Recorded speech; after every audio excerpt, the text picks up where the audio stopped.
I still have my AirPods in. Whoops. Like there's something. Hey everyone, welcome to the Capella Sanctuary. No, you can close out now. I don't need to see you. All right. Now I'm listening to myself. Hold on, guys. I forgot to lower the. Oh man, really, guys? Just close myself off. Bear with me, guys. I don't want to be hearing myself on this thing. So I need to lower the volume, wherever the volume is. I knew I was missing something.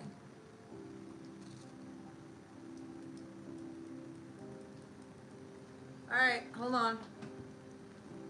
This is so that I can see the chat here.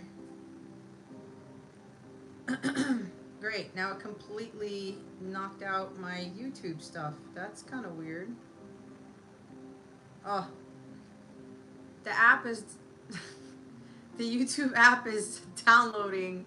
It's updating on my iPad. Okay. So now I gotta wait. I can't see the chat, so you have to bear with me. Of course. Hi, Rebecca. Welcome. I just saw the chat come up on my phone here.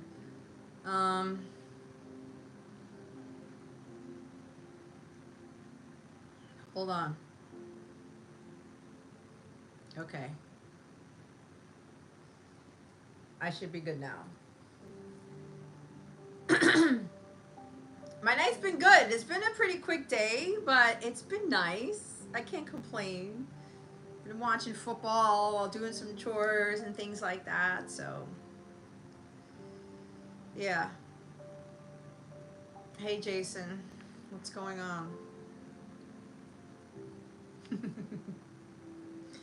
just gonna wait a couple more minutes. I know this sounds odd. I'm gonna try to finish this maybe by 12:30 my time. I don't know. We'll see how that goes. I have less cards here, but I don't really need cards because the messages just come through me, and then that's how it works. So, because there's something that I want to do, but we'll see. I'm at the mercy of my guides always, right? I do what they tell me to do. So if I could get done sooner than later, great. But if not, that's okay too. So I'm just gonna go with the flow here.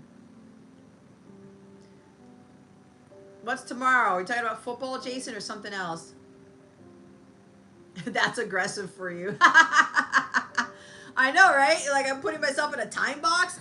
I want to be done by 12:30. I don't know why, but it was like, I don't know. My subconscious is like, maybe you can get done before 12:30 or 1 o'clock or something. I don't know. It's weird because I don't say that, right? So it's kind of interesting. I don't know. I was listening to Redman's The Rock Wilder song right before before I did this live. I was getting ready to that song, so I had my AirPods in, and it just like really revved me up. I was like, oh, it's funny because I felt like I was like getting ready to go out or something. I was like, yeah, I'm excited. Like, what's gonna happen? I know my guys have been telling me that they were preparing me for this reading, so I don't even really know what's gonna come out. I usually don't really know unless they kind of give me a heads up beforehand. But I feel some sense of excitement, but there is something of like a massive shift. I know a lot of us have been feeling that, like Tower energy, Eight of Wands energy. I said that for my members last time. It's like something shocking, something big. It may be destructive for some of you. It may be shocking in a very good way. Like I keep hearing surprise, like somebody coming out of a cake or something coming out of a cake. And I had one of those readings on my YouTube channel a while ago. But anyway, just before I can't even talk today. See what I mean? It's like somebody has these nerves, or someone's really excited to do something, or something's coming where it's like it's pretty big. Anyway, just a couple of administrative things. If you're new here, welcome. Thanks so much for being here for the first time. If you're just sitting on the sidelines there, my name is Jessica, but I really go by Jess. It's kind of weird when I say Jessica, but it is what it is. From Capella Wellness, if you haven't seen my readings, I'm here to illuminate your well-being. Right, so what we're gonna do here, guys, we're just gonna get a general reading from the archangels. We're gonna get messages from the archangels. I'm very, very, very strongly connected to the angelic realm, so they always show up in my readings. So it's wonderful to always have them here. Thank you, archangels, for being here with me again, as always, for another live. Hopefully you didn't miss me too much last Saturday night, but it was kind of weird. I kind of felt like wanting to do one, but it's like, no, I'm not going to push myself. So yeah, we're just going to get messages from the archangels and some other guidance. They did tell me to pull cards or a card on the energies of a soul connection or like a mini love reading. So we'll see if they want me to continue to do that after I do the collective reading. Now, while I'm doing the collective reading, you can think about whether you would like to make a donation for a personal reading. If you're interested in a personal reading, the menu is in the description box below. Just let me know what the donation is and what method of payment you are sending it to, or what your method of payment is. And then that way I know that you would like a personal reading. This live is not going to include any free readings. That's what I've been guided not to do. That's going to be a sporadic thing. But if you would like a personal reading, you can make a donation by choosing something from the menu below. And I will give you that reading. Now, that being said, the personal readings will only be done after the collective reading is done. If you read the description box, my guides wanted me to put some boundaries down. They wanted me to set some rules with regards to personal readings, okay? I'm not going to get into it, but if you check the description box on how this whole thing works, you'll have a better idea as to when you'll get your personal reading, if you get one. Now, if you want to put in a donation now and you can wait until I'm done, by all means, because it's probably going to really benefit you in the end, if you can wait until the collective reading is done for your personal reading. Before, what else is there? So there's that stuff. There's also, I do offer personal readings. I do have a membership program. It's kind of like Patreon, but I put it on my own platform because I get to control everything. To include, you get to access your bonus content from your memberships on a free mobile app that I have. You can book readings on my free mobile app. You can get free weekly readings on my mobile app if you need some sort of weekly guidance just to help you get going. I post messages in the Capella Crew Forum, which is an open forum for free members who are there. Again, the app is free, and if you need a little bit of a boost, you can go there and kind of get some encouragement from me, from other people. If you decide to purchase if you decide to opt for a paid Capella membership, you can get a 7-day free trial. All right, and you have 7 days to try everything out. All the different tiers have different benefits, so you may want to go to capellawellness.com and check out the membership section of my website to see what tickles your fancy. And a lot of the tiers include members only live streams. I go live every week for my members only. I do twin flame support group sessions. I do erotica readings one other week, and I do the other weeks I have one specifically for my highest tier on union for the counterparts, and kind of tips and tricks and secrets that I'm only allowed to share for that particular membership tier. And then I have another week where I just do a question answer thing. You guys can ask me any questions or anything like that. Anyway, I have all of that for that is available if you are interested. You get to meet a lot of amazing people there too. So if you're looking for encouragement, and I mean really getting some hardcore truth, some hardcore guidance from the angelic realm, from God, If you're really looking for some guidance where it's really going to help you to grow, learn, and evolve, I highly recommend that you check out one of the memberships, or you can just book a personal reading with me. I have different types of personal readings because I compartmentalize a lot of things with the work I do with my students. Okay, I don't call them clients, I call them students because I am technically a teacher. I'm a prophetic teacher, so it's kind of like Christ and Mary Magdalene, all these other prophets, right? Isaiah, Elijah, you name it. Um, so I'm here to teach, but I'm here to really get you closer to God, to have a blissful, peaceful life, and to not have any worries, cares, or stress at all, because it is possible. It is a lot of work, but it is possible this lifetime because I'm living that. And yes, we're human, and sometimes we kind of fall back into our old selves, but if you really want a life of complete bliss and tranquility, a Capella membership is the way to go, where it's really going to help you to really come to terms with understanding what life should be like in this earthly plane, on this earthly plane. All right, because there are some big things coming. And there are going to be a lot of people who are going to go into complete panic mode. I will say it's going to be a lot more traumatizing for some than the thing that we had in 2020. And we all know what that is, and I don't need to spell it out for you.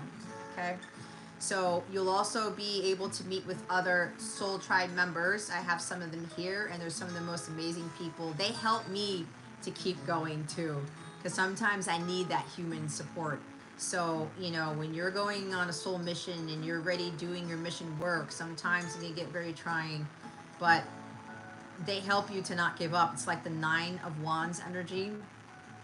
7 of Wands kind of a thing, because you will get attacked, you will go through all these trials and tribulations, but at the end of the day, God will send you these people to help lift you up. But they're not going to tell you to just drop the wands, or they're not going to tell you to give up on your dreams, on your mission.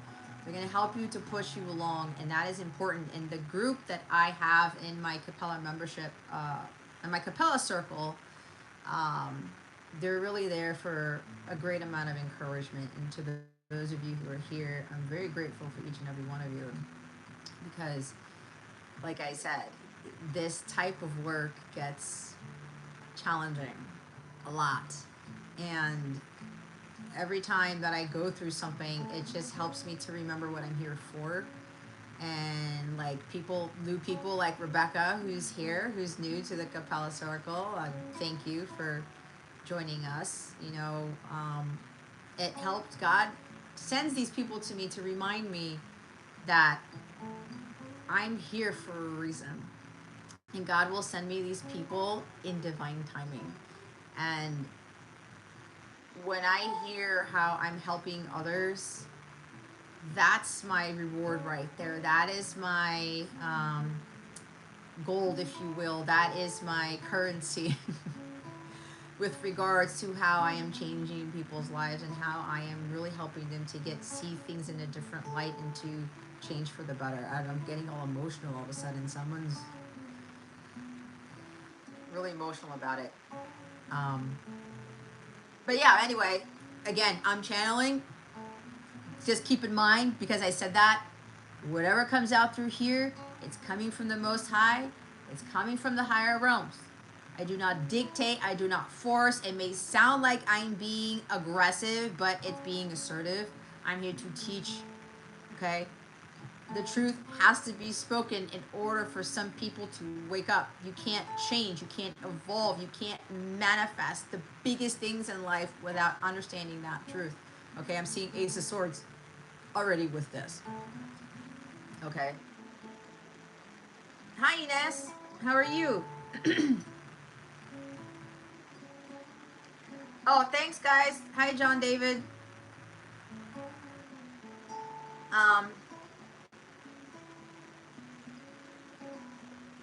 Okay, thank you, Rebecca and Jason.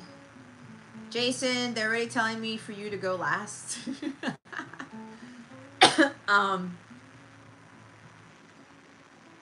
So yeah, thank you, Rebecca. We're so glad that you joined too. Diaz, that used to be my married name. That was my married name. That's my son's last name. But anyway, so I wanted to bring all that out. I may be a little bit intimidating to some of you, but trust me when I tell you, if you ask Jason, I work with him a lot, some of the other people here, it's because God is working through me to really do what is necessary to help people to grow, to become the highest version of themselves. But it's more to have this very tight relationship with God. That is what I am here for. Because without God, we are nothing. And when we have that connection with God and we see things for what they are, try to see things through the eyes of God and through other people, it makes all the difference. Okay. So yeah, like Jason is saying, and he's been telling me at work, people are noticing the change in him, everyone around him, and I know it's been happening for me. I'm not the same person I was last month, 6 months ago, a year ago, right? Um, it's pretty interesting where as difficult as this type of mission work is, the rewards that come with it are incomparable. Okay. But the peace that I have in my life is incomparable in itself. When you have that faith and trust in God and you're just smooth sailing and you know God's going to come through all the time, that gives you a sense of peace and liberation that is unmatched. You can't get it from anywhere else aside from you having that relationship with God. So, that being said, let's see what the guidance from the archangels is for this time around. Hi, Anthony. How are you? Welcome. I do not have a free list this time, but if you want to get a personal reading, you can make a donation if you check out the description box. Oh my God! I told you! It's Ace of Swords, everybody. See? I saw it very clearly. One card, we have the Ace of Swords. It's all about truth. And listen, please listen when I tell you this, because this is them talking through me. Divine truth is so important to understand, because when we are not in that truth, we can't be in alignment with our heart's desires. The Ace is a gift from God, the gift of insight and awareness of clarity. When I was talking about being in that state of peace, no worries, no stress, it's because you have this clarity of thought. You see that eagle there, that you're soaring above the clouds. Eagles are very strong creatures, but they have a keen sense of it's their eyesight. They have this perception that a lot of these other flying animals don't have, right? They have a large wingspan too. So I'm getting for some of you, your wingspans have increased. It's kind of funny because the eagle is my high school mascot. Fly. There's also that song "Fly Like an Eagle," the Seal song.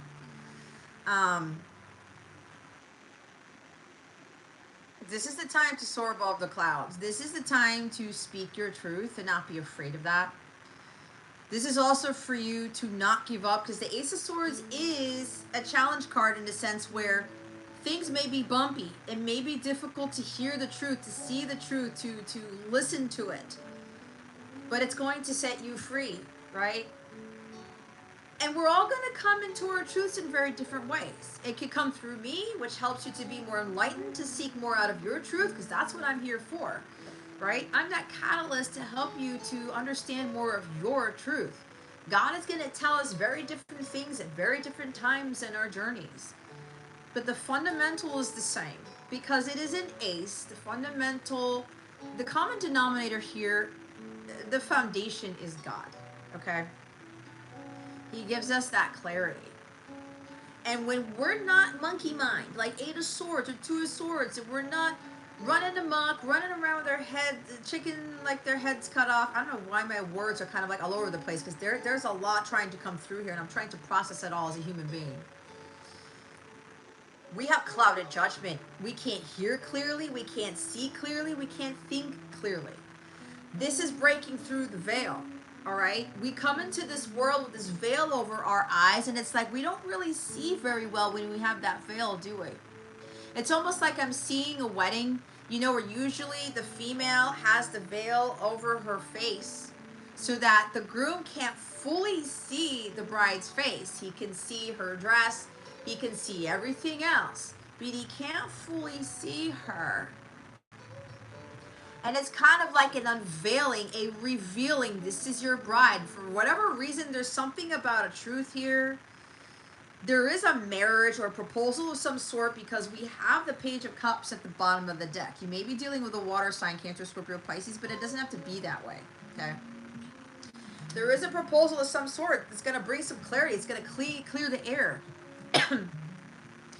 But what I'm getting here is because I'm seeing this bride going down the aisle and the groom is standing there, and the groom's looking at the bride, but he can't fully see her face. And what does she do when she approaches the altar? Either the father removes the veil, or she removes the veil herself.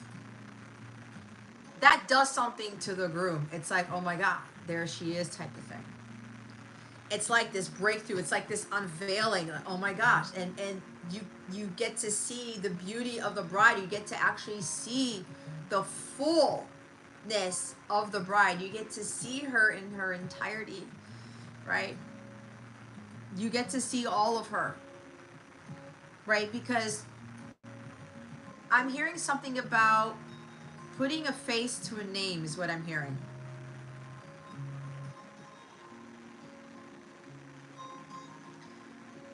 There's something about like a physical appearance or about like, you know, the head part of the body, right? Because we're really not going to connect so much with people if we don't have that face. I don't know why I'm talking about this. I'm hearing like reinvention of something. There is a breakthrough here with this Ace of Swords. I'm also getting there's been a reinvention in somebody where you're more in tune with your heart space. You're ready to open your heart up to love. Your groom is a Pisces? Of course he is. Right? There's something, guys, just bear with me because I'm being bombarded with messages. This is what happens when your mind is completely clear, your soul is clear, you've already broken through the veil, you have the ability for all of these messages to come at you at lightning speed, okay? Because that's fast energy. Air energy is the fastest energy here. So I'm seeing all these different things, but it's kind of like the unveiling of that bride, but also with something with the face, okay? We really wouldn't be in tune with each other, would we, if we didn't have heads on our bodies, right? I'm thinking of it right now, okay? It's like when I have my members only live streams because I can see the members while I am teaching, while I'm channeling, while I'm doing their personal readings. It would be so different if I couldn't see them. I can't connect with them as well, in a sense. B, if they didn't have a face, let's say I only saw like from the neck down, it wouldn't be the same. It really wouldn't. There's something here about truth. Being who you are. Thank you, Holy Spirit. You know what I'm hearing? I'm hearing my masculine when he told me that I had to be who I was. But he said, you do not like showing your face. You've done that since the day that I met you. And he's like, you have no reason to do that. And I did a lot of that. I would put my hands a lot on my face. I have bangs now, but before I would have these bangs where like it was like this when I was a kid, guys. I would have them all the way down here, and I like to hide behind them. I didn't want to make eye contact. I didn't want people to see me. Like what I'm doing now is a huge transformation in itself. Okay, if you ask my family members, they'd be like, she's changed a whole lot, because I was a huge introvert. Very, very shy person. I did not like the way I looked, and some people look at me funny because some people find me highly attractive, and it's like, no, I was self-conscious about myself. I thought I was like the ugliest person in the room. That's why I didn't want to show my face, because I had this reservation about that. So there's something about this Ace of Swords with that truth. You need to show your face. Now, for some of you, this could very well be foretelling something about you need to communicate something, whether it's on social media, in a book, on a world stage, like, you know, public speaking. Some of you may be like not showing your face somewhere. That's why I'm getting the face thing. This is something new for you with the page, okay? Holy Ace is Batman. Yeah, because Jason got an ace in his reading too. So, oh my God, March 10th, look at that. My counterpart's a Pisces too. And yes, well, the eyes are the window. There's also something about the face too. So, Rebecca, you've been hiding. That's probably why I'm channeling this message, because it's not just for you. It's just a lot of people. You gotta stop hiding. Okay? I was there. And I'll never forget, it's a video chat that my person has that I watch every now and again to remind me to be who I am. That I can't hide anymore. There's no reason for me to do that. And when you're comfortable in your own skin and you're not afraid to, you know, show your face and show the world who you really are, again, there's that sense of liberation. It's exactly what I was talking about before the cards even came out. See what I mean? I don't need cards to do this. And they're already backing me up because I saw the Ace of Swords, but I'm already just reconfirming what I channeled before I even pulled any cards here. This Page of Cups is a shy person, right? I'm a little shy. I don't know. I feel a little bit like a child. I was very shy as a child. Oh my God. Maybe some of you were too, right? Introverted, shyness, like very mousy, meek. And this is not to be insulting because I was there. Okay? I was afraid to speak my truth. I was afraid to be who I was and to like literally show my face. Some of you may need help with that. Okay? If anything, you learn from somebody who's been through the same thing that you may be struggling with. That's how you resonate with someone. That's how you relate to someone. And that's how that person, when I was talking about looking at the faces of my members during my members' live streams, right? There's that connection there. But there's also, it's also for them to help them to show their face too. Because I know with Jason, my moderator here,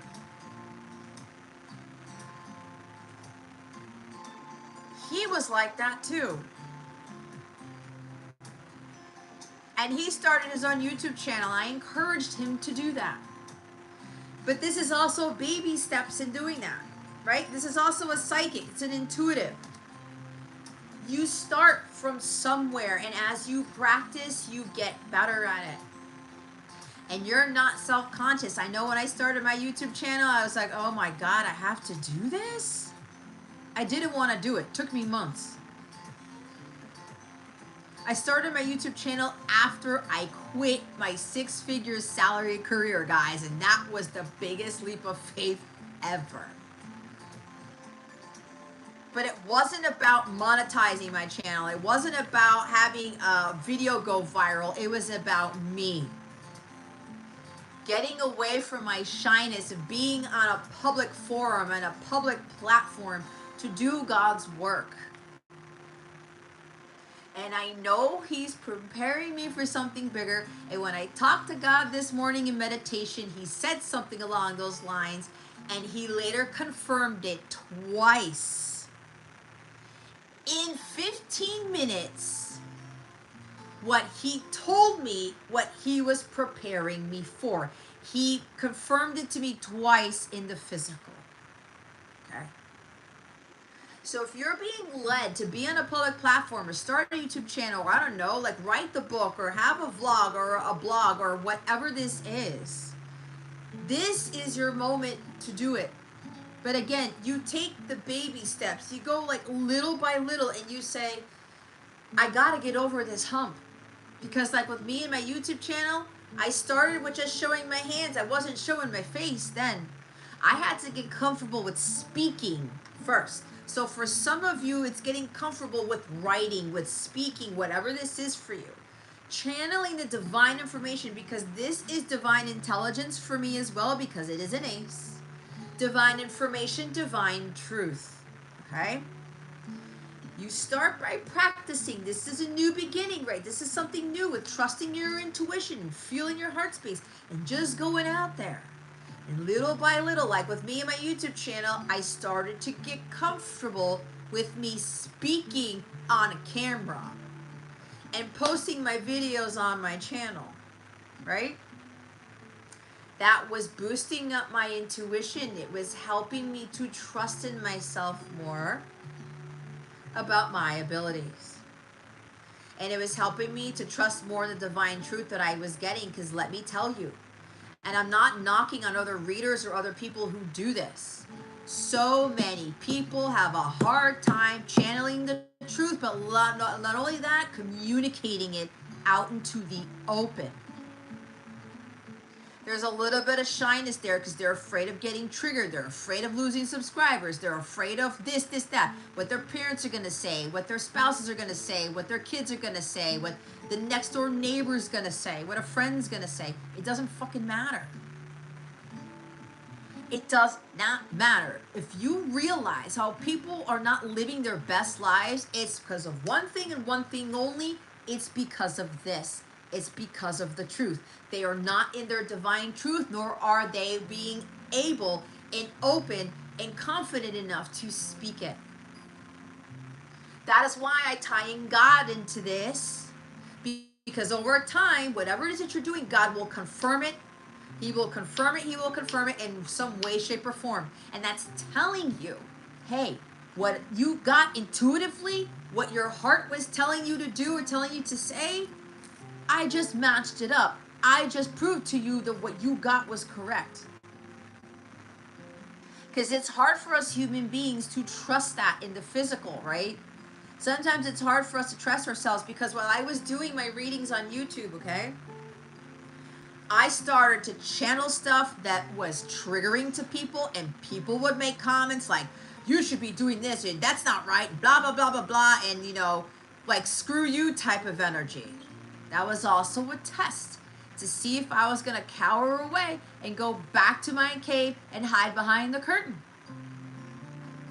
If I was going to go, oh man, if I'm going to keep doing this channel, I'm not going to convey the divine truth. I'm not going to convey what is coming through God, coming from God. When you do that, you're being disobedient. And God's like, how am I going to give you what you're desiring? How am I going to give you peace and a blissful life and the best life ever when you just can't be obedient and communicating the truth and being in your divine truth, let alone living that? And that does come with showing your face in some way, shape, or form. God helps you to boost your confidence. And as you start to practice more with whatever this is, you're going to feel so comfortable in your own skin that once you put your face on camera, once you stand up there, and some of you will be standing in front of thousands upon millions of people. It's like with Jesus Christ and his teachings. He started with 3 people. He started with children, 10 people, 20 people. By the time he got to that parable about where the feeding the 5,000 people, was it, right? Some of you will start speaking in front of 5,000 people, and some of you will start speaking in front of hundreds upon thousands, maybe millions of people. And God doesn't want you to cower away. He doesn't want you to step down from that pedestal, from that platform, from that stage. He doesn't want you to quit your YouTube channel, whatever it is that you're doing, stop writing the book, whatever this is. Because over time, when I was learning how to overcome my shyness and putting my face out there and speaking my truth, that's when the cold hard truth started to come through me, because I was ready. And I said, oh my God, guys, like I said, God, people aren't going to like this. And they said, tough shit, Jess. If I've asked you to be the messenger, to be the conduit of delivering these messages, you best obey. Because this is for not only your highest good, but for the highest good of others. We cannot be afraid of doing that. Too many people are afraid of triggering others, of being called a blasphemer, or being called a traitor, if you will, right? Being called whatever.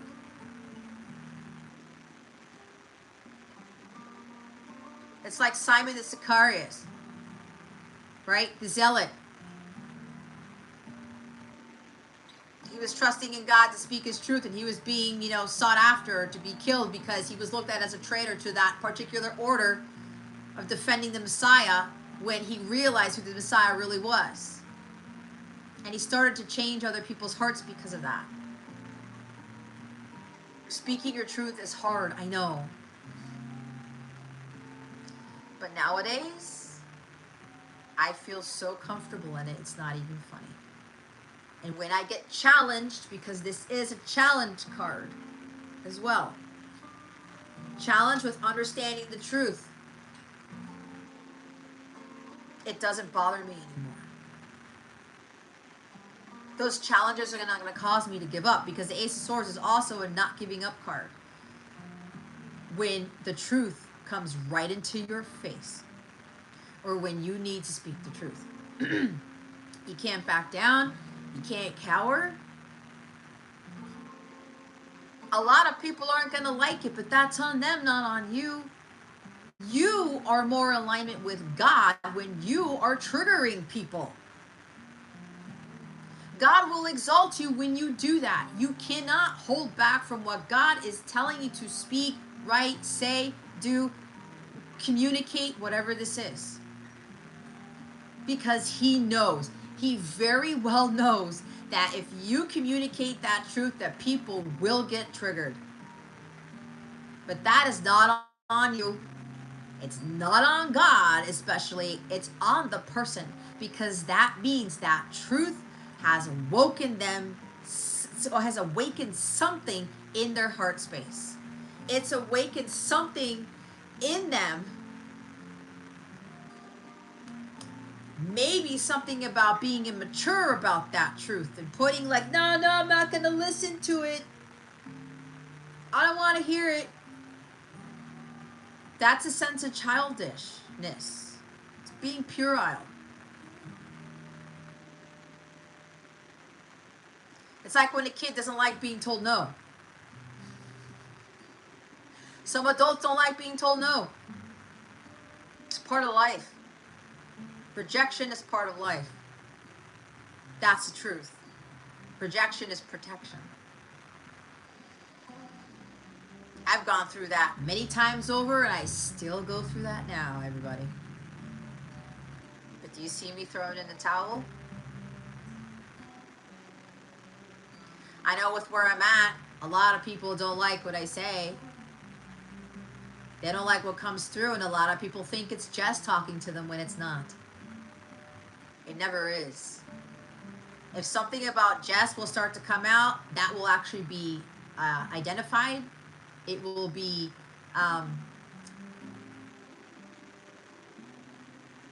it will come in a way where I will give you a heads up if it's coming from Jess. But this is why doing this type of work is very hard to do. And some of you are being called to do stuff like this, where maybe you already have channels, or you're already writing books, or you're already putting something out there. Listen, not everybody has to like you. Not everybody liked Jesus, right? Not everybody liked Mary Magdalene or the disciples and God knows who else. Martin Luther King Jr., JFK, you name it. So many other world leaders. They weren't liked. Abraham Lincoln wasn't liked. George Washington wasn't liked. I mean, you can go down the list. But do you see what these people of truth have done for society? What they've done for others, the people who will listen? They do change people's lives. The truth changes people's lives. And this is what a lot of you are being called to do. Don't worry about how somebody's going to react either. Because if they react to that truth, that's a trigger, which means there's some inner childhood wound that they need to deal with. There's something from their childhood, something from their past, that their child gets triggered, the wound gets reopened with that truth. That means that is what you need to heal, amongst other things. Some of you could have this truth that actually triggers you. Many things have happened in your childhood, right? Your past. You don't want to face. You don't want to face the truth. You don't want to hear it. You don't want any insight. You don't want any guidance. No, I don't want to deal with that. I'm going to sweep it under the rug and that's it. No, you will live in a world of hell the longer you continue to do that. You will not feel as liberated as you can be. Why do you think so many of these prominent leaders, and I have to keep going back to Jesus here, that's what he wanted us to understand. And not pointing fingers at everybody. Oh, it's your fault, I'm in this. Like, some of you may be blaming your parents or other people because of the childhood that you had or something like that. Blaming God for the childhood that you had. No, he did that for a reason, to get you to understand something about yourself. To get you to heal that. This Page of Cups is inner child healing here. For me, I saw so many people in my family, especially the women, who had a hard time speaking up. They were afraid of retaliation, fear of retribution, fear of something, anger, whatever. Something going wrong, okay? Some of you may have had this. You may have seen this growing up. This could also be a past life thing, guys. You guys were burned at the stake. You were persecuted. You were tortured for speaking God's truth. This has been happening for centuries. And while we're not going to be nailed on the cross, while we're not going to be burned at the stake, while we're not going to be sitting on a Spanish horse and being like, or being torn apart or being put in an Iron Maiden or some shit, while that doesn't happen these days, there's still a different form of persecution. And some of you are afraid of that. You cannot be afraid of that, because if you are in your righteousness, in your justice, in your truth, you're going to be backed up. God and the archangels are going to come in. It's like Psalm 91, and they're going to swoop you up and protect you from whatever it is that you may feel you're in danger in. But you have to trust in that. Because the Lord is your refuge.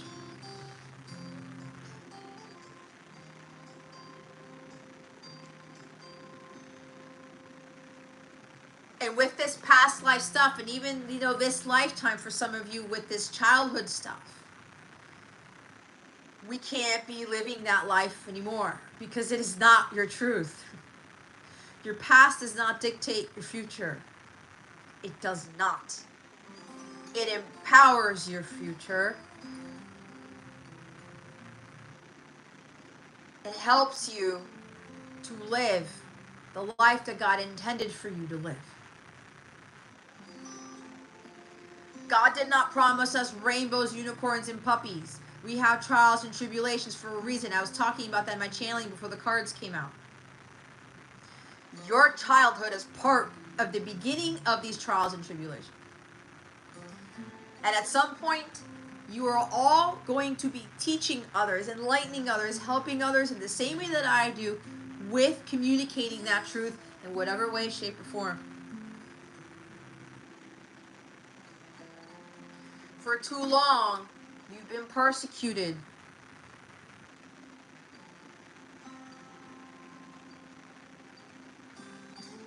And well, it's like Joan of Arc, right? Some of you may be in an reincarnation of Joan of Arc. Okay? Teenager, right? Speaking the divine truth. This is what God told me. She was backed by Archangel Michael. This is Archangel Michael's sword. Archangel Michael will back you up like there's nobody's business. She communed with Archangel Michael. That's where she had her bond with, and then everyone thought that she was crazy, or like she was going against God, when she wasn't. And she was burned at the stake, was she not?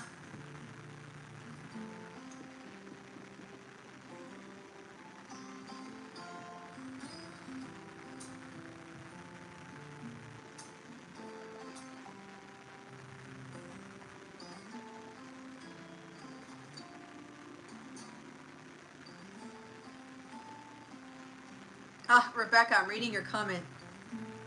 The night of the live we did, you did your hair and makeup a few times because you were nervous.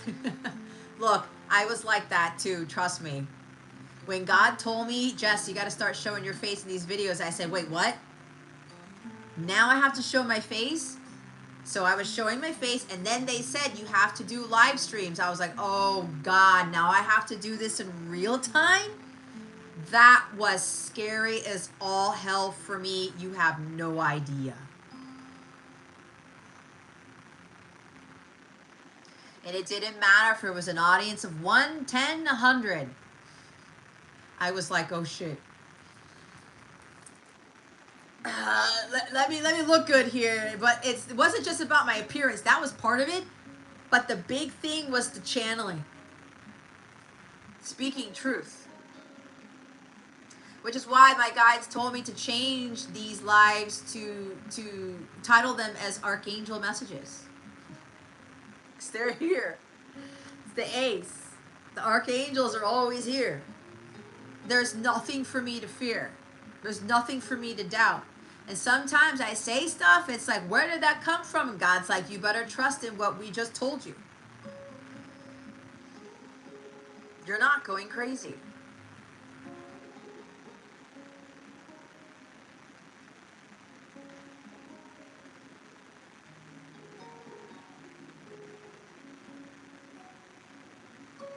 But we're learning to heal these wounds, because that truth is what's going to heal those wounds, guys. You had that childhood for a reason. Because you're here to break the mold.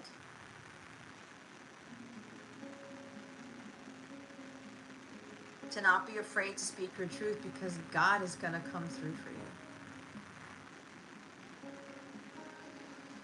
All the time. As long as you're in your truth, and as long as you're communicating that, and you're being who God made you to be. The Ace of Swords is also being your true authentic self, right? Which, as I said, when my masculine was telling me, be you, be who you are, right?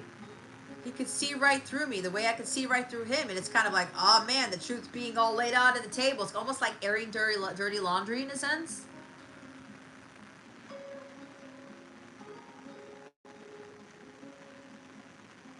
But when you're caught up in a web of lies, all you're going to be is stuck. You're not going to get out of it. And what will happen if there's a black widow in that web and you got caught in that web of lies, you're going to get eaten.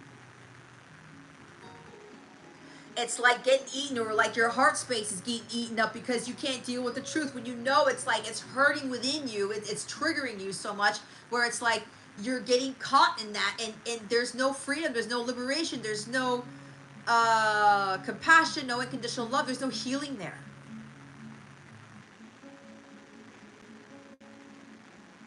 Not only does the truth set you free, the truth heals.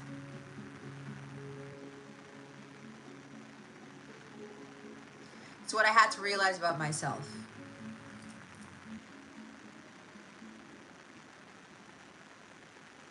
And there were times, before I started this type of work, I was, speaking my truth, but then I would be challenged. People would say I was wrong. People would say this or that, or I don't know, say, oh, no, you don't know anything or whatever. And then what would I do? I would give my power away. Then I would doubt myself, and I have strong air in my chart. That just doesn't help me either. I would doubt, and I'd second guess, and I mistrust my intuition. Then I'd be out of balance. Then I would start to speak from fear, not from faith. That didn't do me any good either.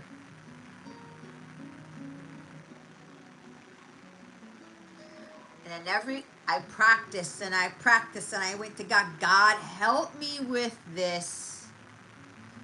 And over time, even before I left my career, I started to feel more comfortable in doing that. And then the other thing was, when people wouldn't listen to me, it hurt. Childhood wound. I got triggered. And I had to heal that too. Okay, well, people are going to reject me. They're not going to listen to me because I'm speaking my truth here. I can't feel wounded with that either. I got to move on. That's a challenge in itself. When you feel you aren't being heard and people aren't listening to you. People may be thinking that you're a novice. You're being puerile. You don't know much. This is The Apprentice, right? Oh, you're new to this. You don't know anything. Oh my God. Some people have incarnated here to be their old souls. Case in point, my son. He's 14. He knows some things that I didn't know until recently. He received his divine intelligence. He got his information at a much younger age than I did. His soul is older than mine. Hence, child energy. Maybe some of you are dealing with children, and maybe your children are trying to tell you something. They could very well be telling the truth. You may very well have autistic children. Okay? Or you're autistic. That is not a bad thing. That is a blessing, believe it or not. Contrary to what society believes. God is sending all these kids, guys, to teach us some huge lessons, to reveal the truth.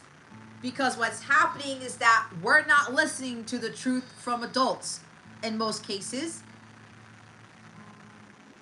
And now some of this truth is coming through these very gifted children. They're very psychic. They're very sensitive too, okay? They may have strong Pisces in their chart. But they have a very loving heart. It's a beautiful heart. They care a lot about the world, about animals, about people. They care about humanity. More so than some adults do. And this is also another message. This is coming out of left field, where these children are here to teach us a lot. They see things we cannot see. And some of us are thinking that there's a problem with them because they can't deal with the ways of the world. That's because they're not really of the world already. They're more advanced than we are. They know what truth is before we understand that truth, which is why we think that there's a problem with them. And being sensitive is not a bad thing. I was a very sensitive child. From what my sister told me, and she happens to be a counselor, a very excellent one on that. She has an autistic son. She told me one day, you know what, Jess? I think you're autistic. Going by how you were as a child and kind of like how you are now, you were able to better manage, but you show the signs. And I was like, yeah, I'm pretty sure I am. Those children are very closely connected to God, but at some point they tend to have a little bit of a complex with that too, because of how society views them. We can learn a thing or two from these kids, from our kids, period. Get some insight and awareness from them. Some truth. Help us to think more clearly about things instead of thinking it from a logical standpoint, a societal standpoint. But this is more about what is your heart telling you about this with this information that you're being given.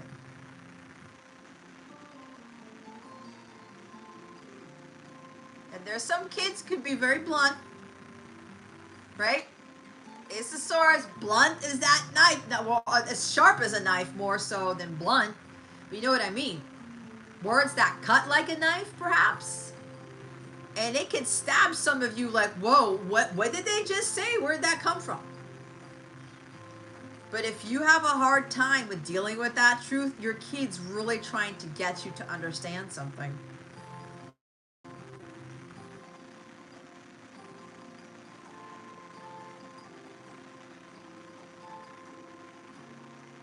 Jason, you were the crying one as a kid? Aw, I know. I can feel it.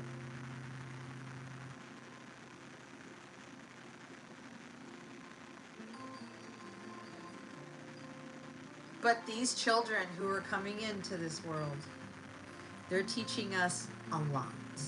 A lot.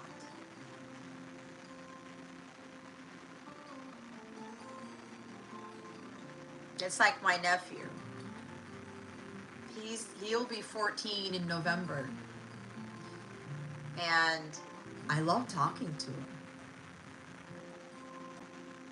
And he's 14. It's like how I love talking to my son.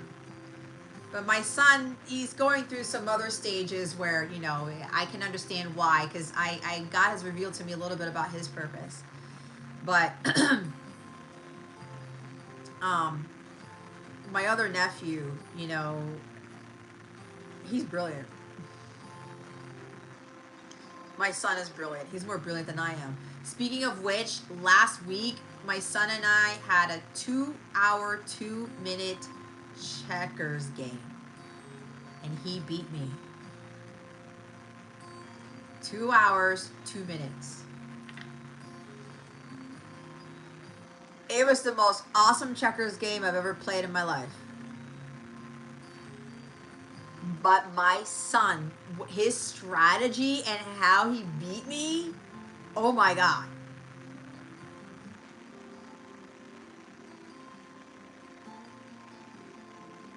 And I would tell him, he'd just smirk.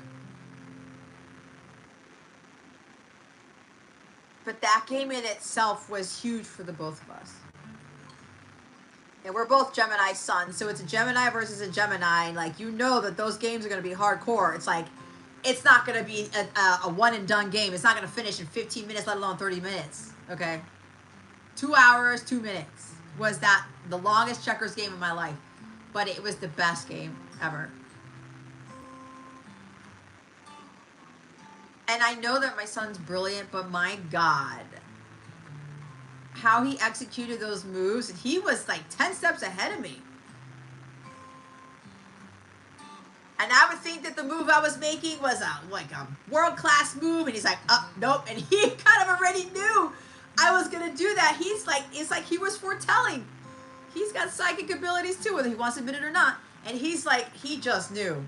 I said, oh, shit, Julian, you got me again. Even things with like playing games with your kids can teach you a thing or two about your kids. Okay.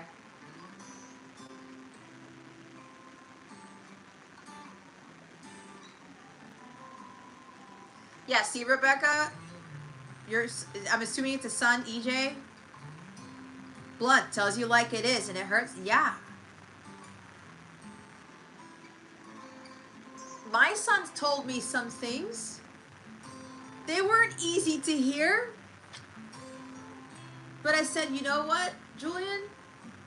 At least you're speaking your truth. And I said, you know what? Yeah, I see that. And certain things he said about me, he's like, well, Mom, you know this, whatever. I said, you know what, Julian, you're right. He calls bullshit.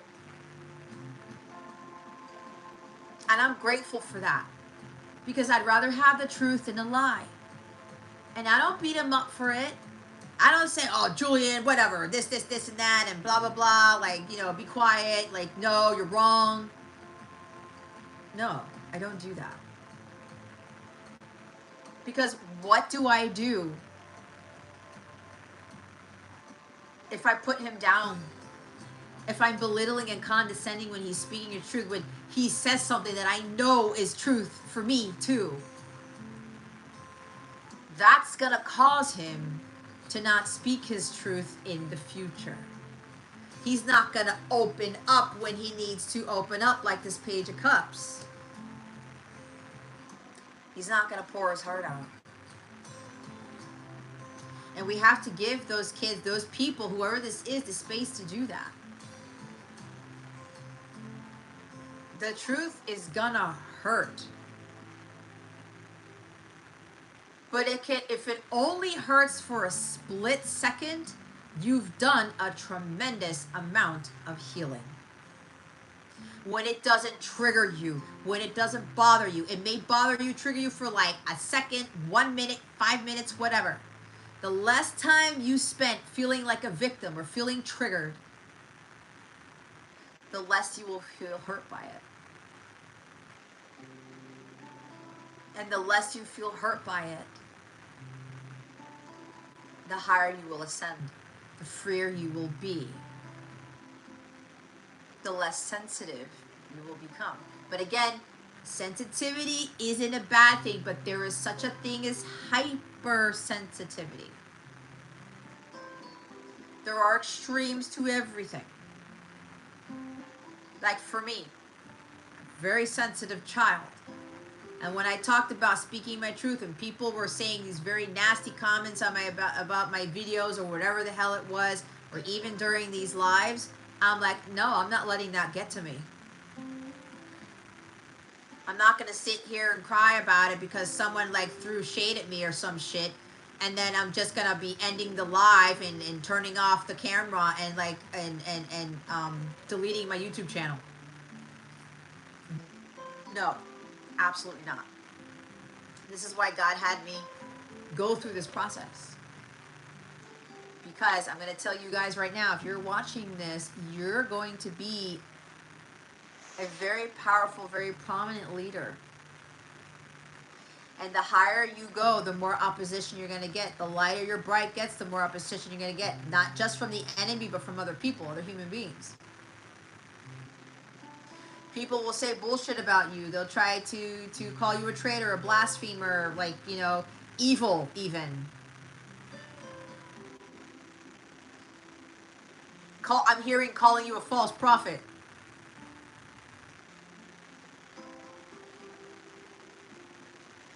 A false teacher.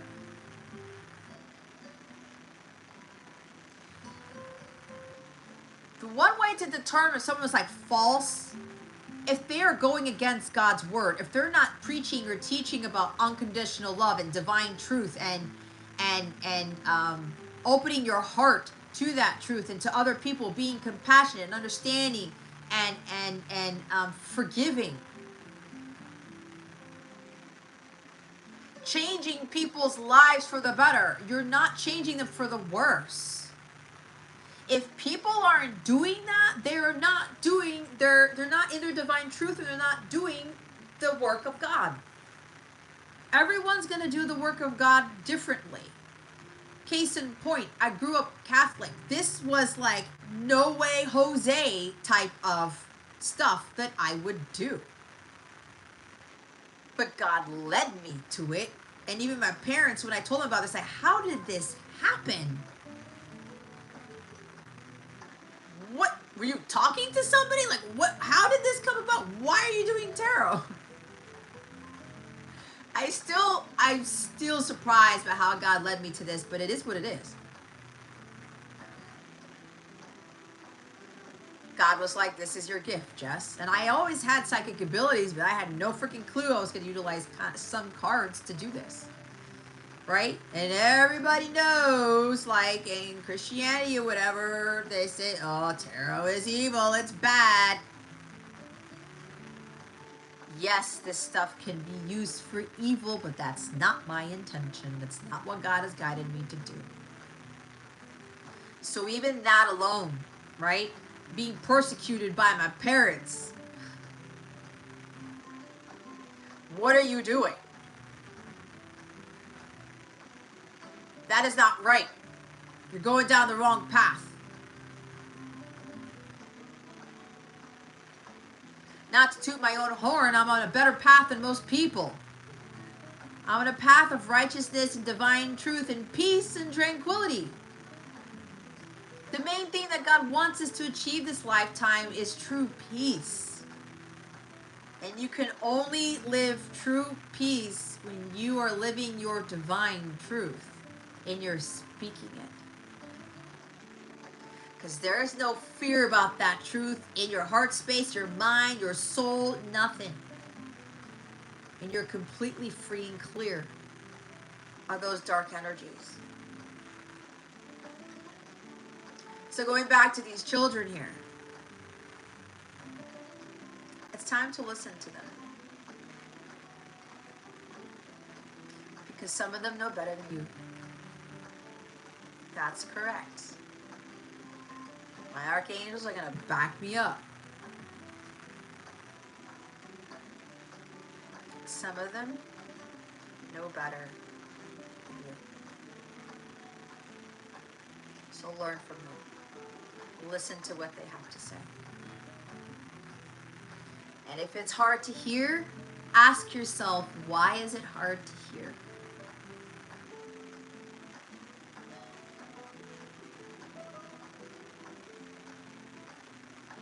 After the Page of Cups is the Temperance card. This is the card that came out for my weekly on YouTube, Sagittarius Energy. Finding the magical elixir of life. You see, this is the Peace card. This is the Tranquility card. What was I saying? You find a balance in life when you find your truth and you're living it and you're speaking it. Again, I don't need this stuff to get the word from God out. But some of you need proof still. Because I know a lot of you still don't believe the words that are coming out of my mouth. Chris Tucker. Rush hour, right? Your purpose is to be in a state of peace and tranquility on this earthly plane. You cannot achieve that until you heal those wounds and you understand this truth and you are not affected by it. And you allow that truth to heal you. Temperance is also a healing card. This is reaching divine healing, divine equilibrium, divine balance here. Look how free she looks in this card.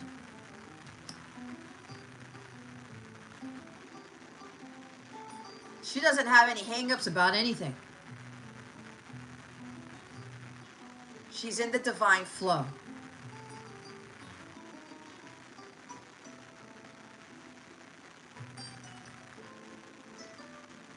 Page of Cups, Temperance, this divine flow of listening to your heart, opening your heart to this truth, and allowing the word of God, that truth, to flow through you and out of you. And that's going to help you to not only be in your truth, but to speak it to others with however God is asking you to speak it.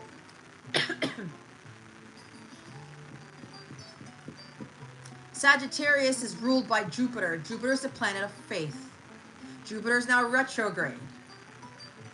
This Jupiter retrograde is causing us to find our magical elixir of life, find what is right for us, what is natural for us to be in a state of divine flow. And it's going to work differently for everybody. As I said before in the beginning of this when I was channeling,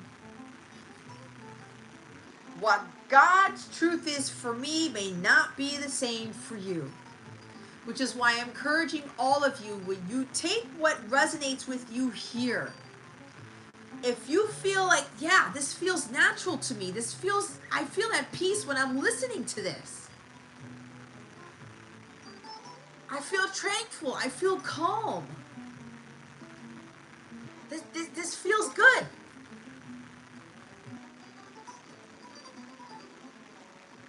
I gotta have faith in this. That means it is your truth. And that would also help you to start going to God more, because that's a major arcana card. I was gonna say a divine card. It's a major arcana card. That will help you to connect with God more, to hear Him better, to see Him, to break through that veil continuously and gain insight and awareness into what His truth is for you. I am just the catalyst for that.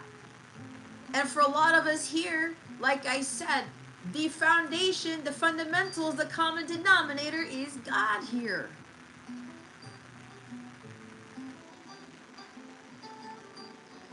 And over time, you'll start to have these truths revealed to you more. And when you hear that truth and you see that and you're reading it or whatever it is, and you feel a sense of peace. And I'm lighting up as I say this. You know that is God speaking to you and through you. You know that is your divine truth. The lies cause you to be confused. You feel heavy. It feels bad. It feels icky and yucky and disgusting, and your face starts to scrunch up and you feel like something like punched you in the gut. It didn't give you butterflies in your gut, it punched you in the gut. And sometimes divine truth can punch you in the gut, meaning, oh crowd, that's like a big ass epiphany type of thing.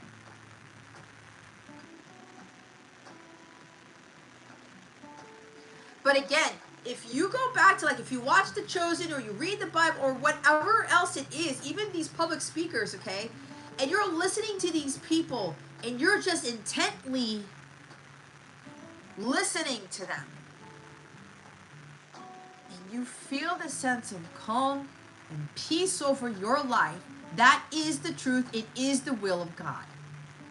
That's how you know. You feel sparkly, you feel airy-fairy, you feel like this. A weight has been lifted off of your shoulders, off of your conscience.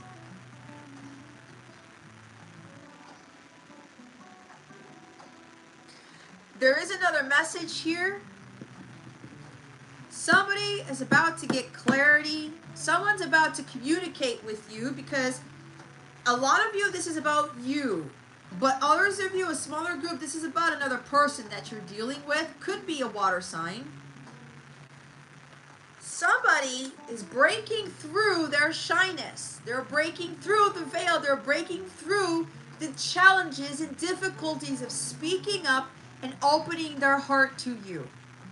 Oh my God. I feel this overwhelm of emotion because somebody has been holding this in for so long.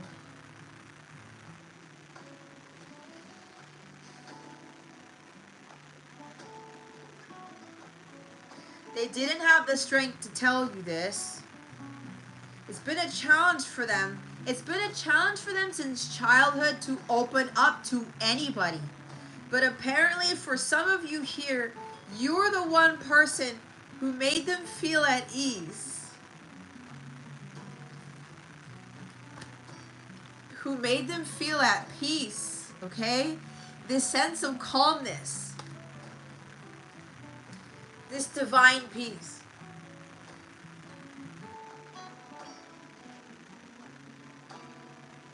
And they started to feel comfortable with you speaking up a little bit. To start working on that throat chakra.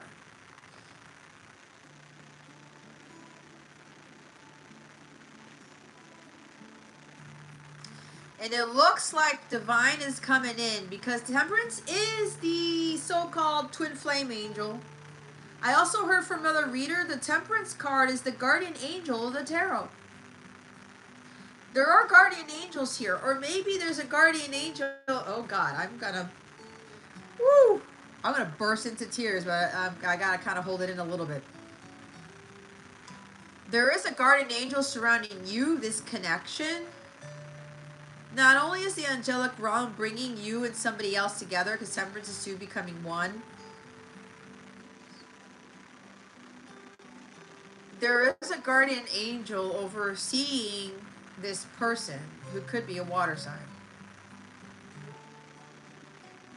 Not only are you encouraging them, or you have been encouraging them to open up, to start with the baby steps of revealing their feelings, telling you the truth, okay, about their childhood, about some trauma here, about something.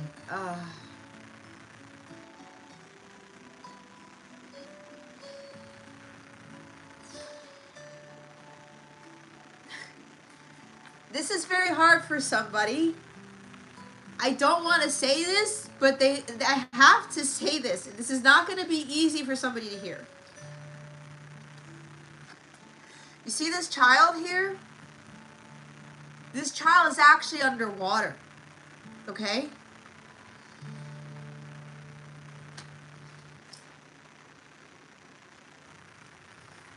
What I am hearing is that there was some sort of accident or a death of a drowning.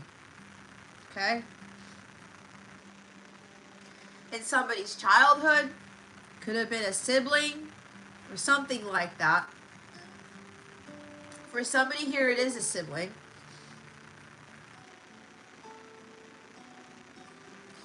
I'm getting the sibling was an air sign, Gemini, Libra, Aquarius, because we have air here.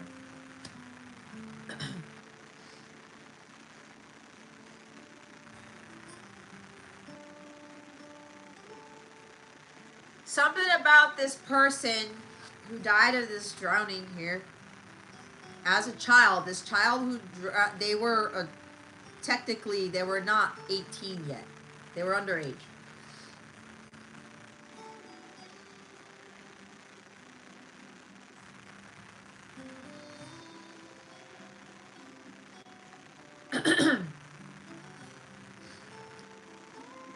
That person became this other person's guardian angel.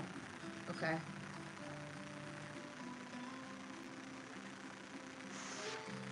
And maybe this person didn't believe in guardian angels, they didn't believe in angels, they didn't believe in God after that because they probably thought, why would God allow this person to die in this way?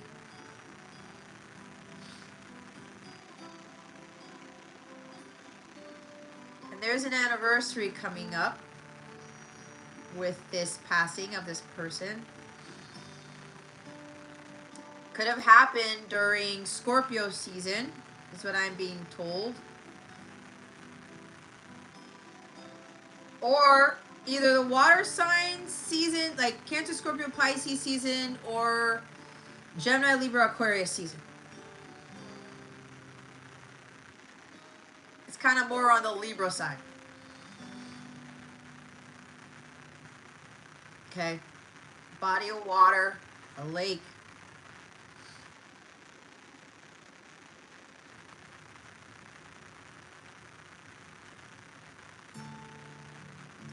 They're having me look at the number 14. Number 14 with the Temperance card might be significant. It's funny because I was talking about how my son is 14 and my nephew is about to be 14. Or there's a child here who's 14 years old. Either they just turned 14 or they're about to turn 14. That is significant for somebody here. Okay?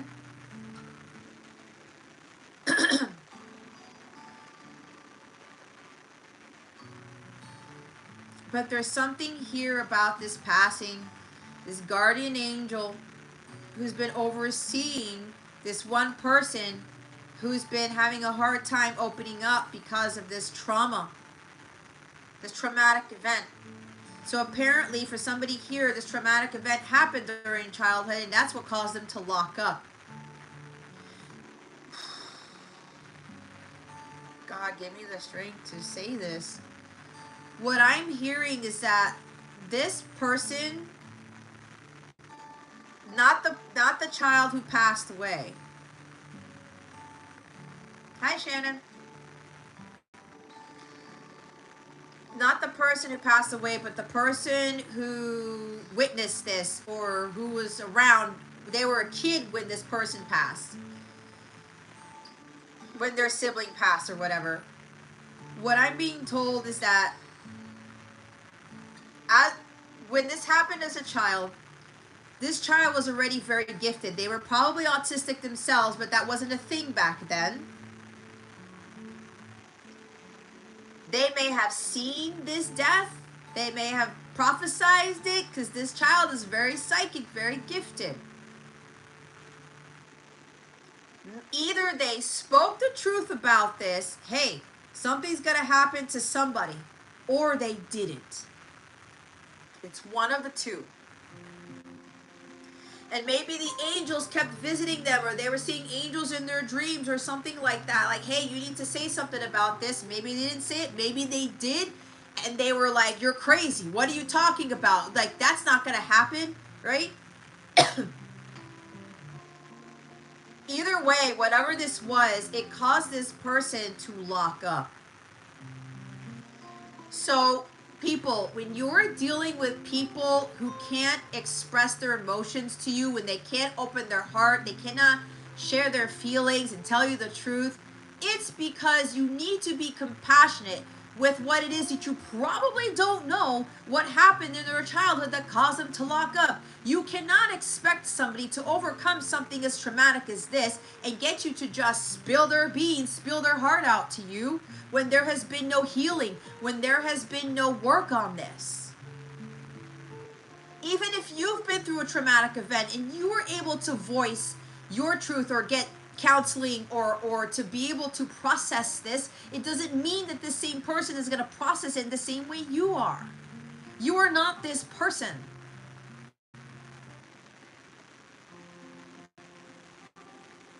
It's why, by the grace of God, for me, why I was never coming down hard on my divine masculine to open up.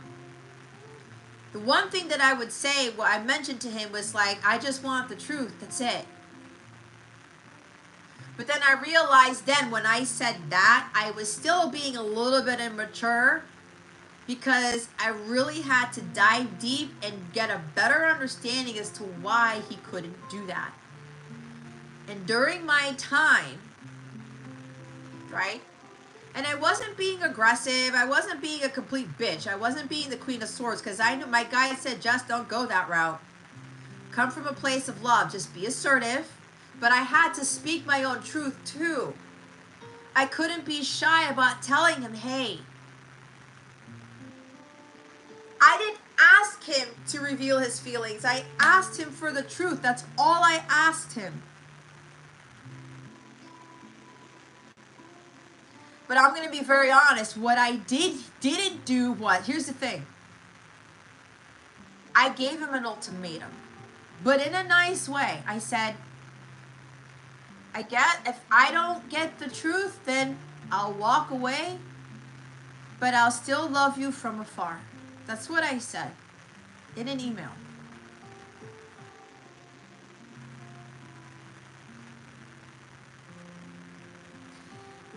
And as I was doing my healing and understanding my truth and reflecting back on that,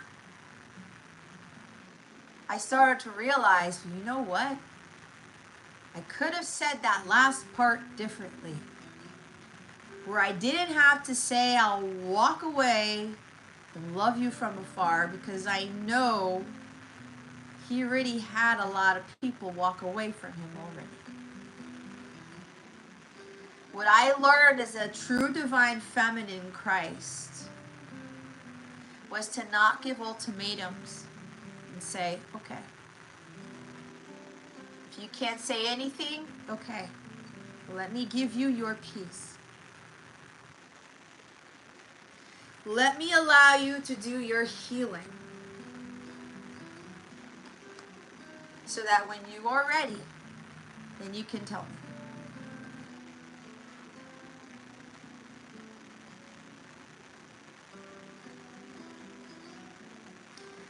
You see, those of you who are divine feminines here, that's the Ace of Swords right there. Epiphany. Breaking through the veil, having a better understanding when you're dealing with people who can't open up. They have different love languages. I'm getting there's a musical genius here with this Page of Cups, someone who's very artistic, very gifted with music, the arts, whatever. They express through feelings, through music, art, poetry, writing, fiction stories, whatever. Oh my God.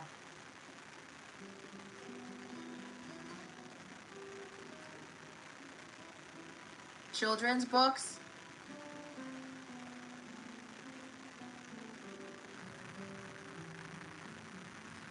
Whoa. I just got a lot right there. This person has a very different way of communicating. But they are learning because they know they have to open up in some way, shape, or form. They may not be word vomit and blurting every little thing by mouth because verbal communication is a low form of communication amongst humans. This person's going to be creative because Page of Cups is creative. They need to communicate the way that feels natural to them. There goes my prayer block. We as human beings need to better understand with people who have a hard time expressing themselves. They express themselves in a different way. It's the same thing with autistic children, with maybe even with ADHD, with kids, whomever, who have a hard time opening up. They're going to express it differently, and we have to be open to that. We have to be empathetic and sympathetic towards that,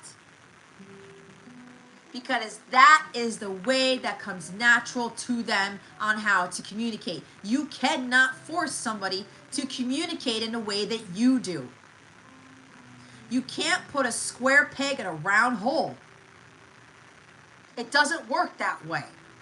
Some of you have been trying to put a fucking square peg in a damn round hole, and it's never going to fit. Because it is not natural. It's not a circle. It's not cylindrical. It is a square. It's the same thing with all of us. We're all different shapes. We're all different sizes. We're all different creeds and have belief systems and whatever, colors.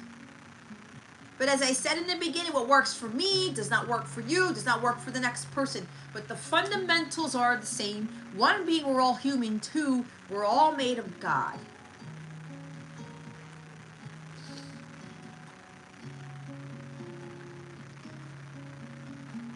And that goes for you too, with communicating in a way that is natural for you. With writing in a way that is natural for you, with music, with the arts, whatever it is. Don't be trying to be like anybody else. Because you're not in your authentic truth when you don't do that. You won't be in a divine state of flow where you're trying to be like everybody else, where you're trying to do things like everybody else, especially if you're trying to expect other people to be like you. You can have some commonalities, absolutely. You can share things, like you have a love for music, you have a love for the arts or something like that. Maybe with this person, you gotta find what you have in common with that person that makes you feel at ease, that you can share on how to communicate that way.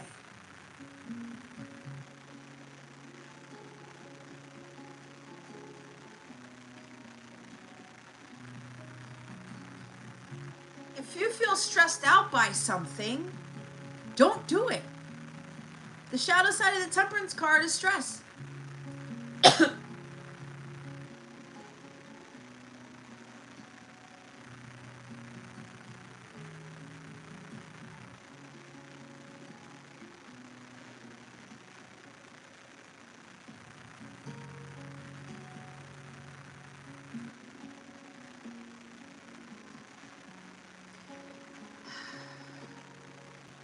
Don't mind me. God's speaking to me about something in particular. That's for me.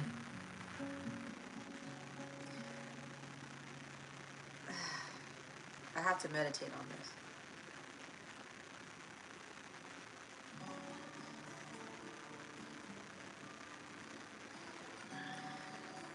But it seems like,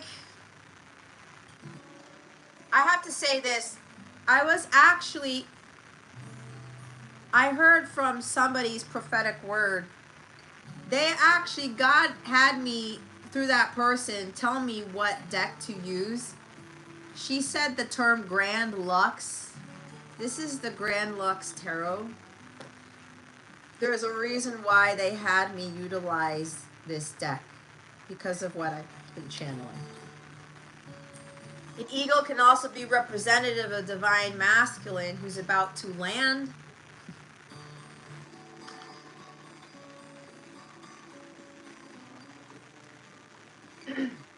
He's soaring above the clouds, the trauma. He sees his childhood from a different perspective. He sees the truth in certain things.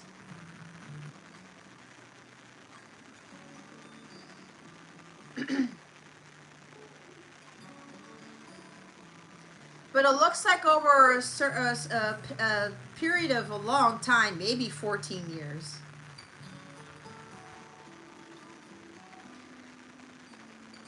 Somebody here is overcoming their sensitivities or overcoming their fear of being vulnerable.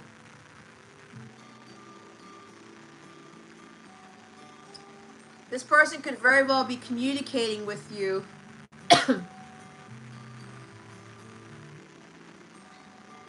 maybe during Sagittarius season, because that's Sagittarius, wanting to bring peace to a situation. But I'm telling you, the angelic realm is really backing this up, because the feminine has reached divine equilibrium, peace. She's in her purpose.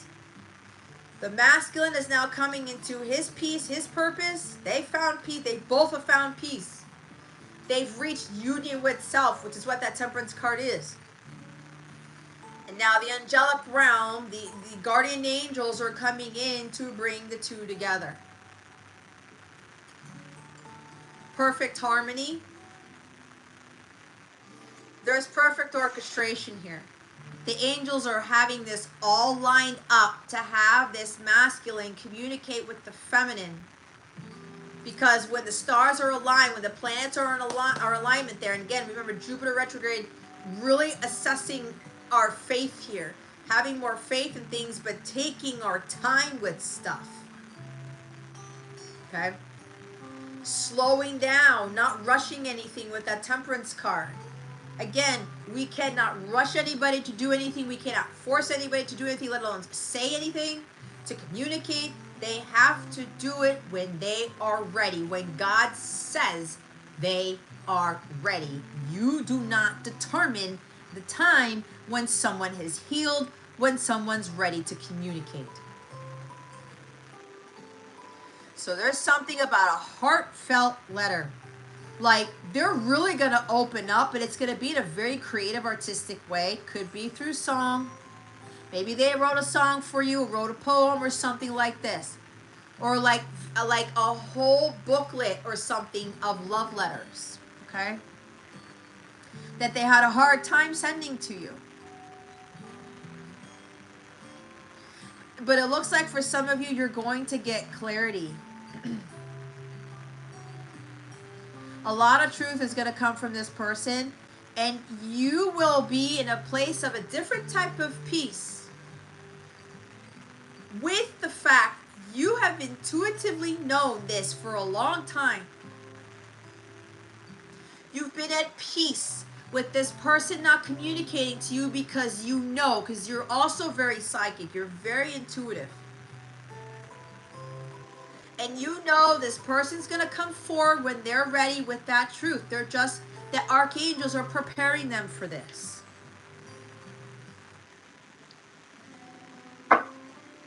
There's going to be a breakthrough. in communication for some of you soon, for those of you who are aligned. But you have to be in a complete state of peace. No stress, no worry, no freaking out about when is this person coming back, when are they communicating, do they really feel about me that way, whatever. That's why I don't do love readings, guys, unless I'm guided to do it, or unless somebody wants to pay for that reading, because I'm just not going to do that by the seat of my pants, because that takes you off of your focus, right? This is a huge focus card. Trust your intuition and focus on what it is you're feeling in that heart space. But the archangels are working behind the scenes here to perfectly orchestrate the dissemination of this communication from this person. They gotta be the ones who determine when the right time is, because temperance is also divine timing. Because what I'm getting, everything has to be perfectly orchestrated astrologically, based on the feminine's chart, based on the masculine's chart. Yes, astrology is part of this. So somebody here is about to break the ice, but they're doing it in baby steps. Okay? They're going to start off with something that is natural to them, to ease up into fully being able to verbally communicate, probably. Okay? But there is a very heartfelt message, but there's a lot of truth in this. What I'm getting is when you receive this message, there are going to be a lot of tears. Because for some of you feminines, you've been feeling this, and you've been feeling the trauma, you've been feeling what this masculine was going through. You've had a tremendous amount of compassion. You've been patient. And you're not trying to rush this person, because you know that is not the divine thing to do. You may have walked away from this person, but it was all for good reason, because both of you had to learn from this. You had to heal from this walking away scenario.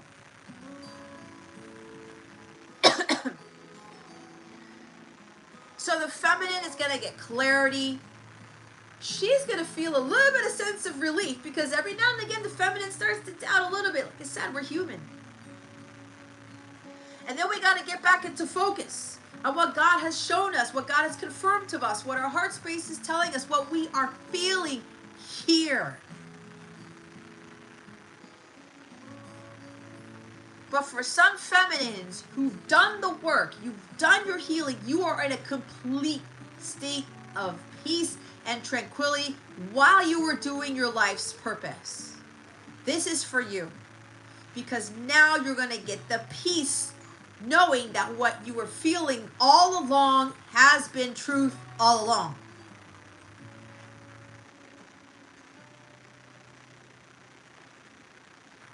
And you are being asked to continue to be compassionate and understanding when this communication comes forward. It can even be from a child, okay? Not necessarily your person. Your person cannot be ready to communicate their feelings, what they want to say to you, their truth, when you are stressed out. When you're not in a divine state of flow, when you're freaking out about life itself, freaking out about money, freaking out about your job, freaking out about your kids, freaking out about whatever. Remember, stress does not bring you into alignment with divine equilibrium, nor will it bring you to harmonious sacred union with your person. Those are lower vibrational energies. Which is why I was saying peace is your purpose. And when you're not stressing, when you're at peace and you're just like, okay, I'm in a state of flow, I'm in a state of flow, I'm not stressing now, I'm not burning the candle at both ends, I'm not burning out, I'm not freaking out about anything, I don't have anxiety, I don't have any despair, hopelessness. I'm just in the divine flow and completely in peace. That means your person will feel at ease too. They will be in that peace. They will be in that equilibrium. Remember, you have to be at the same frequencies. Like attracts like.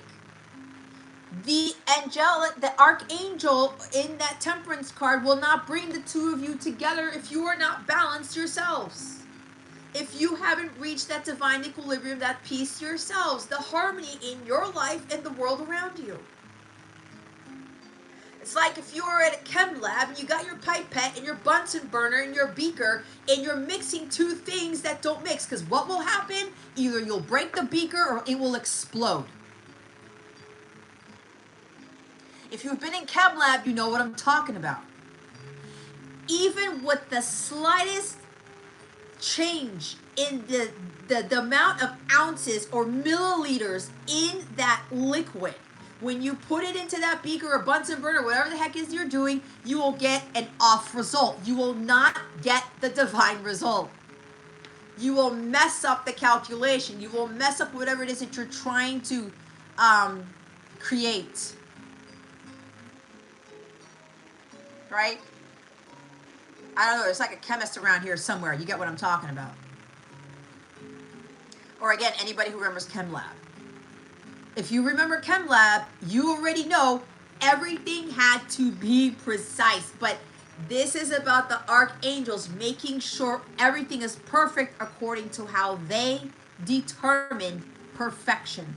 Not you, not them, not anybody else. It's how the archangels and God define perfection.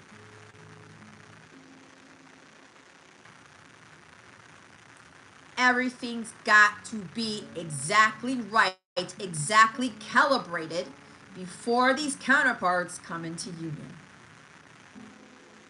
And when God's telling you to be in a state of flow and he's telling you to rest and not just like, okay, I'm not stressing about anything. He's telling you this for a reason because he's preparing you for this communication. Because when this comes in and you read this letter or whatever this is, you won't be triggered. You won't go back to the past. You won't take out your sword that you may have been hiding in your back pocket and stick it in the masculine's heart again.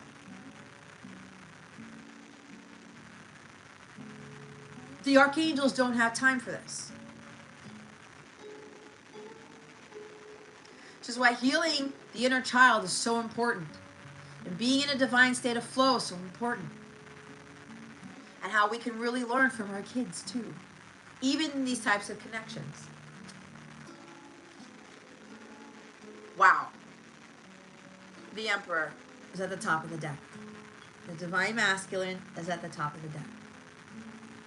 Somebody is ready to break the ice. They are very high with energy to get this done. They're now ready to take the lead as a provider, protector of the home, the family, and the feminine, and the supporter in the physical.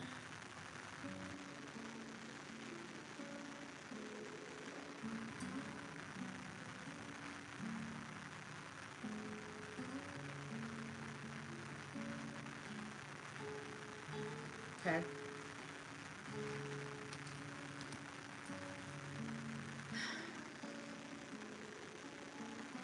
That's also the feminine being secure and stable in her purpose.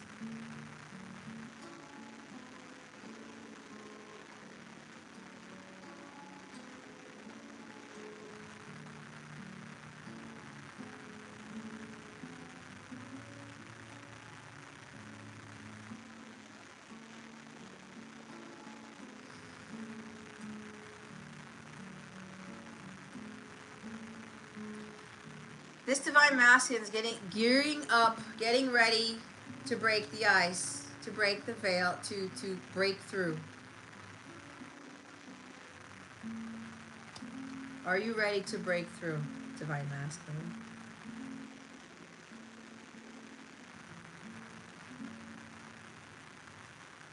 There is a Haven song that has that lyric in there. Are you ready to break out now? Are you ready to break out now? Because I'm ready for you. Some feminines are ready. God is saying that some of the feminine collective, they're ready for this communication, for this truth. And they know that they don't need to jump the gun. They're going to take those baby steps with the masculine here. And after this, after they get over this hump, once the ice has been broken, once they break out, they break through this throat chakra issue, they're going to feel so relieved now. That they will be able to just, it will come naturally to them. Oh, I feel liberated. I feel free. This feels right for me. I can now really verbalize what I want to say or whatever this may turn out to be.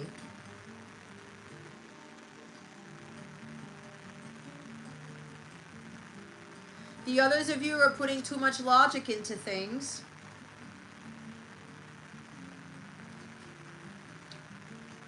There's something about discipline. Some of you may be big disciplinarians with your kids. No, that's not the way the world works. That's not fact. It's fiction. No, that's not what it says in the Bible. No, it's not what it says in the Constitution. No, that's not what society says. Listen to me.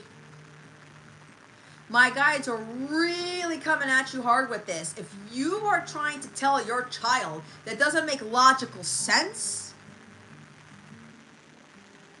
be very careful. It goes back to what I said.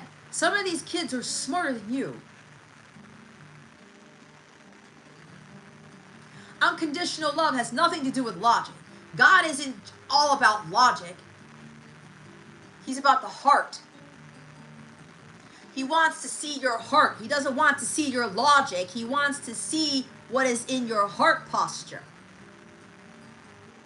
Not what man has written, not what man has decreed, right? This person's got a scroll in his hands. It's written in Latin. Okay? The scripture, everything that was written down. God is limitless. Not everything that God has taught us can be consecrated, written in a book. He has unlimited knowledge. So what makes us think that, oh, we have to go by the facts, we have to go by the rule book, we have to go by the instruction booklet? God has no instruction booklet. He has no facts. He has no limitations to the truth, to divine intelligence. We're talking about God here. He created the earth. He created the universe. He's continuing to create things that we don't know anything about. How are we going to continue to go by certain facts? It's not logical. It's not logical. It's not logical. A lot of these children who are autistic, they're living in a society that is run by man, not by God. But they understand that it's being run by God, not by man. You see the complex here?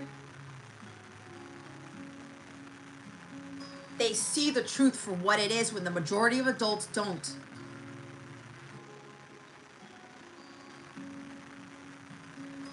These children, these people have been brought here, and there are some autistic adults who've been brought here to break the veil, take the wool off of your eyes to get you to see more clearly, and to not base everything off of logic, off of facts, off of an instruction booklet, what's been written down for centuries. God is omniscient, omnipotent, and what's the other one? Help me out here. Omnipresent. He's ubiquitous, but he is limitless.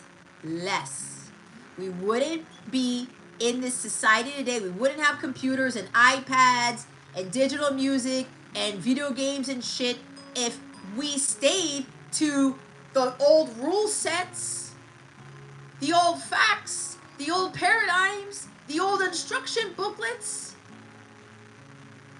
We wouldn't have cars. We wouldn't have airplanes. God blessed us with this expansion of knowledge. So you're telling me that everything's got to be according to a book? According to what is logically written by man? You're putting God in a box when you do that. You're putting these children in a box when you do that.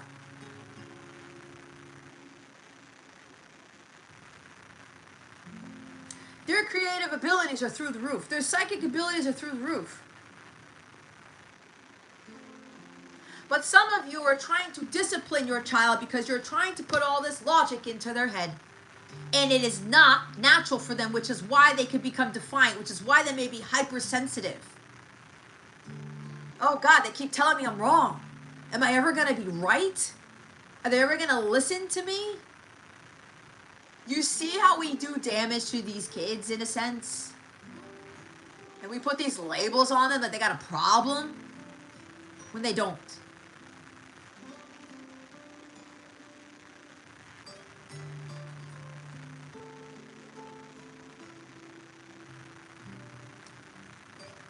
So for some of you, the Archangel is saying very clearly, really think on this differently. Open your heart to what was just disseminated to you by them through me.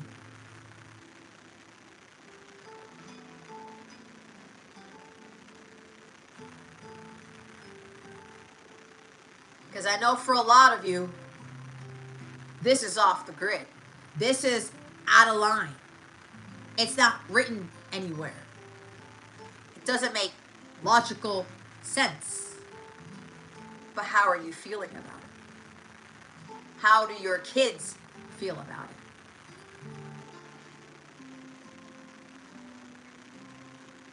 Maybe some of you need to talk to your children differently. And again, I cannot tell you how to parent, but my guides are coming through. Like, listen up. I only speak divine truth here. That is it. Some of you are being asked to start really listening to your children and not hearing them. Speaking to them differently. Finding more creative ways or different ways to get them to open up. But remember, they have to be ready.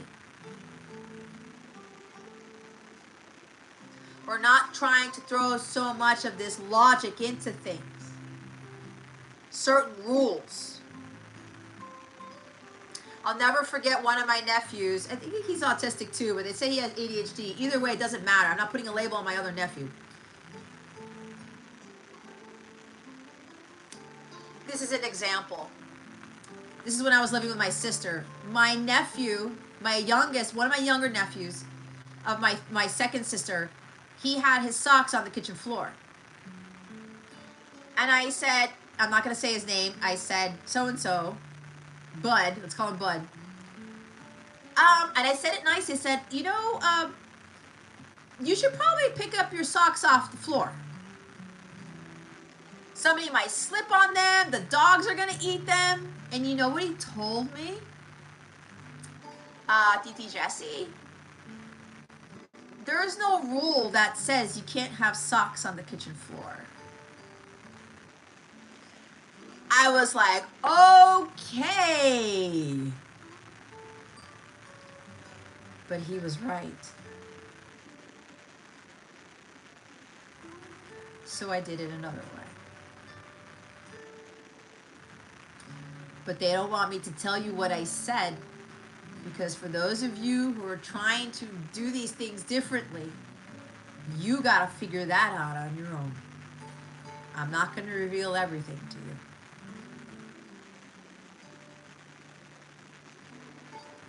But I communicated the sock on the floor thing to him in a different way. And then he picked up the sock and put it where it needed to be.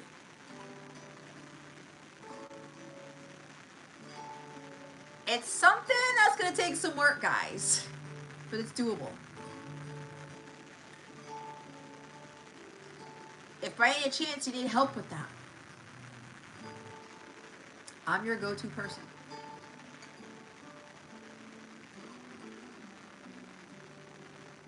I've been seeing it with my own son, but my own son's a little bit different.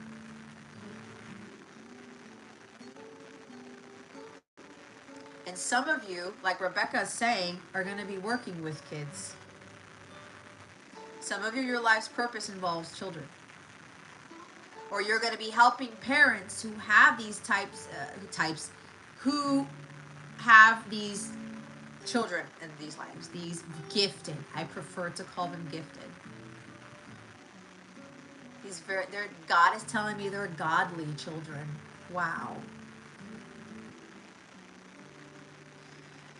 To help these gifted, godly children. Some of you will be working with the parents, or you're going to be working with the children directly. And to help them to deal with this world today, because you now understand how to operate in this 3D world.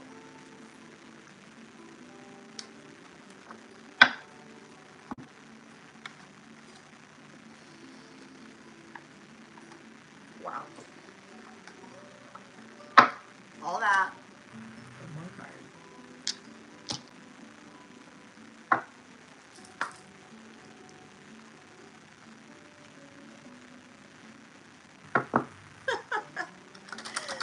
Backseat gamer, that's funny. The squirrel card, the Jupiter card, and Joe Biden. What does it mean?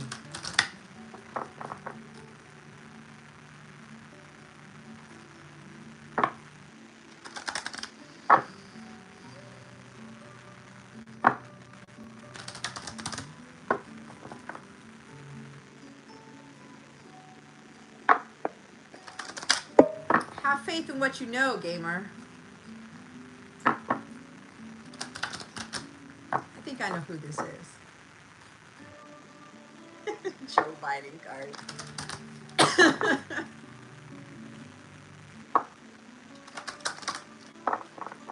Jupiter's to have faith, expansion, squirrel, surprise, something coming out of nowhere. Joe Biden is the current president.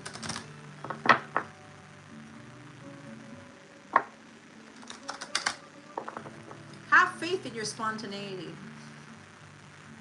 Don't conform to society. That's my best guess for you.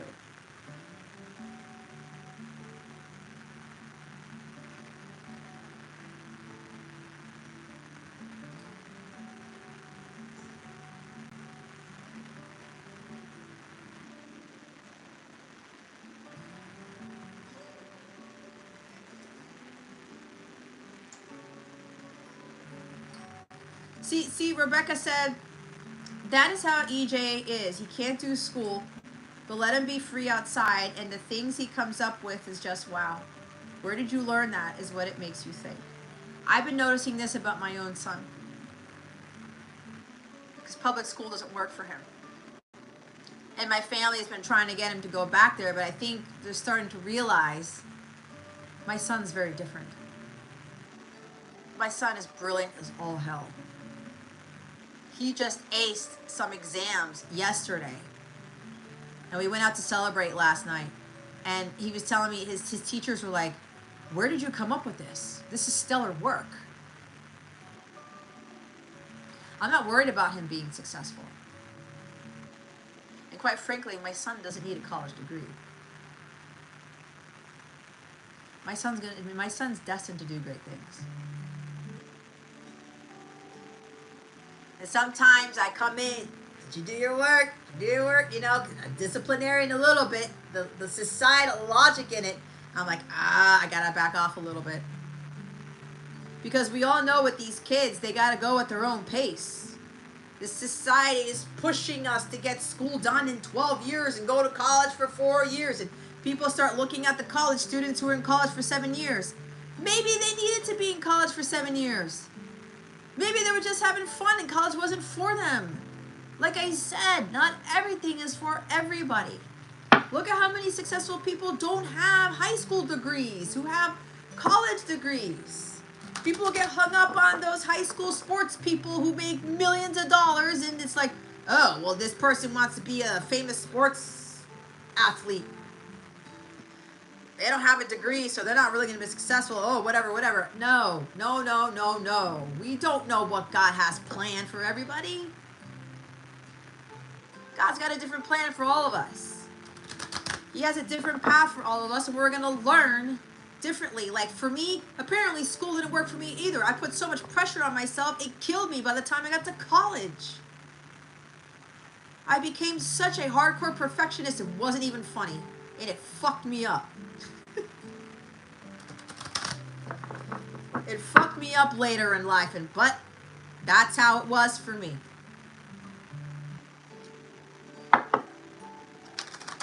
Strong Virgo in my chart. I got a stellium and Virgo in my chart. That was a huge lesson for me to learn.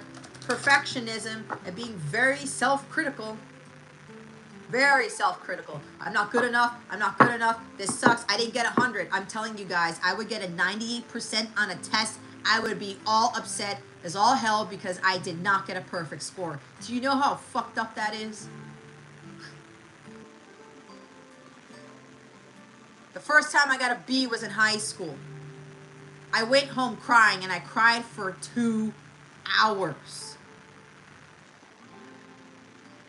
I got my first B my entire life. I broke my record of getting straight A's for years.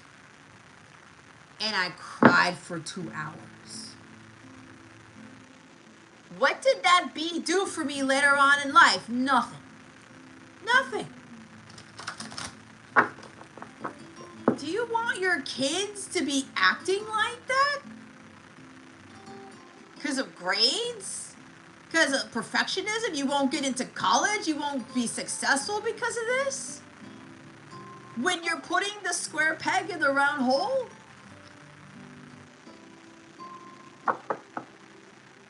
We gotta start paying attention to people who've been successful when they went their own way. They're flying high like that eagle, doing their own thing and doing it the way that comes natural to them, because God is going to support them, period.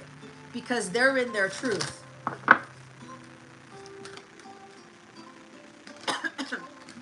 Woo! Almost into the fire. Take a step back. Thank you, angels, for helping me to step back from what's not serving me.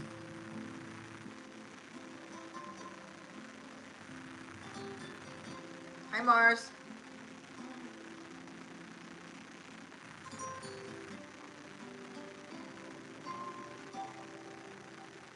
I know who you are, Backseat Gamer.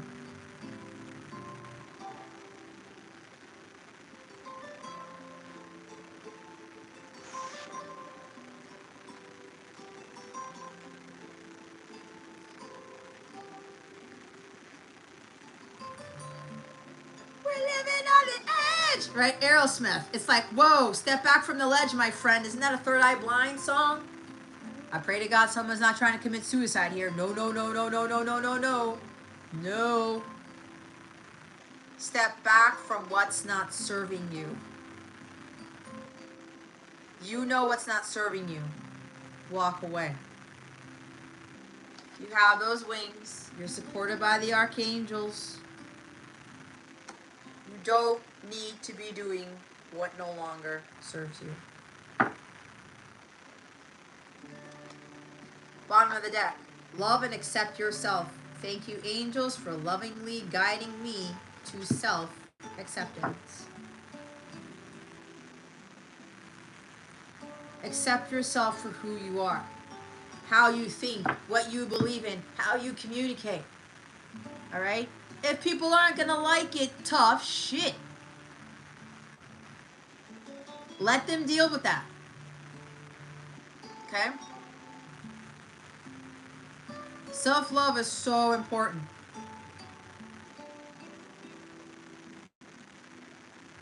Remember, what's not serving you is not what is natural for you. So stop doing it. It's exactly what I was channeling. Love and accept yourself for who you are. If you're a sensitive person, fine. I'm still somewhat of a sensitive person, but I'm able to kind of like not let that get the best of me, right? Because I was getting very emotional when I was doing that reading with that Page of Cups card.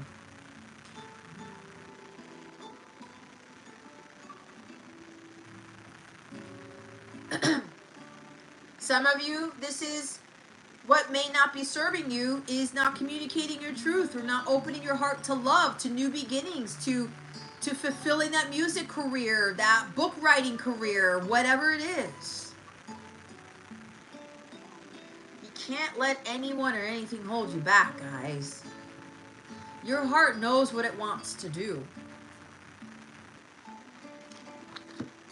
Don't forget to illuminate the thumbs up button if you haven't already. Thank you. And share so they can watch the playback of this. So many people need to get these words out. If you guys could do me a seriously great favor, if anything, if you can share this with somebody who has autistic children or anyone who you know this resonates with, who can really benefit from these messages, I would greatly appreciate if you send that out to them. If you illuminate the thumbs up button. Okay. A lot more people need to hear this truth. Help me help you to help other people. Take time to breathe. Hi, Ishika.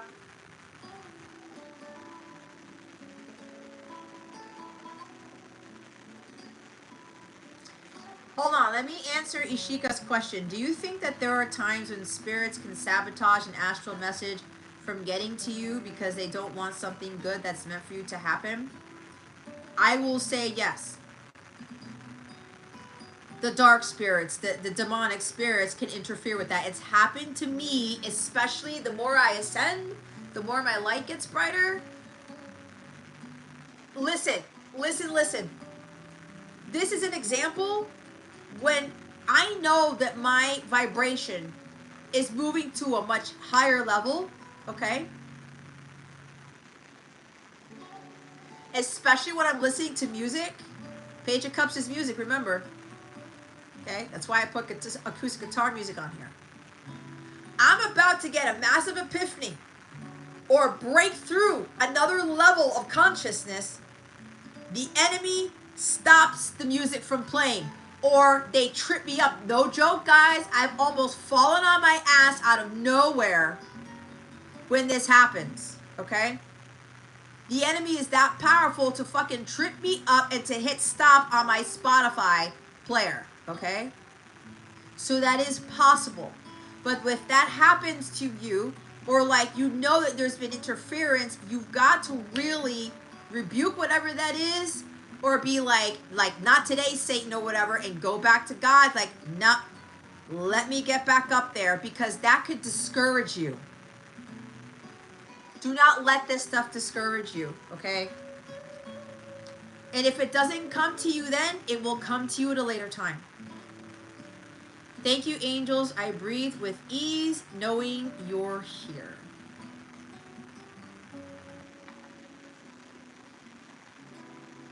Some of you may be wondering, oh, wait, the Archangel cards aren't there, because I always get the Archangel cards, but look, it's Archangel Orion. He's a new one.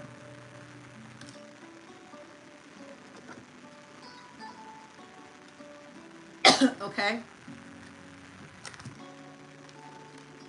They're here. They are always here. They're always with you. You need to trust in that.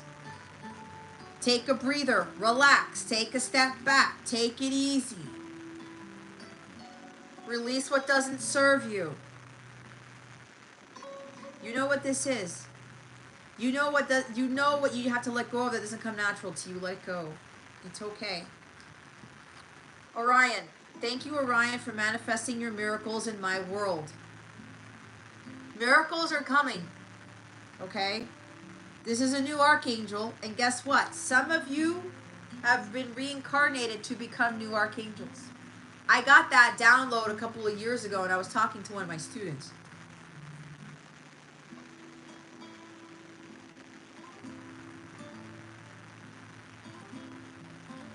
What did I say about God being limitless? We all know the usual archangels, and people are like, Orion? Somebody loves astronomy, astrology, the constellations. They have an Orion telescope. If you love stargazing, looking at the stars, you have a telescope, whether it's an Orion brand or not, You're being asked to go back to doing that, perhaps. That's for somebody. Take a step back. Take time to breathe. Remember the Temperance card. Be in a state of peace and calm and divine flow and watch the miracles come in. You do your part. God does the rest. But you have to believe in miracles and you have to trust that God will bring them to you. You got to be at the vibration for those miracles to come to you. Look what's after the love and accept card. This is for somebody specific. A loved one in heaven. I told you, some of you have guardian angels, people who've passed on, who are watching over you. They've been with you since the day that they left.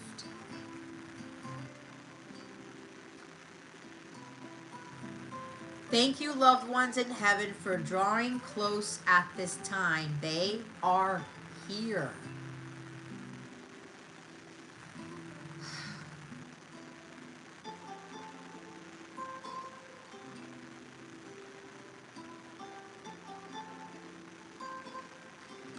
I'm hearing names.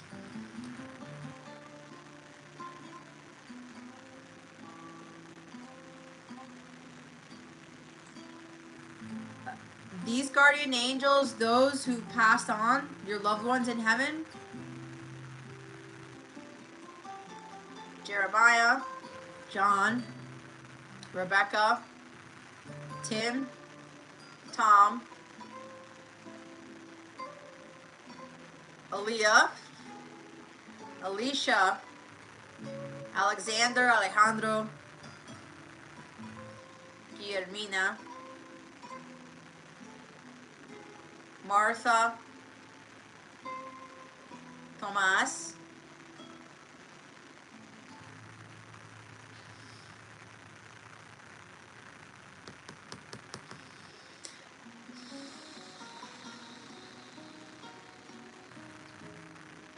Edward, Eduardo,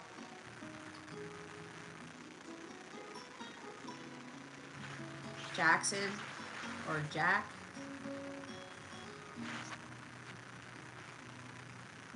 Now, what I'm being told, for some of you, these guardian angels can actually be your children.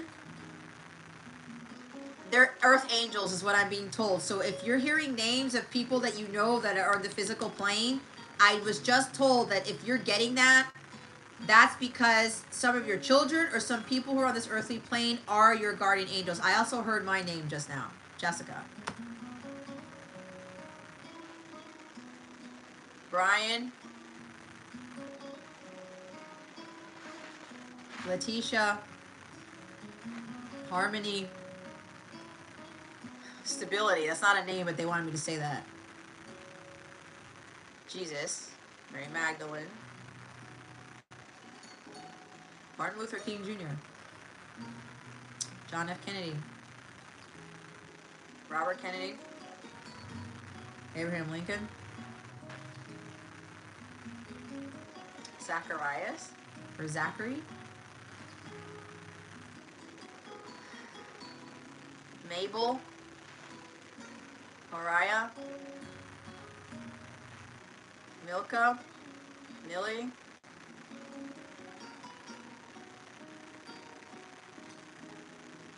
Ivan,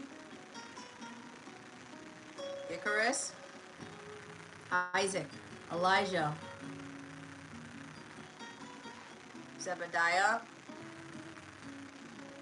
Ishmael, Esther, Roman, Romulus,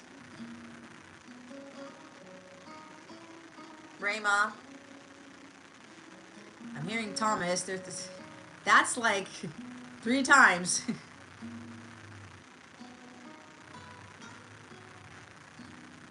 Mark, Jacob, James, Michael, Matthew,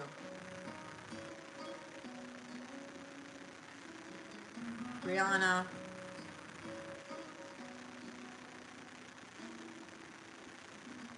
Janelle, Jacqueline,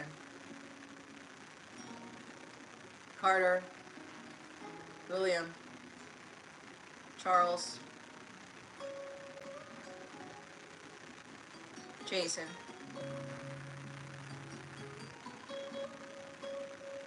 Kylie, Kira, Kronos, Julian, Julius, Jose, Idalia, which is the hurricane name, Leanne, Amos, Adam, Eve, Job, Joshua, or Josh,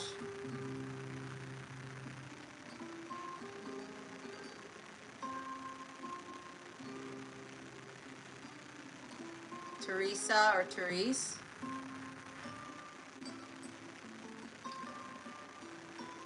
Catherine,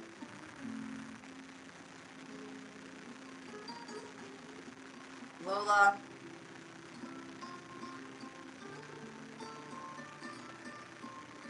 Jennifer,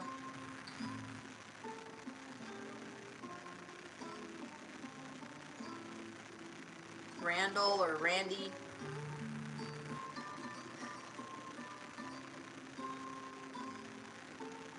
Zachary, I think I said that, Angelica, Angel,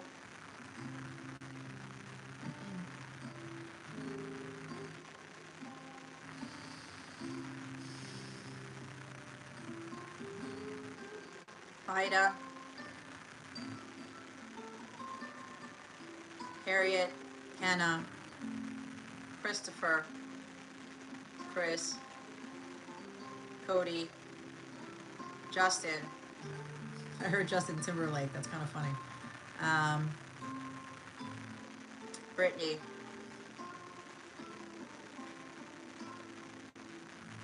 Zendaya,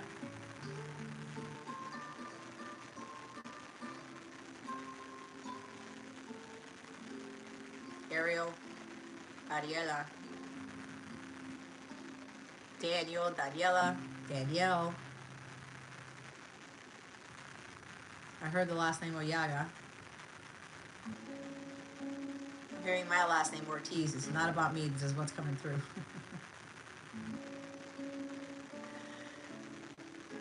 A last name that begins with a C and ends with an R. They don't want me to say the last name, but that person who's watching, you know who you are. Family name. Timothy, Tyson, Tyra,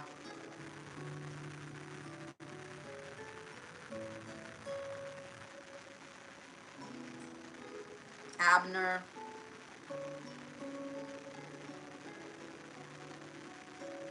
Darius, David, Sophia, Aurora,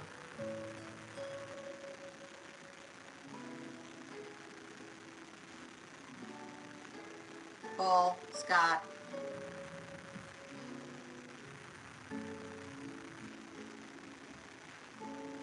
Loki, Zeus. Okay, this is interesting. Any others? Holy Spirit.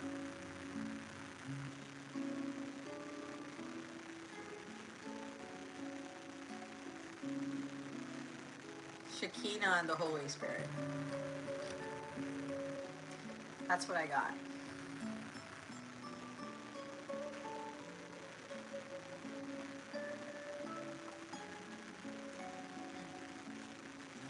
I wasn't kidding about guardian angels, guys.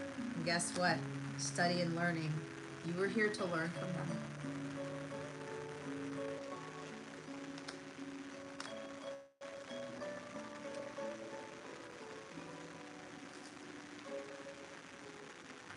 Yes, Rebecca, they could be children from a miscarriage.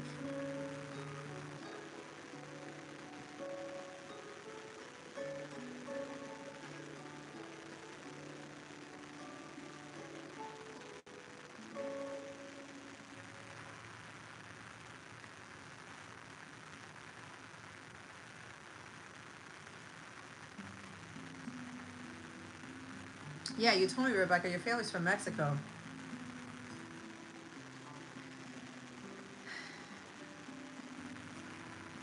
Take a step back. The angels are guiding you to take a step back from any harsh energies. I'm also hearing the name Michelle. And Micah. The angels are guiding you to take a step back from any harsh energies or situations in your life at this time. You are being encouraged to remember that you are a sensitive being, and if you are around harsh energies, you will pick them up. If you feel that there are certain people, places, or situations in your world that don't resonate with where you are right now, take a step back from them. If you're jumping into a new project at this time, you're being encouraged to take a step back and think about the effects it will have on your life. The angels are encouraging you to slow down and to reassess the situation in your heart and mind before proceeding any further. Step back and allow things to develop naturally and without force. Everything will happen at the right time.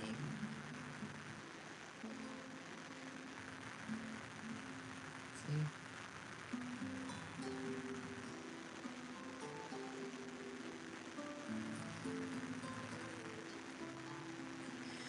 Thank you, God and the archangels. See?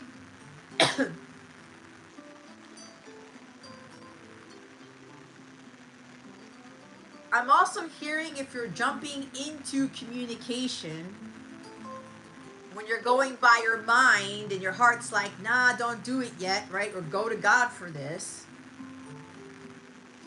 Slow down and reassess the situation. Step back and allow things to develop naturally and without force. I was talking about this. I don't bullshit here.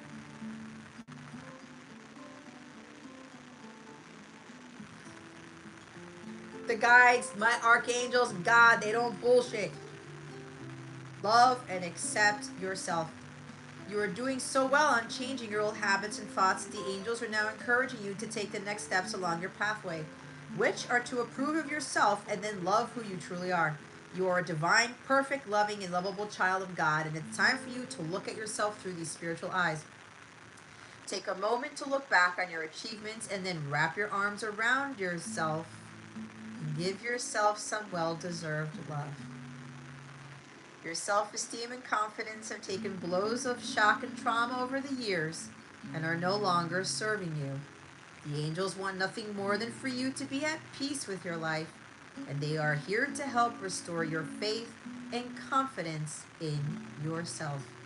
You have the magnificent ability to live a life you love. Take time today to realize that you are loved unconditionally by heaven, and then take some steps towards loving yourself just the same. This is the key to opening up your good heart. That is the Page of Cups. Opening up your good heart. Opening up to love. It may have been trampled on, damaged since childhood. It's time to open up. It's okay, but just take baby steps and do what comes naturally to you. Don't force yourself to try to open up in a way that doesn't come natural to you. Do not allow anyone to try to grab you by the throat or put a pitchfork in your face or whatever, or a torch to try to get you to speak. I have a feeling for some of you that happened, like Salem witch trials. Halloween's coming up. Some of you were like witches who were burned at the stake and waterboarded and drowned and stuff like that. But anyway,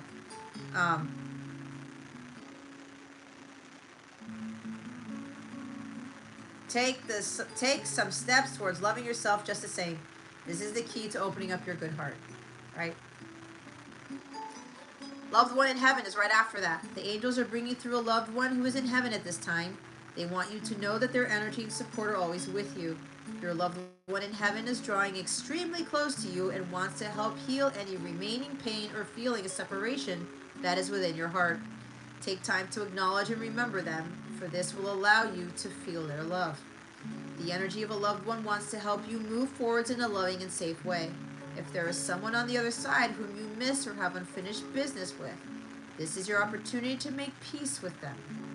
Please know that they are offering their love to help remove anything that's holding you back and are asking you not to feel guilty about anything at all. They have found eternal peace in heaven with the family who have gone on before them. Oh God. I'm going to read it again. Your loved one has found eternal peace in heaven with the family who have gone on before them. They are fine.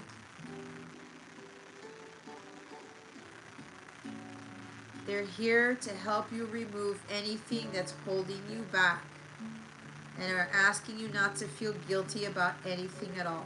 And for some of you, this is to help you remove anything that's holding you back from your past, holding you back from communicating your truth, of following that, doing that business, doing music, doing painting, art, whatever it is.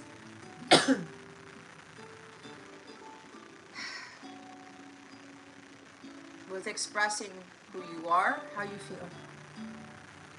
Some of you, it's holding back from opening your heart to what is right for you. Okay?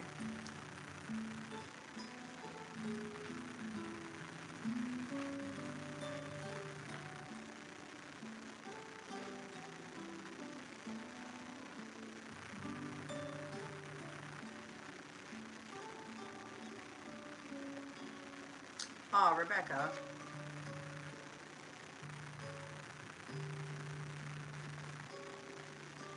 What's up, Mojo?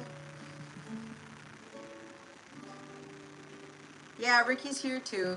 Even though I didn't say his name. I don't think I did, but still. Take time to breathe. Ooh, this is a very deep reading today. Those of you who are my members, I told you, didn't I? This is important. This is why God had me rest all week, because I needed the energy to be able to channel all this, especially to channel all these people who passed on. That's a lot of energy. This is a big message. Okay?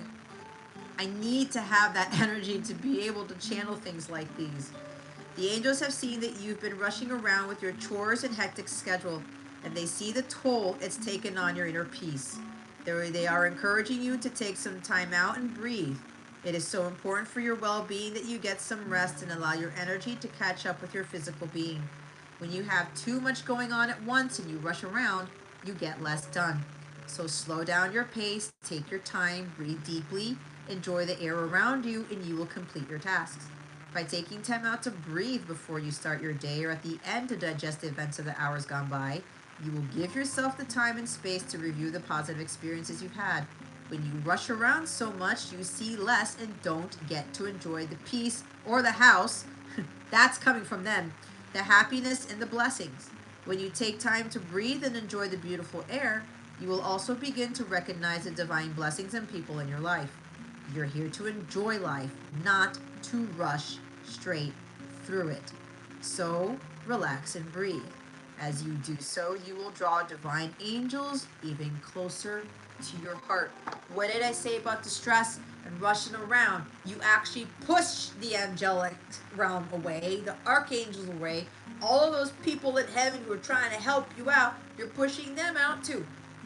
Because that stress and running around is not high vibrational. It's low vibrational. And when you're trying to have those miracles come in, where is the space for the miracles to come in when your life is in shambles and you're doing this, and that? It doesn't work that way. Let me read the Archangel Orion card, then I'll move on. My guides are like, Jess, that means you too. You don't have to rush either. I know. Manifesting miracles with Archangel Orion. You are blessed to receive this very special angel card as the angels are drawing close to help you manifest your wildest dreams in the most miraculous ways. Miracles occur naturally, and when they aren't occurring, something has gone wrong. But the angels are helping you align your thoughts and energy so you can manifest the blessings you really deserve. You are a magician. You have been handed the power and energy to create the life you deserve. Whatever you believe to be true is created. Belief made manifest. The angels want you to know that the life you want is here and that you are in the perfect place and space to create it. You are filled with the infinite energy of the cosmos, so allow this energy to manifest blessings in your life. What do you want to happen next? As long as it's a love-filled thought, create it now. Orion is one of the newer archangels offering their support to heaven. He helps us connect to all that is and reminds us that we are one with everyone and everything in the entire universe. An angel of the cosmos, his energy reminds me of wishing on a star. I know somebody's been looking up at the stars or the constellations. They've been doing a lot of wishing, a lot of hoping, a lot of praying. An angel of the cosmos. His energy reminds me of wishing on a star as he helps us create the most magnificent events in our lives. In order to invoke Orion's energy, visualize yourself surrounded by stars and know that you're connected to the whole universe. A lot of you are star seeds. A lot of these autistic children and adults are star seeds.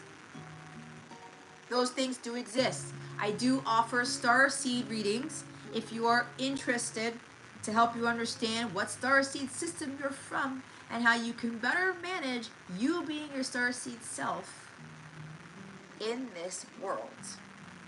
Okay? Some of your kids are star seeds. I am a star seed.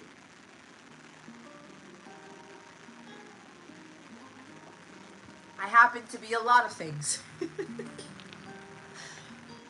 Which they keep telling me about.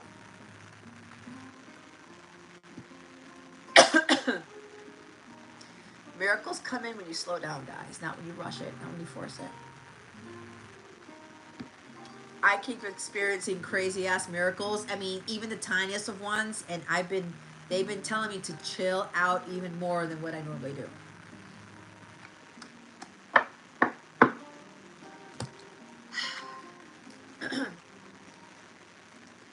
So yeah, somebody loves the stars. Some of you are star seeds.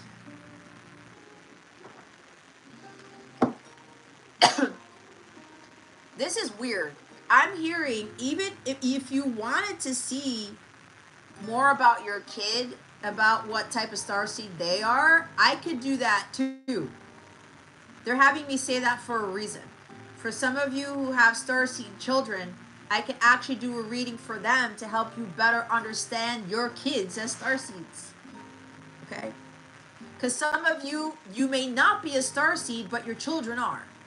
And when you better understand what star seeds are and what family they're from, and what they are, what their path is, their purpose is, and what their characteristics are, it'll help you to better work with them.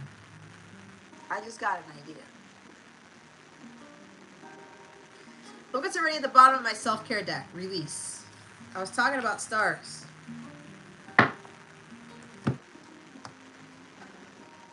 I'm now going to use my star into your power oracle deck that I created. It is available for sale. This is a fantastic self-care tool that you can use every day to give you some sort of guidance to help you throughout your day. But there's blunt truth in this, okay?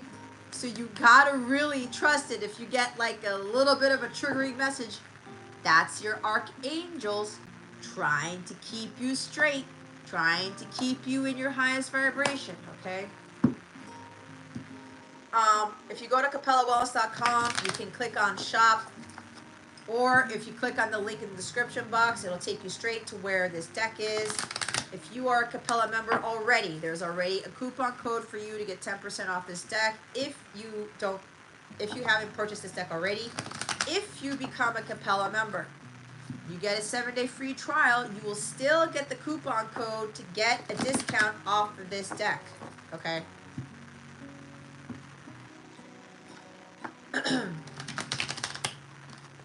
All right. Holy Spirit, Archangels, Jesus, Mary, Mother Mary, Pleiadians, Syrians, Ascended Masters, please reveal to us for our highest good. What guidance do we have for this collective? Please and thank you. Thank you for your wisdom, your guidance, your support, and your clarity.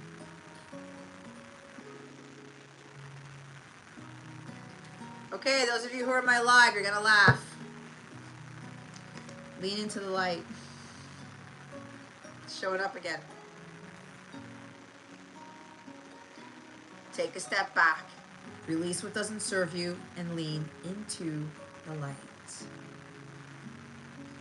Not the dark.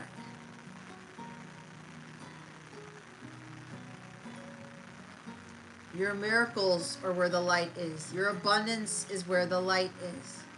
See the light of truth in this situation, the Ace of Swords, to get clarity about something. Lean into the light to speak your truth, because when you're speaking your truth, you raise your vibration. You're more in the light than in the dark. Remember, something's been holding some of you back. And some of you, that's communicating some sort of truth. But remember, you do it the natural way. And you cannot be afraid of what happens when you speak your truth, when you send that letter, when you communicate something, when you speak your truth on your YouTube channel or in a book or whatever this is. Okay? You know that by you holding that in, you're doing yourself a disservice. You're actually leaning more into the dark when you do that. When you hold back your peace, when you hold back those feelings, when you hold back that truth, you are leaning more into the dark, guys, not into the light.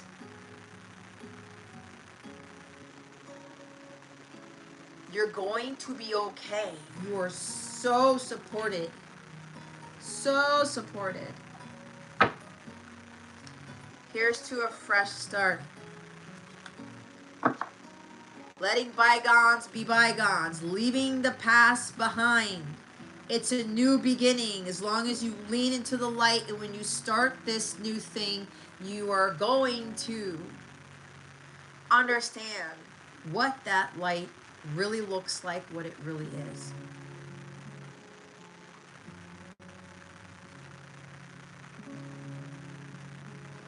Whatever this breakthrough is, whatever this truth is, whatever this new thing is for you, because Ace of Swords is also new beginnings. Page of Cups is new beginnings.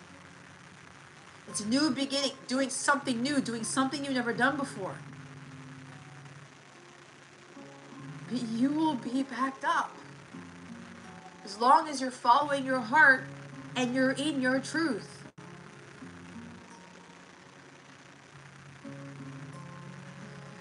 Those new beginnings are there. That's 3 times with new beginnings, guys. Ace of Swords is a new beginning. Here's to a fresh start. New beginning. Page of Cups is starting something new. There's also the start of a relationship, or the rekindling of a relationship. Top of the deck. You're almost there.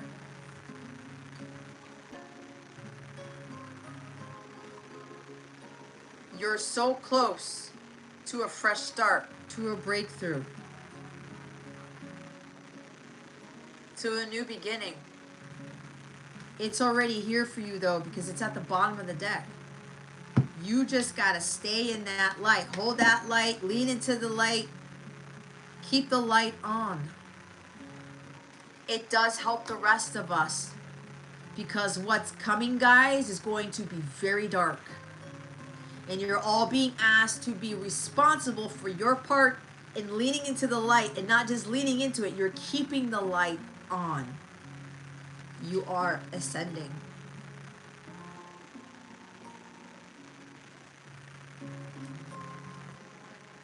Your manifestation is super close. Wow. And we saw the Manifesting Miracles card with Archangel Orion.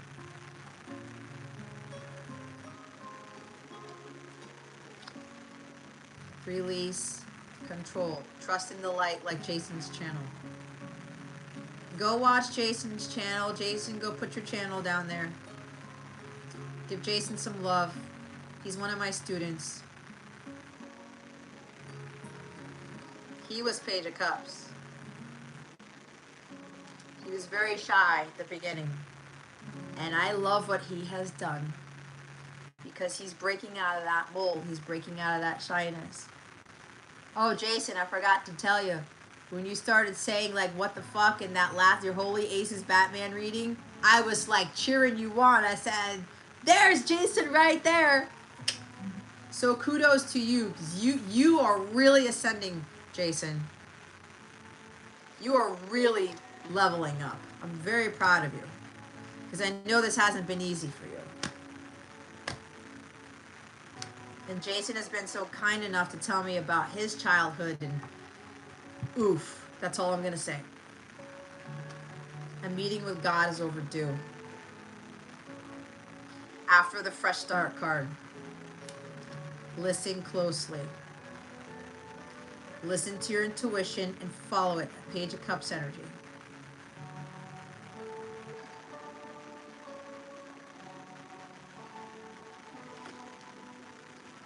This is it.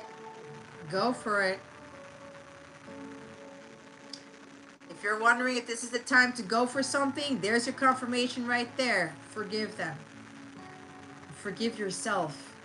This is also a word that whatever it is you're going for, if you're communicating your truth, oh, thank you, Holy Spirit. Page of Cups can also be looked at as an apology, a heartfelt, sincere apology. So if you're the one apologizing to someone and you're wondering if you're going to be forgiven, you've been forgiven. If you're wondering God's going to forgive you, you should know by now that God always forgives. He gives us grace. We can fuck up a million times and he's still gonna be there for us. Unlike some human beings, because they're just not in the light. But he always comes back around. He's always there. Okay?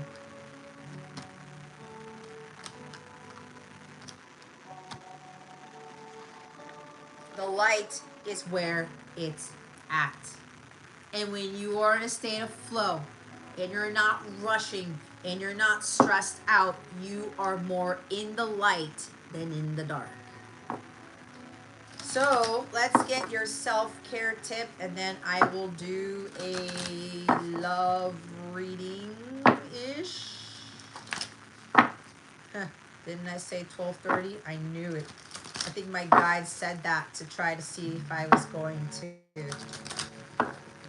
listen to that. What is the guidance? What else? What's the self-care tip? This is also a wellness channel. You can't have spiritual growth without the wellness piece of this. Holy Spirit, Archangels, what do you want them to leave with regards to self-care, with wellness? What is their guidance with regards to their well-being, Holy Spirit? Archangels, Jesus, Mary, Magdalene, Mother Mary, please and thank you. Thank you for your wisdom, your guidance, your support, and your clarity. Woo!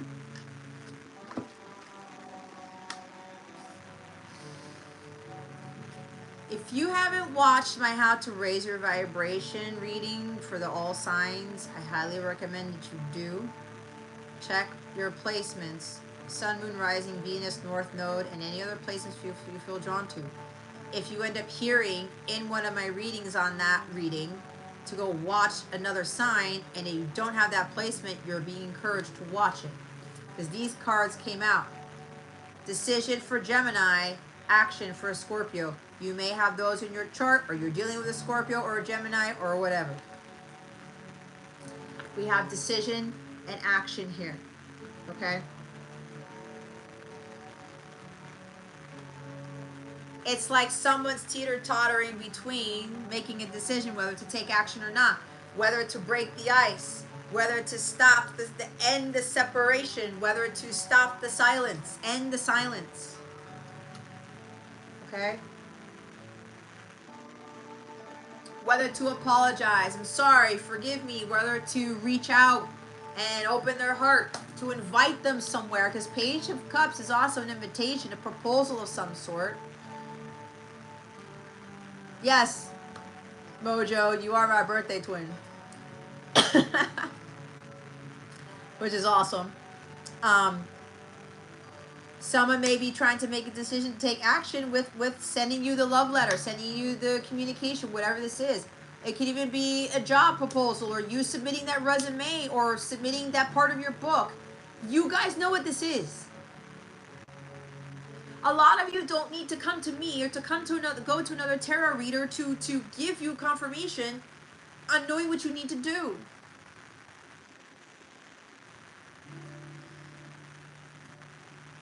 But here's the thing. You have to go by what God is telling you to do. Or maybe with this decision card, maybe the best decision is no decision at all, because that's what it says. Sometimes the best decision is no decision at all. And you know what this means? We are coming into the new moon in Virgo. Okay, there's a grand air tri then. If you are a Capella member of mine, I'm going to talk about what this new moon is going to bring about, because it's going to be very significant. With a grand air trine, it's opposing Neptune, it's conjuncting Uranus. There's a lot of big shit happening with this new moon. A lot of really good stuff. Okay? So if you're a member of mine, I'm going to do a special reading on that. If you're not a member of mine, you can be part of one of the memberships that have the astrology in it to get that reading, because that is going to be a big one to work with. So, decision. Gemini. Mercury. Right? Mercury also rules Virgo. The new moon in Virgo occurs on the 14th at 9:39 p.m. Eastern Standard Time in the States. It's going to happen over in the UK the next day, the other side of the world.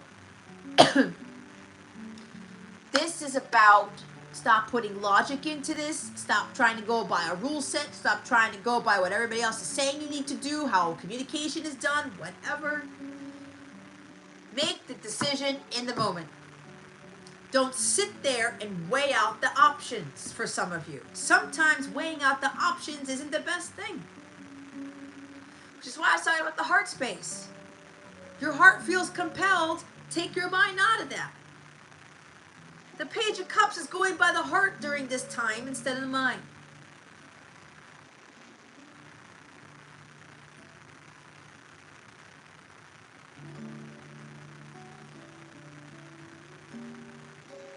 Do I take action or not? Do I go up the stairs or not?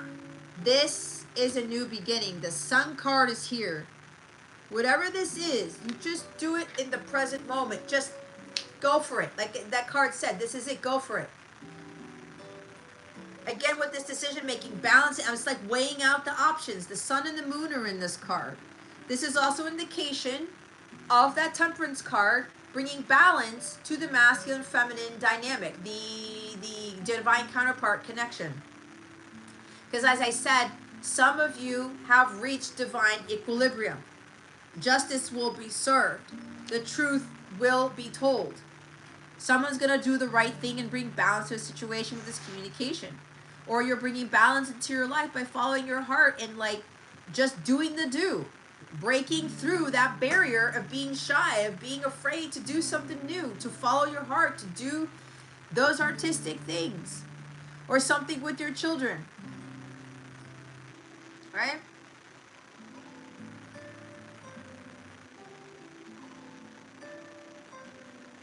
The Sun and the Moon and those scales balance a masculine and feminine energy. Knowing when to take action and knowing when not to.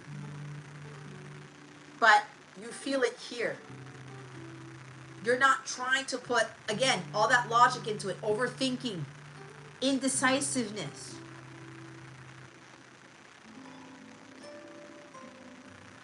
There's a fresh start here, guys. As I said, there's 3 cards that deal with a new beginning.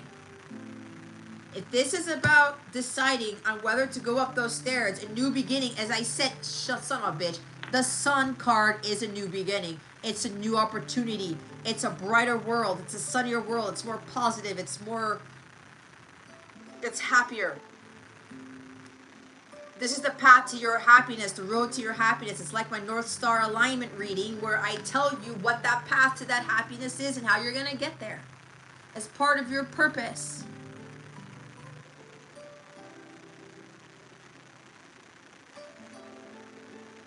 Some of you, you're being told to take action and head towards your happiness.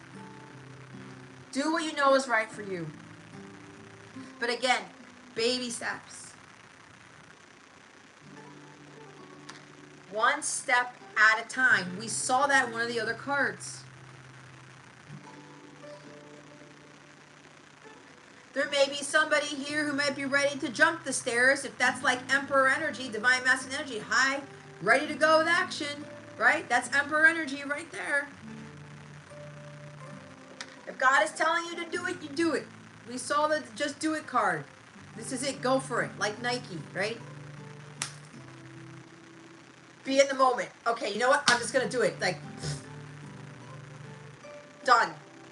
No thinking. Some of you are very hard thinkers. I used to be one of them. Killed me. All right?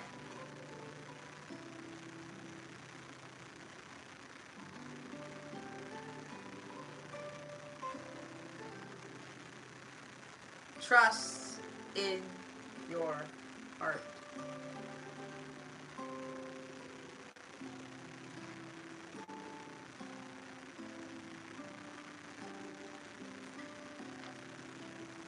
But again, others of you could be like,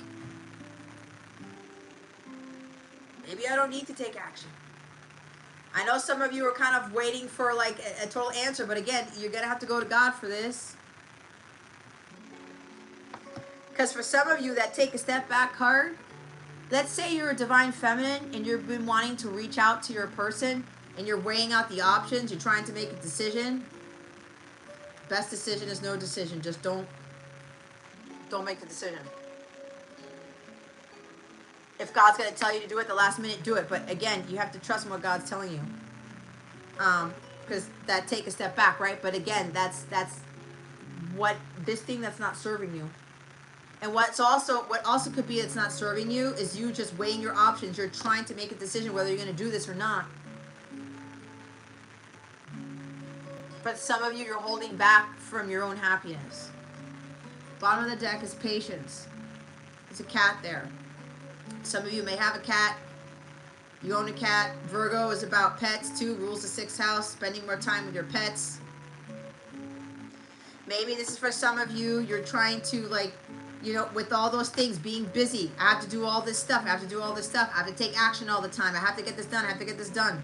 Right? What if I take a break? Is that a bad thing? I talked about this in my flash tarot reading for this weekend, guys. Again, deciding when to be patient, when to take action, when to not do something, when to do something. She's sitting here with her cat, enjoying the company of her cat, giving her cat some love, giving her pets some love, just sitting there doing nothing and getting the healing from the cat. That's what my cat used to do with me. I missed that a whole hell of a lot, but it's like I had to be obedient to God and leave my cat with my sister in North Carolina. But what's funny is my cat's healing my sister. So you see how this works? My cat would sit on me. After I did readings, she'd sit here. And a lot of the times, she would come in before my Pisces reading and heal me before the Pisces reading.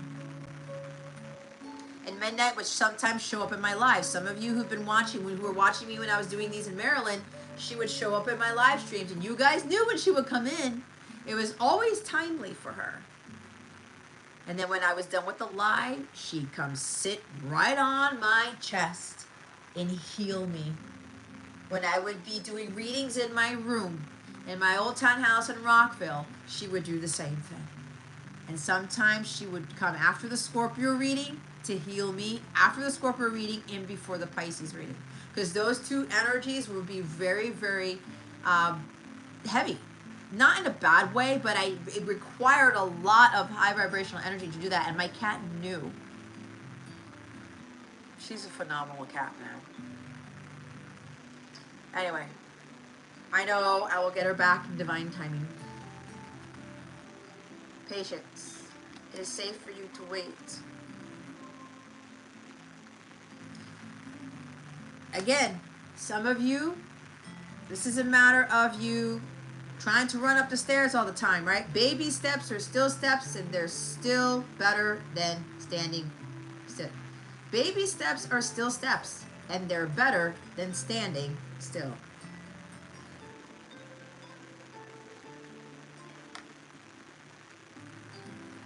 Some of you, maybe this has been like, it's safe to wait. I gotta wait. I gotta wait some more. I gotta wait some more. It's kind of like 3 of Wands.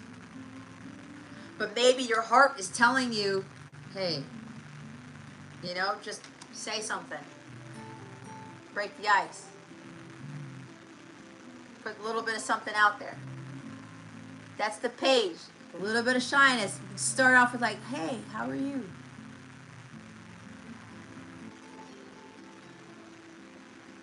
Right? Go from there. And then lead up into that with that action, baby steps, going up the staircase.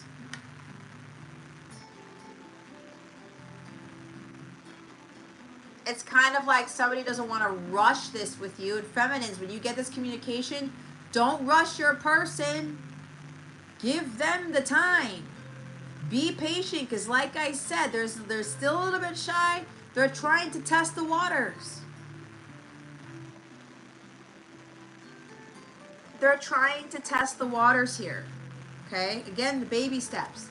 So feminines, when you get this communication and it's kind of like, it's a heartfelt message.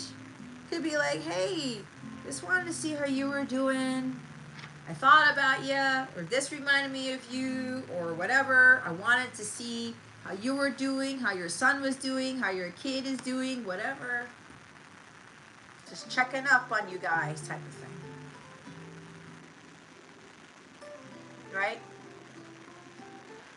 And then they start putting their foot in through the door until they feel comfortable enough and you make them feel at ease again, and then they will start to really open up. So for masculines who are watching this, you've been patient. You know the feminine has been patient. But it seems like for some of you, God's like nudging you a little bit. It's not serving you to hold it in anymore because you're feeling the pressure.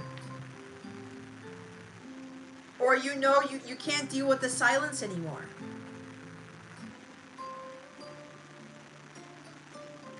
And so you're like, do I just go through with this and see where it goes? The answer is yes. If God's telling you you're ready, if He's giving you the go-ahead, if you've gotten confirmation of this time and time again, then trust in that. You don't have to confess your undying love to this person right off the bat. That's not your natural way of doing things, is it? Send whatever message that is, whatever it is you have in draft mode, whatever, maybe a letter or something. Right? Maybe you want to send a letter, a handwritten letter. By the way, I do handwritten love letters. I literally write out the letter when I'm channeling your person. I also do handwritten letters from your loved ones. Right? I've done some for some people here. If you're curious to know what your loved one wants to say to you, I do those. If you go to CapellaWallace.com, go to my service suite, scroll down, check out handwritten letter. I do handwritten letters from people who've already passed on. Ask Rebecca. Or handwritten letters from your person in the physical.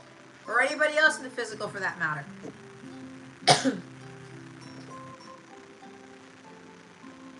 Now I'm doing handwritten letters from your own children, or for some people that you're having a hard time communicating with or understanding. I could do those too. That just came to me just now. They just told me this. Okay?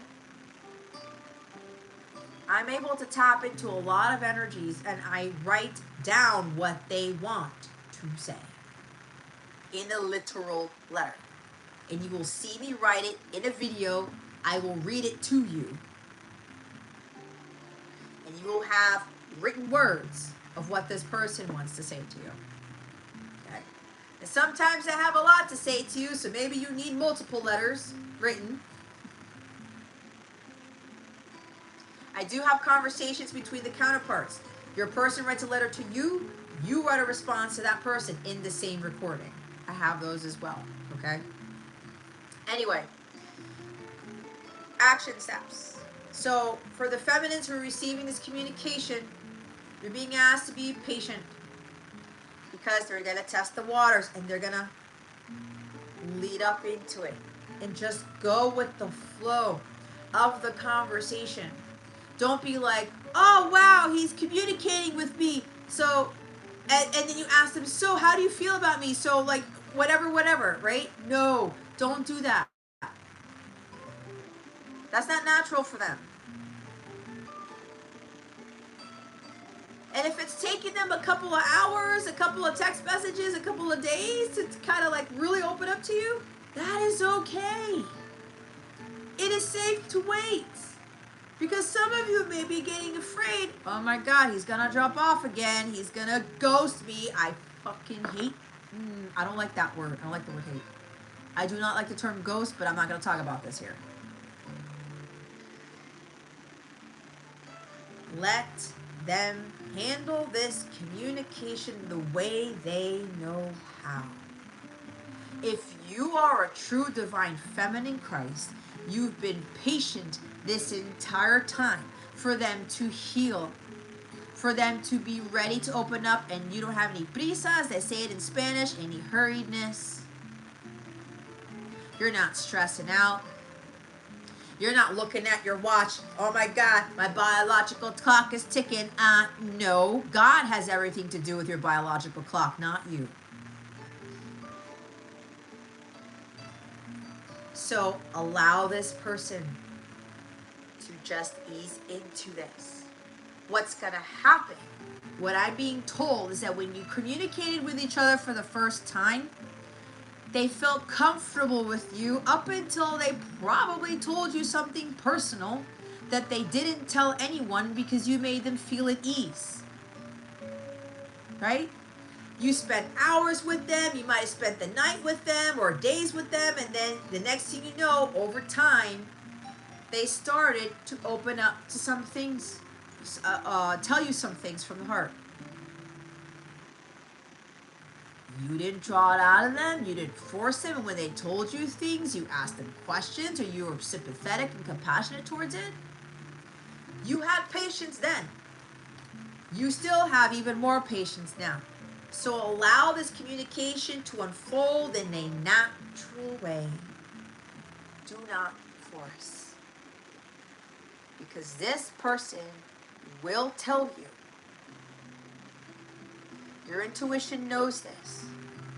But this is very, very new for them. A true divine feminine Christ will fully understand this.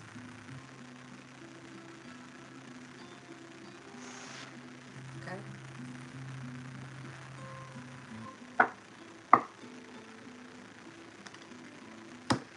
All right. I got some tea.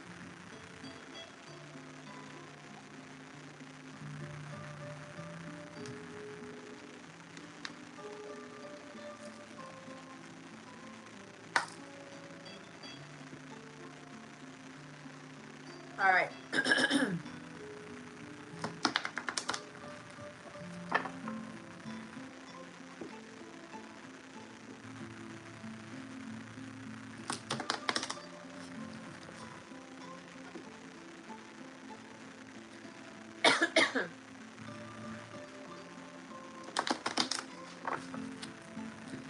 Alrighty, so I'm going to do, like, I'm going to pull a card for the love stuff, the energies with the collective, with regards to your connection with your person. Let's see what comes out. Holy Spirit, Archangels, Galactic Families, Pleiadian, Syrians, please and thank you. Thank you for your wisdom, your guidance, your support, and your clarity.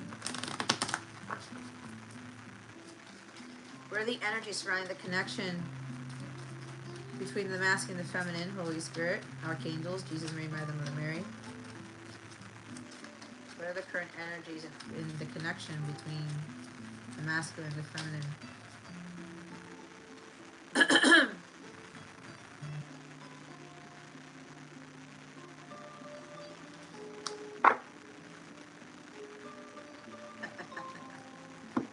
Well,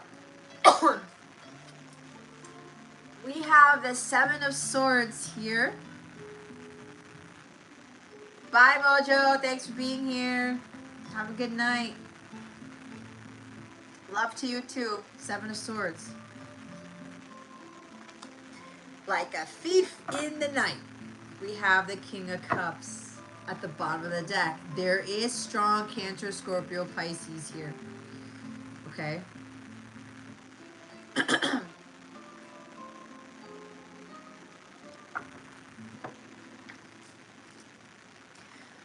All my archangels are doing is confirming what I have just channeled about this connection. The King of Cups is the one who loves very, very deeply. He will love you like no other. He loves you like no other. He loves you the way God loves you. That's pretty huge. It's pure unconditional love right there with this King of Cups. Okay? Very generous, very warm-hearted person. He really cares about people, humanity. He's starting to understand that spiritual wealth is more important than material wealth. That love is all that he needs. That through pain and suffering comes great wisdom. That all of these heartbreaks and difficulties in love and the challenges that come with them, they've only made him wiser to better love people from Christ consciousness, from a higher vibration. The agape love is what the King of Cups gives to everyone, which is the highest form of love, which is the highest frequency of love. He's very empathetic to others, very compassionate, very understanding. He hears people out. But the one thing that the King of Cups is sometimes known for is he doesn't always wear his heart on his sleeve. He's not always going to communicate with you verbally how he feels, what he's thinking, what he's feeling. He wants you to feel it in a different way. Every time I see the King of Cups, I see the song More Than Words by Extreme. As I said previously, the King of Cups, well, I said previously, verbal communication is a low form of communication for humans. The King of Cups communicates from a higher vibration, a higher frequency, which is unconditional love. Which is communicating love through how he feels. How he shows his love, not what he says. He makes romantic gestures. He writes poems. He writes songs. He records himself playing the guitar and like will send you a video during the day while you're at work or whatever it is.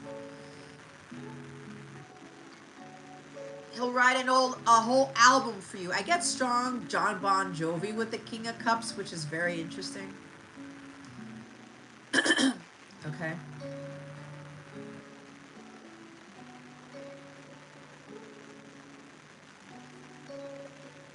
You may think this person doesn't love you. You're having negative thoughts. You're thinking they're doing something behind your back. They're being sneaky. They're lying. They're cheating. Whatever. But the only thing is that this King of Cups is trying to get you to realize I can't talk to you about this. You need to better understand how I'm feeling about how you're feeling about me. There's also this energy of telepathy. Or maybe you're expecting somebody to read your mind with the Seven of Swords. Well, don't they know? They know. I know they know that they know that I know that they know. Why don't they just say it? That is not divine love, ladies and gentlemen. Again, that is a 3D form of love with the verbal communication. It's a lower frequency. If you know how this person feels, then you know. But this King of Cups has a very different love language. It's exactly what I was channeling. You cannot expect someone to reveal their feelings for you the way you do for them. You can't expect them to express it the way that you do to them.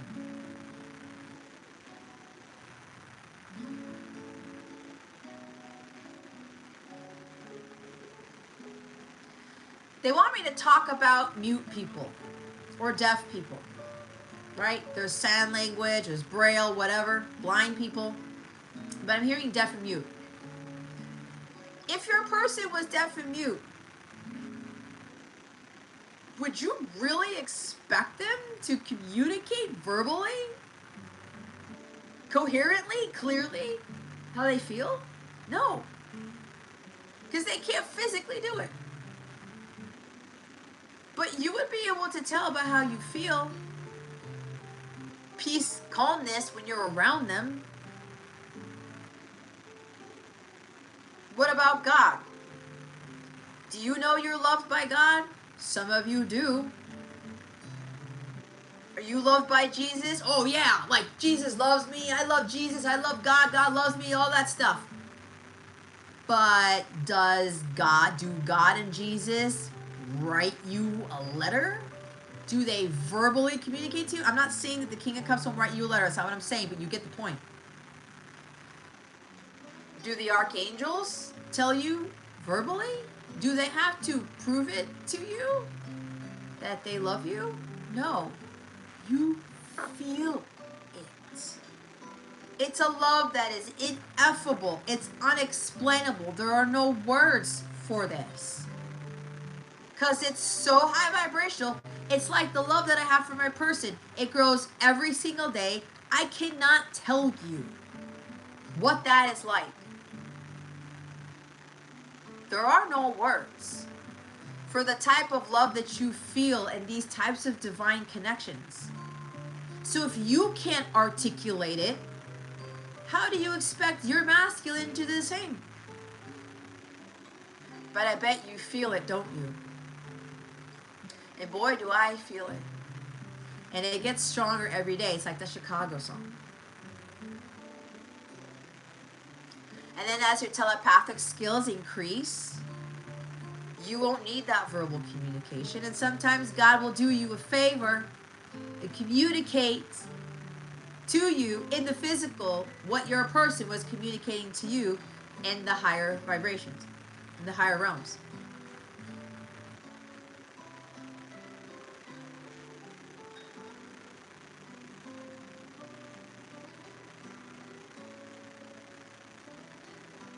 But some of you, remember, lean into the light. Some of you are leaning into the dark because you're looking at this with a logical mind.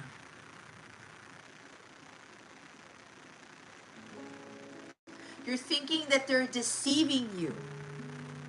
The King of Cups is an energy of ghosting, which is why I was channeling that. And I cannot tell you how much I dislike that whole culture.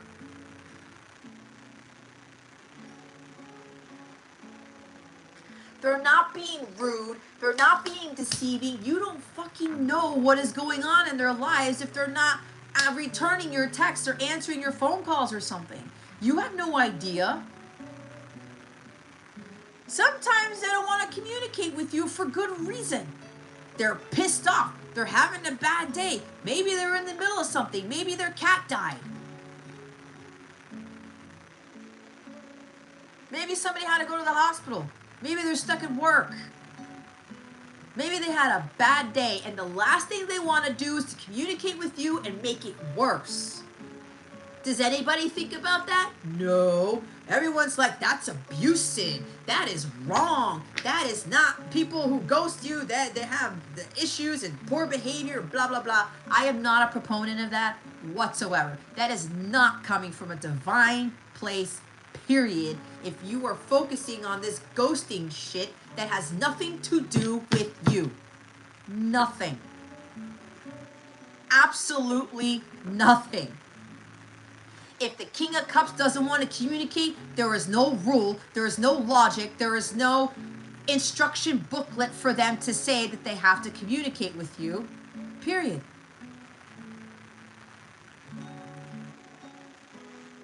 I bet all of you watching this, someone has texted you and you didn't answer them, did they?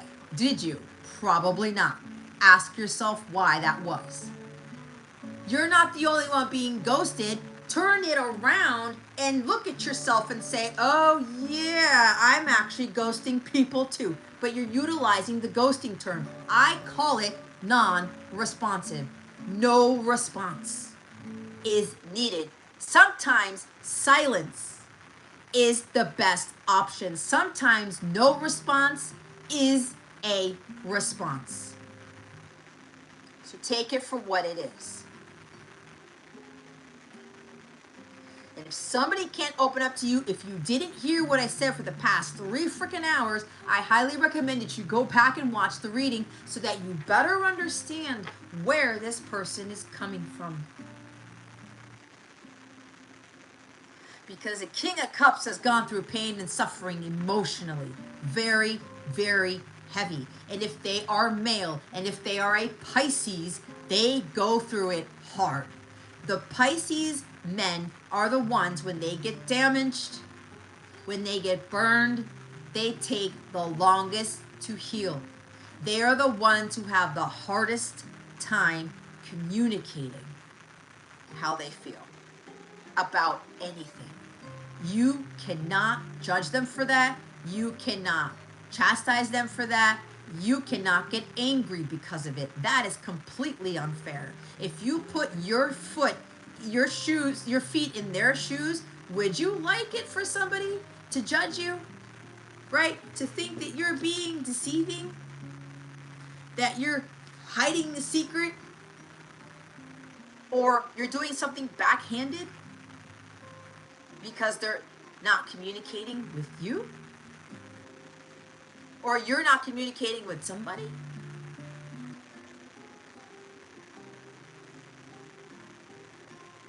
If you know intuitively what's going on, somewhat, how they're feeling, that's all you need to know.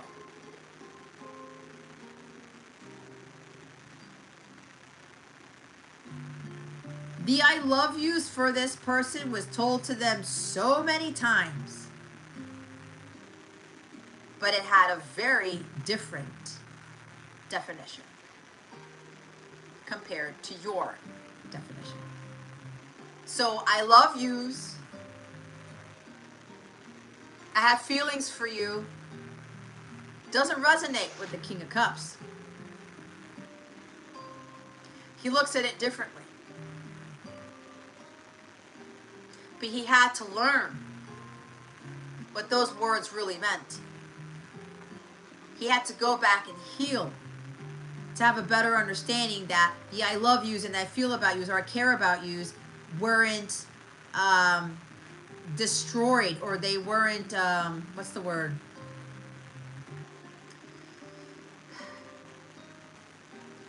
It's like a brokenness.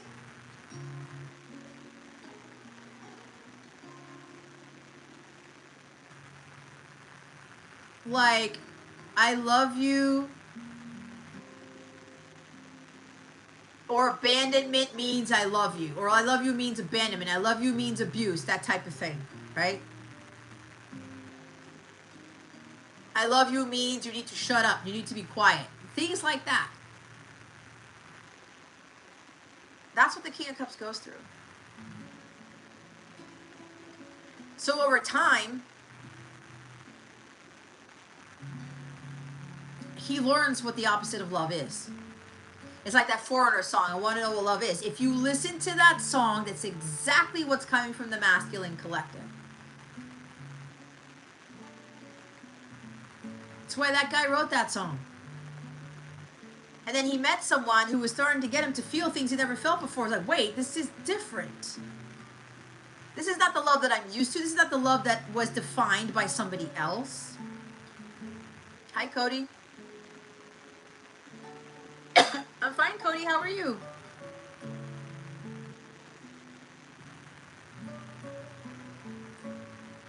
So you can't expect someone who doesn't really know what love is, who hasn't really been loved the way that they should have been loved, that they can express it to you, or that they can love you the same way. But that's why we teach these people what love really is. What unconditional love is, not conditional.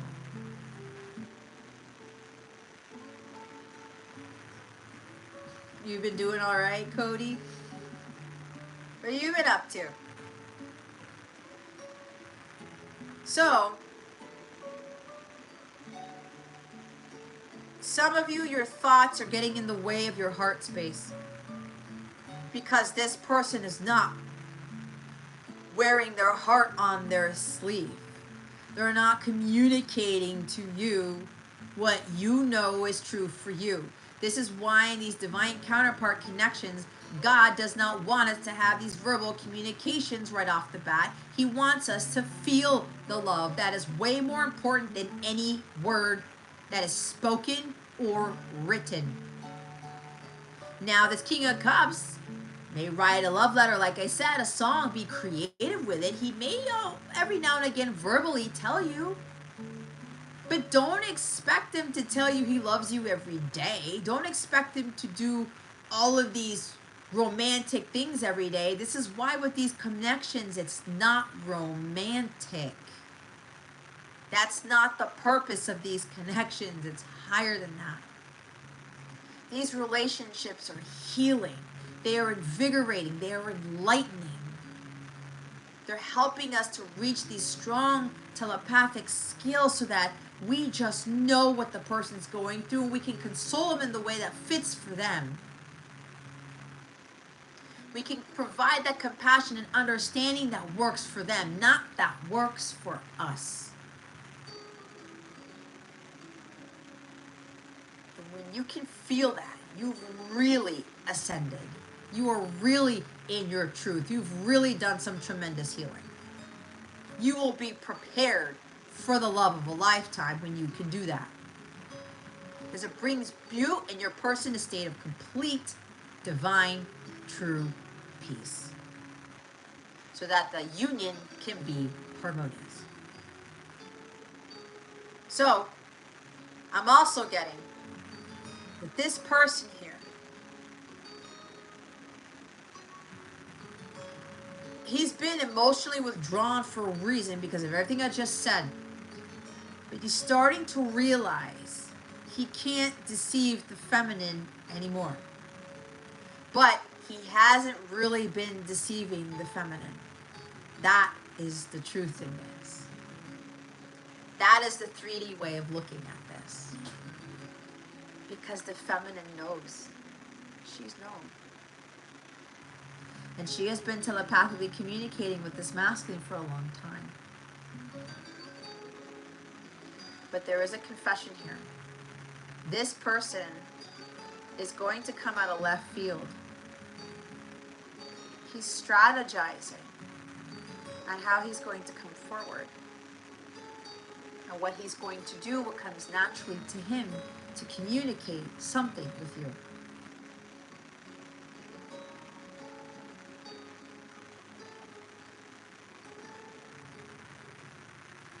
I've been burning my leaf this whole time. I knew it.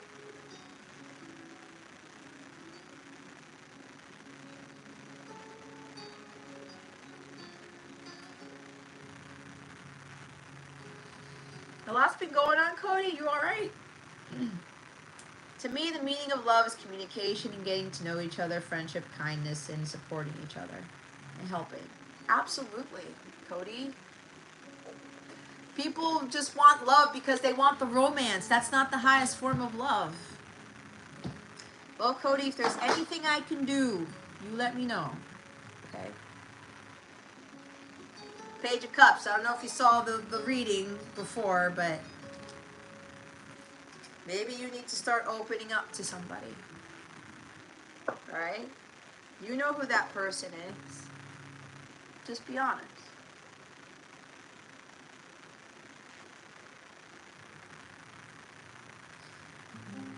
So this person's secretly planning a romantic gesture, a romantic evening event of some sort, right? Something at night, because this guy, it's at nighttime, right? He's being sneaky, but not in a bad way, is what I'm getting. He wants to surprise you with something. There's a surprise here. They're coming to you out of left field. Surprise. Oh, really? What? What did I say, Cody?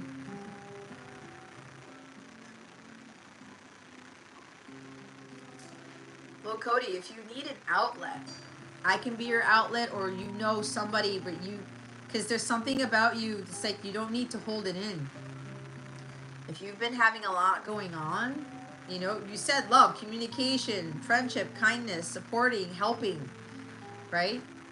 Take the baby steps. Just say something to somebody. Ask for help if you need it. But yeah, there's someone here secretly planning on how to express their feeling. They're strategizing because it's like there are no words for this. It's like that whatchamacallit song by Nickelback. Song by Fire? Song on Fire.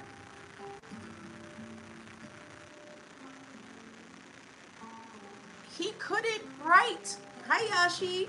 He couldn't find the words to explain how he felt for this one woman. Can't believe I burned my leaf. I totally forgot to move my calendar. Move my candle. Somebody's marked the date on the calendar as to when they're going to come forward here.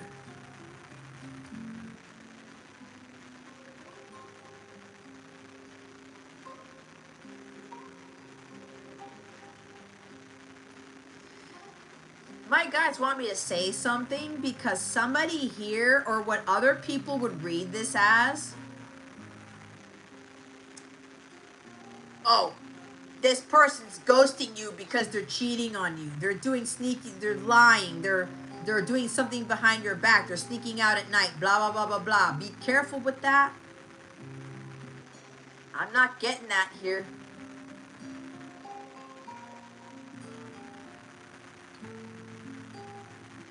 This person's doing this because they're trying to process their emotions.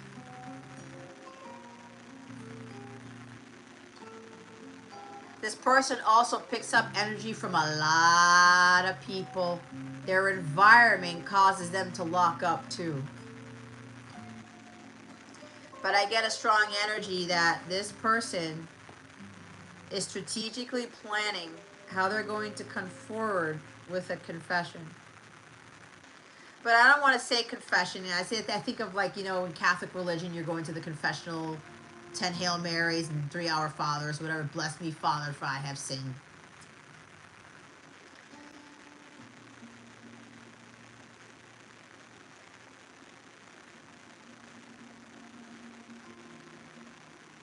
Someone's about to surprise you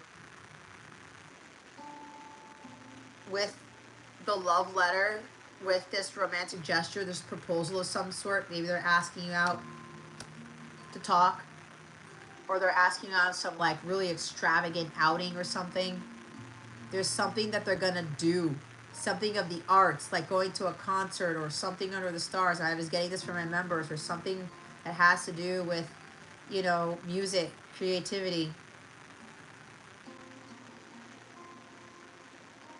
Yeah, it's at night. They're secretly planning something. Something under the stars. Again, guy, if you're my members, this is just confirmation what I said the other day. They're secretly planning something.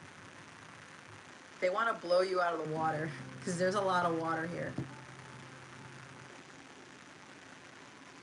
They're about to do something for you, your kids, both of you. Like, this is a big surprise for somebody.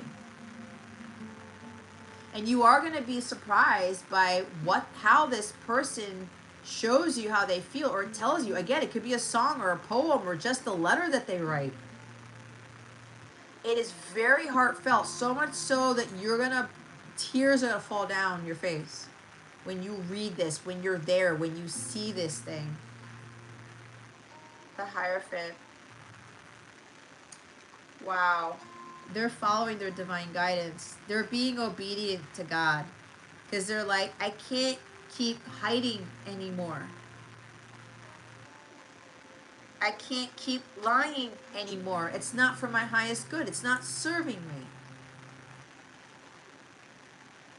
I can't be avoiding the truth anymore. The Seven of Swords is also a transformation card. He has 5 swords here, but he left 2 behind for you. This was all planned. This was all strategically planned by them, because you and your person agreed to this. They made it act like they were being defensive, they were betraying you, they were being belittling, they were, trying to win at all costs with the 5 of Swords. They were trying to be hurtful for a reason. Hurt people hurt other people. And if we don't learn to heal ourselves, then we will continue to be hurt people, and that person who hurt us will continue to be hurt as well. Through pain and suffering and hurt comes great wisdom. This was all strategically planned. It's in your contract. For them to act the way that they did towards you, to get you to stop second guessing and overthinking about what this connection is, about how you are feeling, because the devil loves to mess with our brains and gets you to think, well, if they're not communicating with me, if they're not expressing their love for me, then they're not a real man, and they're not this, and they're not that. Oh, hell no. That is a 3D way of looking at things. So this was all planned out by the universe because you and your person agreed to this. It was done strategically so that it could get both of you to understand what this love and this connection is. And sometimes the masculine has to be their worst to bring out the best in the feminine. And when the feminine realizes this, they bring out the best in the masculine.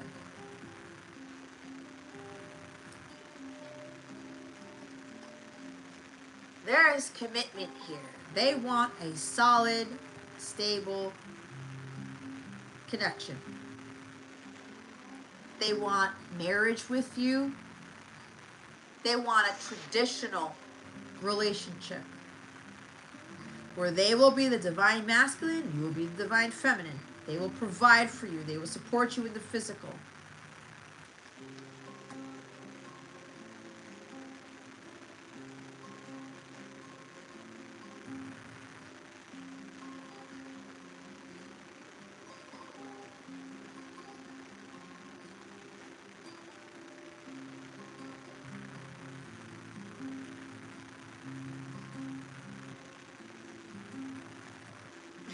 Cody, it almost sounds like a Hotel California thing is what I'm picking up on. Well, Cody, trust in your dreams. Okay?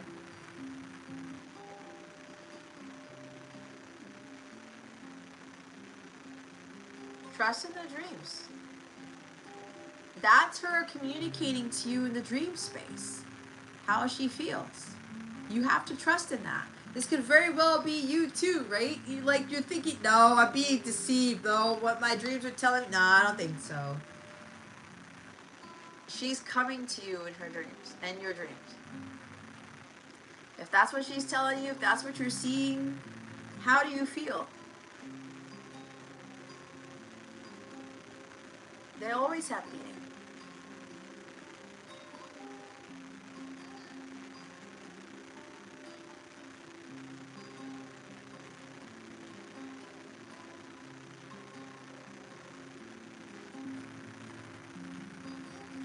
I don't know, Cody. I gotta say it. It's like, I feel like this is you. This is you. I'm saying this for a reason because they want me to say this, but you're not deceiving yourself, Cody. But how you feel about this person, you're not being lied to in your dreams.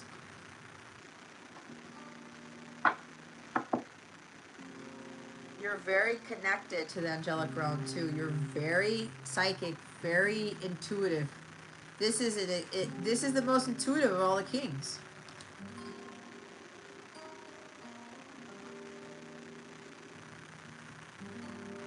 I'm getting some of you, some masculines are planning a secret marriage proposal.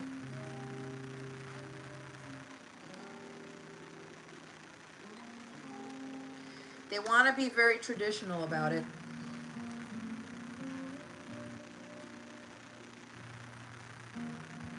Like the whole down on one knee thing.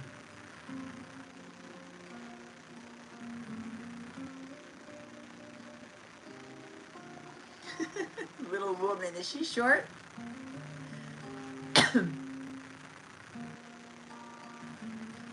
This person is planning, secretly planning a marriage proposal. That's the Emperor energy. This person is going to make a ballsy, bold move. Remember, Jason, what did I say? The big balls of titanium, gigantic balls of titanium, right?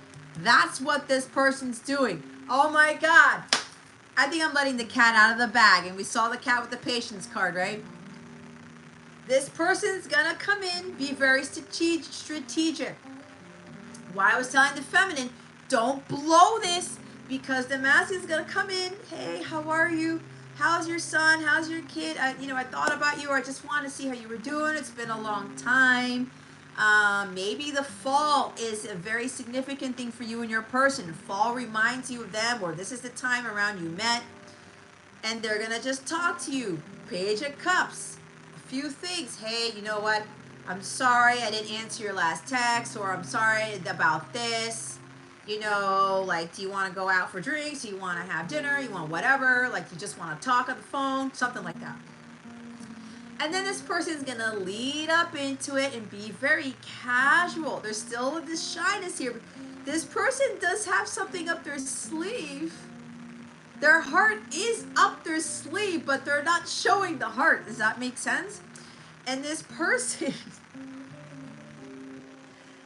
And then they're going to do something like propose to go out for an event, something like that. Like I said, under the stars, whatever. Because maybe both of you love astrology, astronomy, constellations. Maybe both of you have an Orion telescope, whatever. There's something about a memory with this telescope or the constellations or the stars here. But what this person's planning... Oh yeah, let's go hang out, like friends, like we used to do as friends, for old time's sake, right?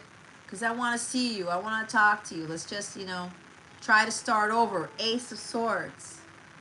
I want to clear the air. I want a clean slate. I want to break the ice, right?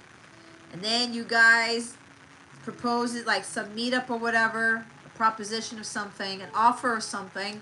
Right? Love offers romantic gestures. But what you don't know, this is what's hidden from you. What you don't know is this person, oh my God, and the Hierophant just flew out of my hands. You see what I'm saying? Because they don't want me to talk anymore. I'm hearing it's written. It's already done. This person wants marriage with you. And they're going to go for the gusto. They're going to... Did you see how the Hierophant flipped out of my hand? God's like, Jess, I think that's enough. That's fucking funny.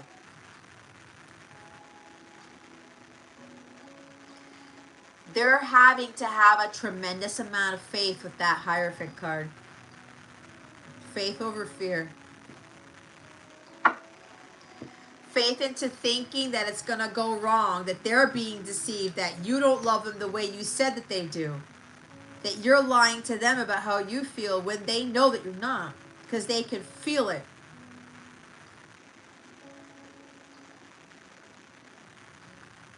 They're trying to get out of these deceptive thoughts, this negativity about how you feel for them, how they feel for you. But there is some sort of secret planning of a marriage proposal.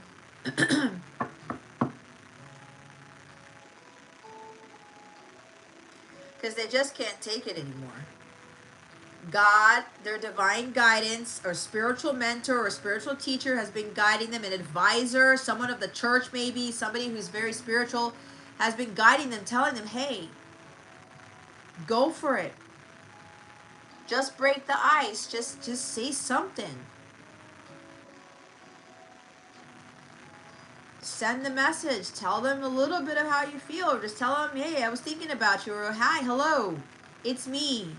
I was wondering if you would like to meet to go over everything. The Hello Song by Adele. Because this silence is killing them. You know why? The Ten of Swords is under the Hierophant. They haven't been following their divine guidance because there's fear there. But this card is like, I'm just so done. See, his head is in his hands. He's gone past the Nine of Swords. I can't stress about this anymore. I can't lose hope over this anymore. It's killing me. I'm seeing Bed of Roses with this card.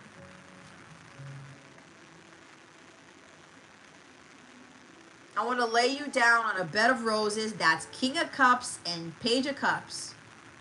For tonight, nighttime, I sleep on a bed of nails. If you turn this guy upside down, it's a bed of nails. What did I say about why am I getting John Bon Jovi with this King of Cups? You can't make it up. That song's coming through here. It's like, I can't deal with this anymore. And if you listen to that song, he's like, I just want to hear from her. Right, baby, you're all that I need. Like, his wife's love was all that he needed. He didn't need the fame and the fortune and all that stuff. It was all cool and fine and dandy. But he's like, I need my person. It's killing me. Right? There's nothing like the love of his wife in that song. It's such a beautifully, geniusly written song. Again, Page of Cups. Creative genius, lyrical genius, musical genius. That full moon in Pisces might have done a number on them because it maybe magnified the love that they had for each other, because that was a very powerful moon. And they're like, I can't, I'm just so done. I gotta stop feeling like this. It's too painful. It hurts too much. The love hurts too much to keep it in, which is why this king has got to release this. Oh my God. All right.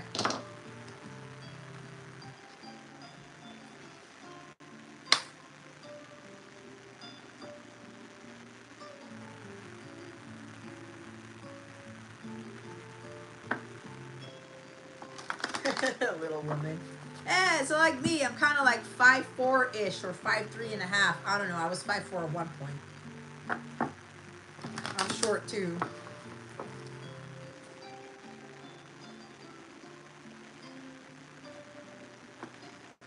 But anyway.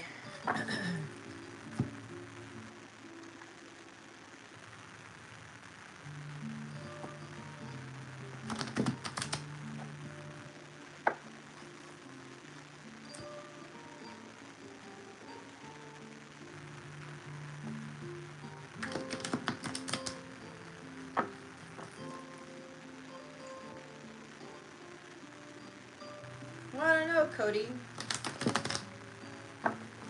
I'll be honest, it just seems like you want to break the ice, don't you?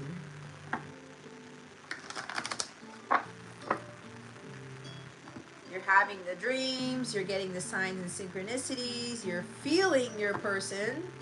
You felt like you passed your person a few times when you rode your bike. It's like you're feeling your person's presence everywhere, right?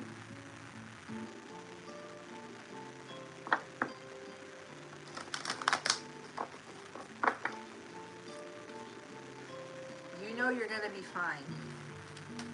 What does the masculine want to say to the feminine at this time?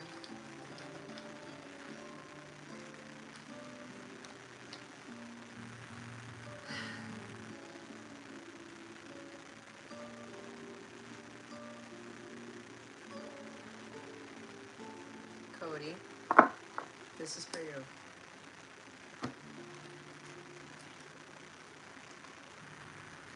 I need to tell you the truth. I can't hold it in any longer. They've been sleeping on a bed of nails for too long. And God has been telling them, hey, you're gonna be backed up. It's okay to communicate. This holding back the truth, like I was channeling, is not serving the masculine collective anymore. The love has gotten too painful. Your heart is about to burst. Why would you get to that state when you know that you can open up that heart and not feel that anymore? You're just so done.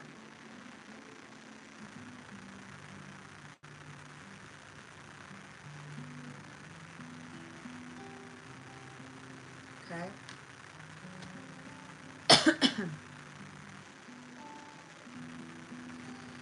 A heart needs a second chance. The 38 Special song.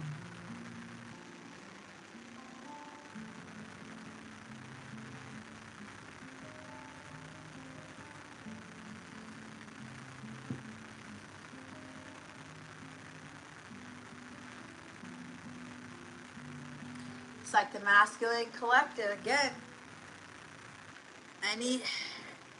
They want to ask for a second chance. The feminine's given them the second chance, and they just haven't said anything about it, right? They're like, I can't keep lying anymore. I can't keep holding it in. I can't keep hiding this. Or pretending. Wearing the mask. Thank you, Holy Spirit. He's wearing a mask. I can't wear this mask anymore. I can't hide who I really am anymore.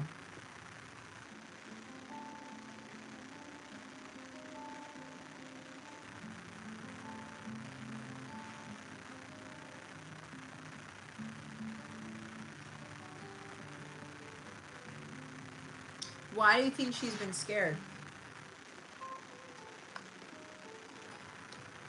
Who told you she was scared? Is that what she told you telepathically, or are you getting that information from somewhere else?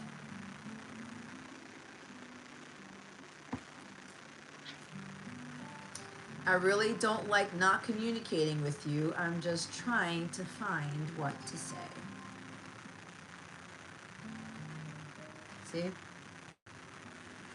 What did I say? I gotta break this silence.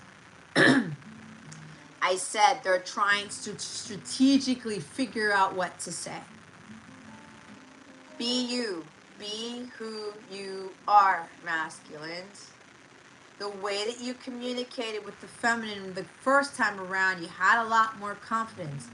Go back to doing that. For some of you, you're very funny. You're very witty. Go back to be fully you and communicate that way. Ease up into it. You're going to be just fine. My love for you is way deeper and intense than you think it is. That is the energy of the King of Cups.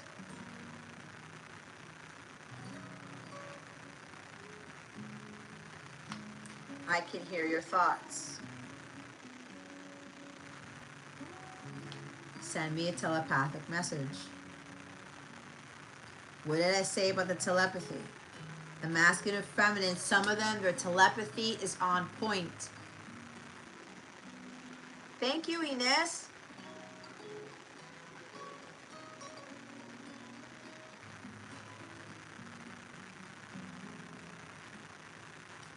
Jason.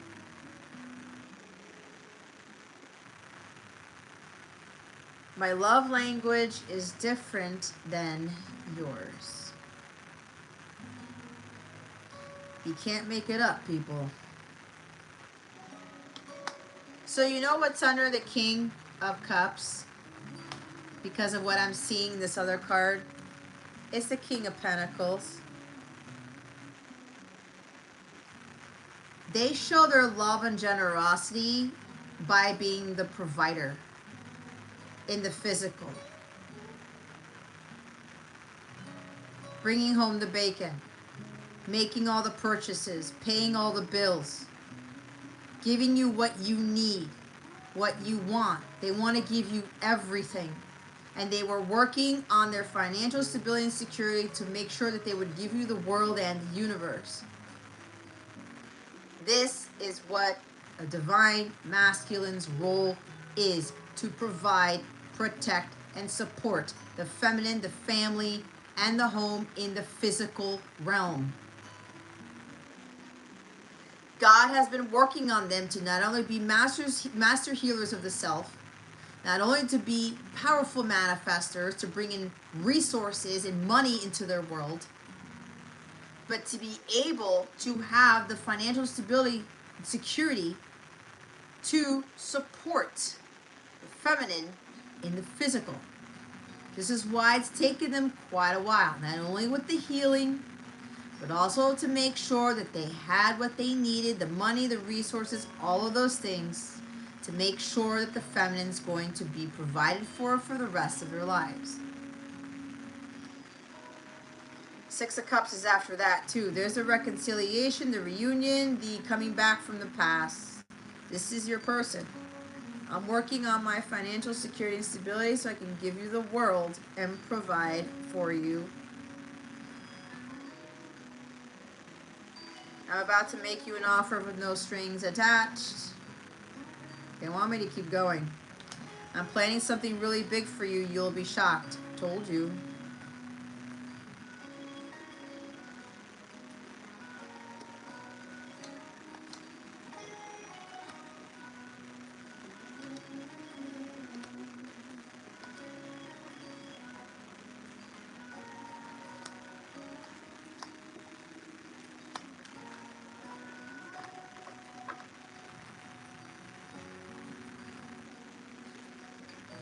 Top of the deck. Go ahead and make a wish.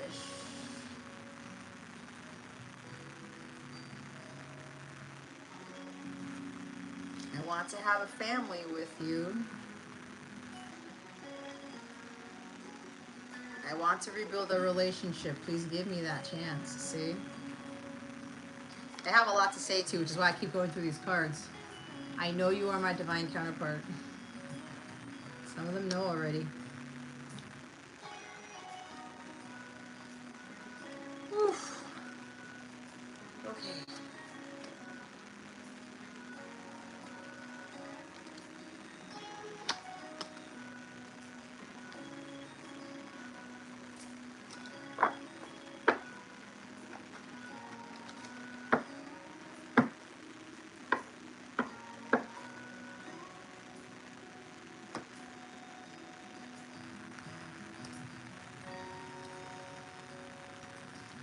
Look what's after the Six of Cups, Two of Cups.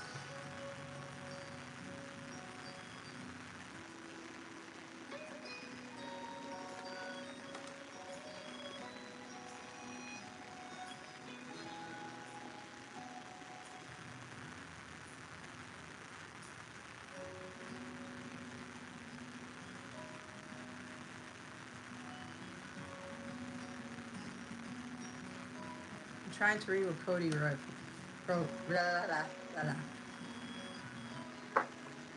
Well, there's that.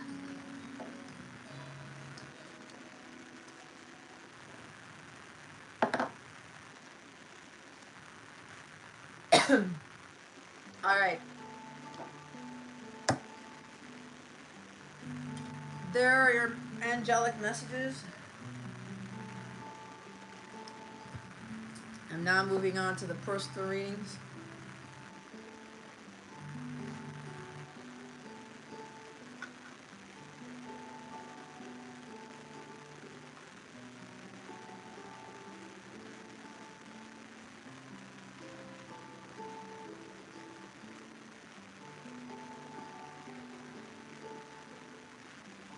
You're welcome, Rebecca.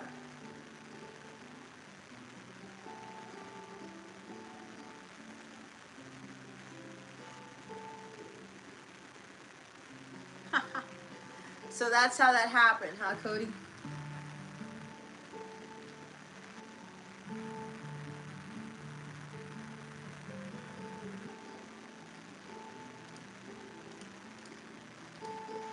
All right, I'm going to do the personals now. I have Rebecca and Jason here. If you would like a personal reading, please check the description box for the different types of donation.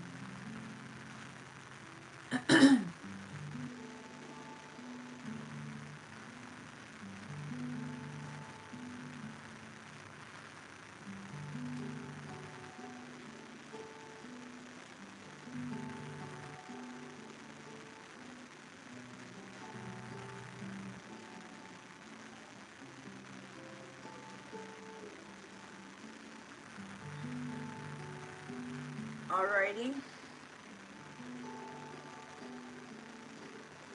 I gotta look at the menu.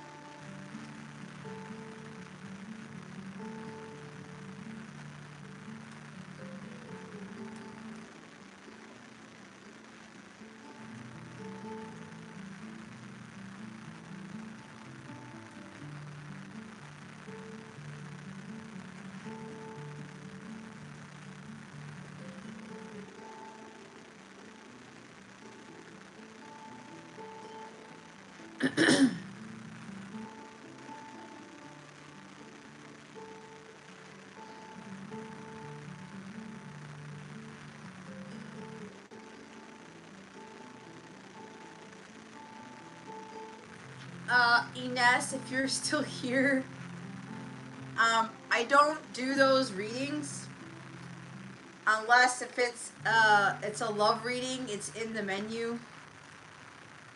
Okay. There's a rule set for me doing my lives and the readings. I do appreciate your donation. The minimum is $17.77, but I don't answer those types of questions because I'm not guided to do those. But if you want to tack on another $7.77 and you can get a 1-card read or something, I could do that for you. It's more of what you need to hear as opposed to what you want to hear. That's what I'm here for. My love readings are different types of readings on this when I do these lives, okay? So it's up to you what you want to do. No, don't be sorry. It's just, I have to stick to what I have here. That way I'm fair with everybody else. Because then everybody else is going to do the same thing. Anyway, Rebecca, you are up. Okay. All right, so for Rebecca, for your messages. Yeah, I saw Rebecca. Yours is on Cash App. I saw it here.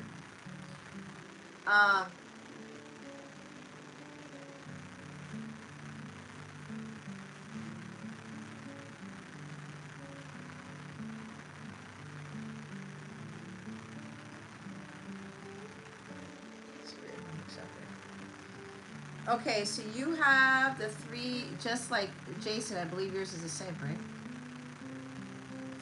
Love messages with Oracle, 3 love message cards and 1 divine Oracle card. Okay, so Rebecca, I need you to pick a number from 1 to 5, but pick 3 numbers from 1 to 5.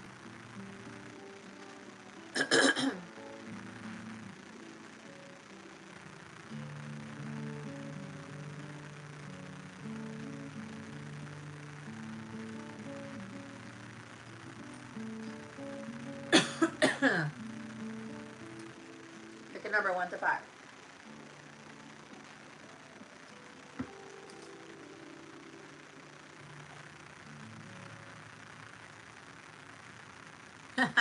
Three, 5, 1. Okay.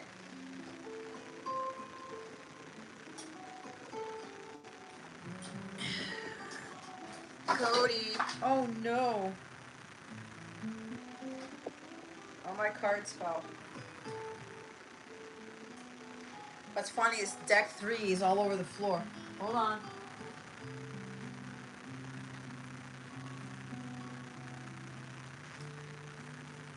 This is deck 3. Look. Look what's showing up. Libra. I told you.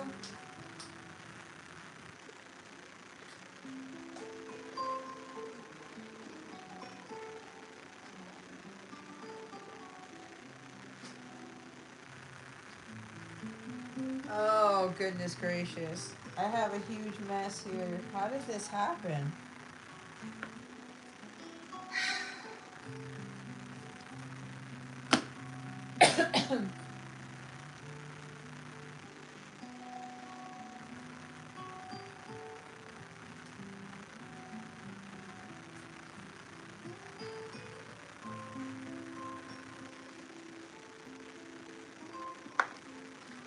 Bear with me because decks 3 and 5 and 4 are all over the floor.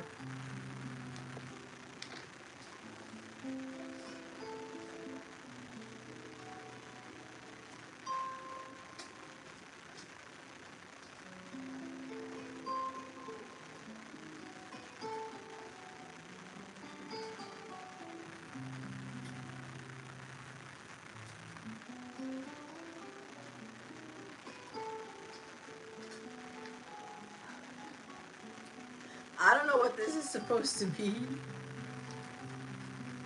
Oh man, my decks are all messed up now. Well, I guess I shouldn't say that because this happened for a reason.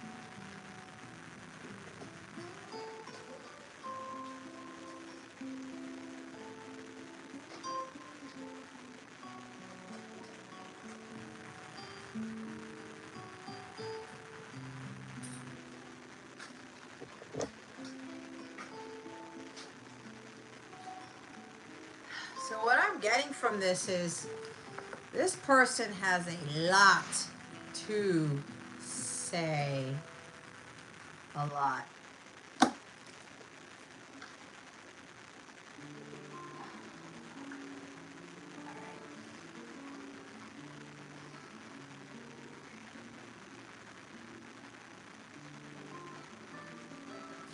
Okay.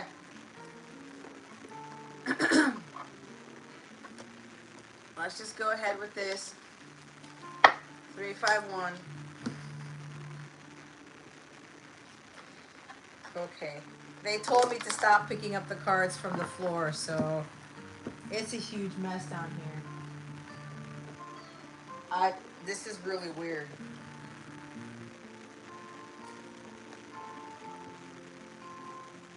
All right. Ready, Rebecca?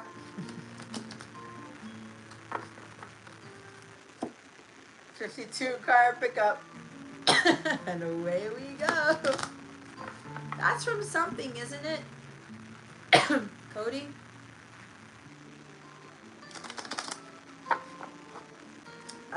Some TV show or something. It's an old show.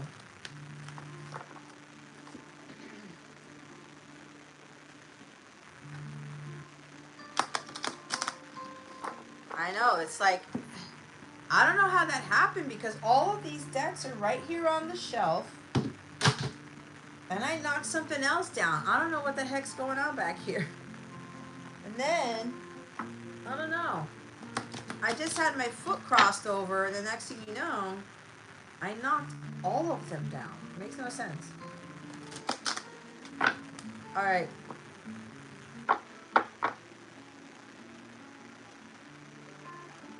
Let's see. Holy Spirit, Archangels, Galactic Families, Playing Syrians, please reveal to us for highest good. What are the messages from this person on Rebecca's mind to Rebecca? Please and thank you. Thank you for your wisdom, your guidance, your support, and your clarity. One more.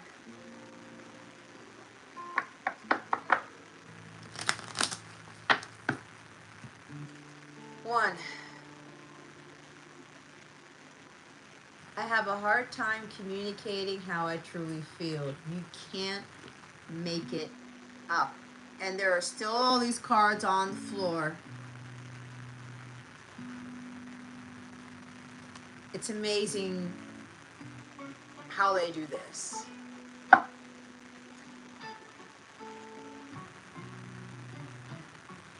I won't give up on us even if the skies get rough. That's the Jason Mraz song. Wow. This person communicates via song. So if there are any masculines watching this, your method of communication for some of you is sending songs. Some of you have already been sending songs to your person telepathically in the 5D. Your feminine's been sending songs to you. There's also Rebecca, your person, you know, they had a hard time communicating. And I think I told you that. So there's something with music, right? They were trying to communicate with you through music. Now they're probably still communicating to you via songs. Okay? This person was probably trying to tell you, I'm not giving up on us, but they couldn't literally tell you, and that is okay. Because they have a hard time communicating how they really feel. But what they need to do is to communicate in the way that feels natural to them. And a lot of that has to do with music, with songs, with something with creativity, with the arts. Just communicate that way. That is acceptable. When society says they need to text you, they need to tell you verbally, that's not the only form of communication. That's not how God wants us. The sole form of communication on this earthly plane, absolutely not. So let's see what else they want to say. What else would this person like to say to Rebecca? Holy Spirit, Archangels, Galactic Families, Pleiadian Sirians, please and thank you. Thank you for your wisdom, your guidance, your support, and your clarity. I actually had these decks all lined up so I can go get them digitally done. Now they're all whatever. I had to let that go. Oh, man. It's my Virgo in me.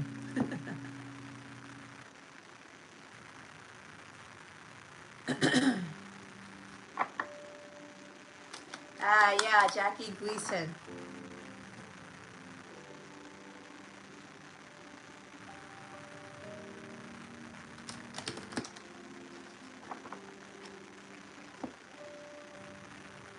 Okay, that's what I thought, Cody, because that came from some sort of old show.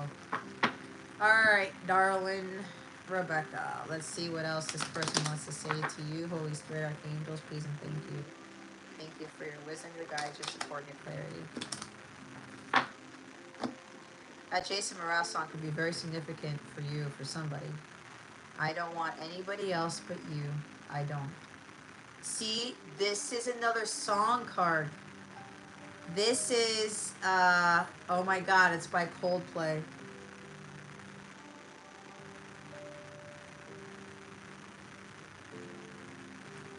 Oh my God, help me out. I'm going blank.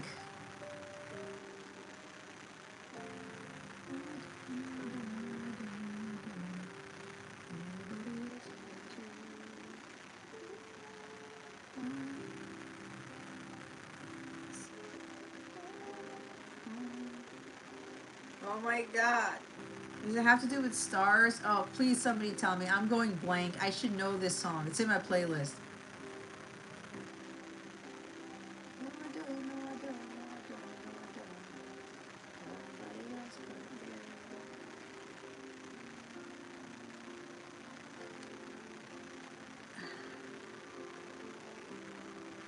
It's a Coldplay song. Help me out. Cody, I know you know this song.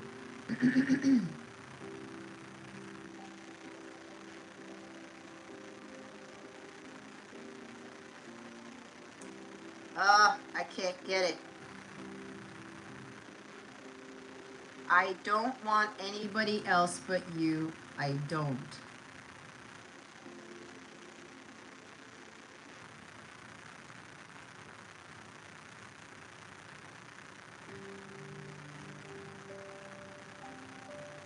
I should know that song. I haven't heard that song in a while. I can't remember. I know it's Coldplay.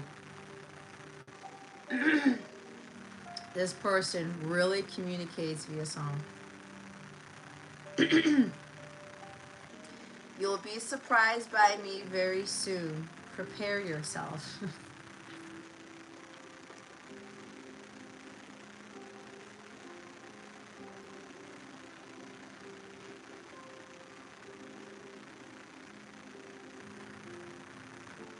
What did I say?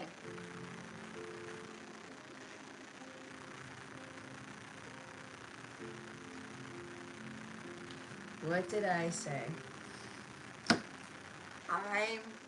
I'm blown away. 50, it wasn't 52 card pickup. It was like a 150 card pickup. Hold on, they want me to look it up.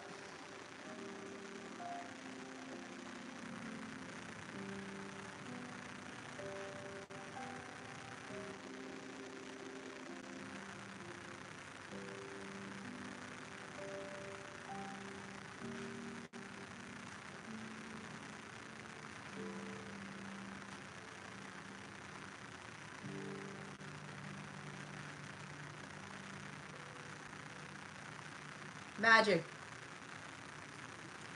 It's the song Magic by Coldplay. Magician energy, right?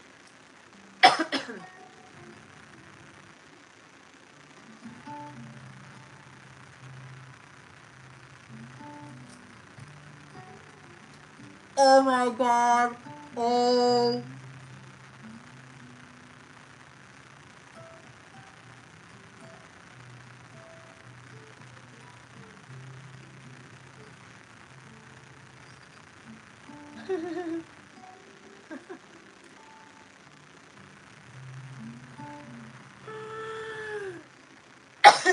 You guys gotta bear with me.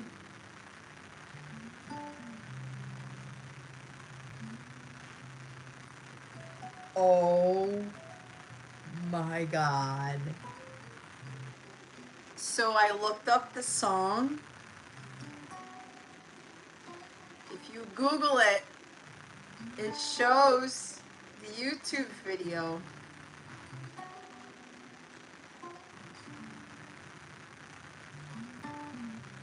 And the frame that is in the YouTube video that's on the Google page is a massive sign for me.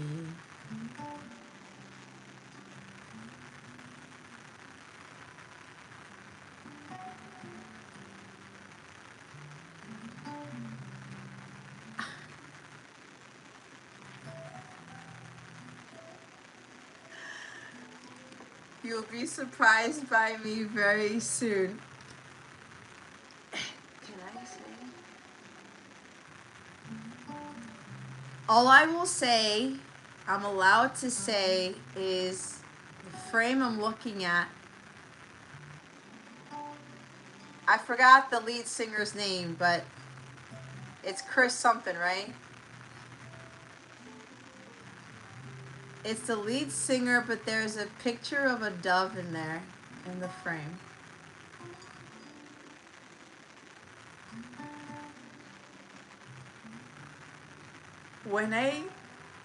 When God shows his magic,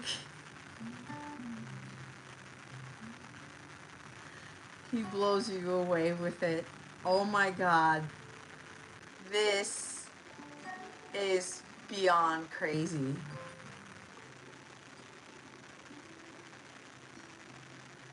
You see, when you listen to your intuition, because I was trying to figure out the song, I was asking you guys, and I was like, But something kept nagging at me and said, go look it up, go look it up. So I did. Chris Martin, thank you, Jason. I just got surprised by what I just saw, because that is huge for me, because it has to do something with this morning.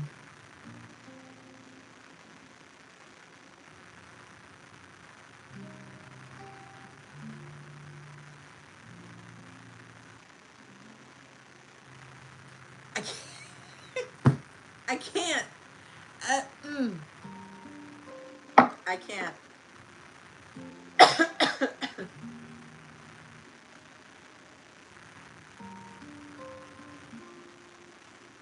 It's a huge sign, Cody. It's a massive sign for me. Oh my God. God, thank you.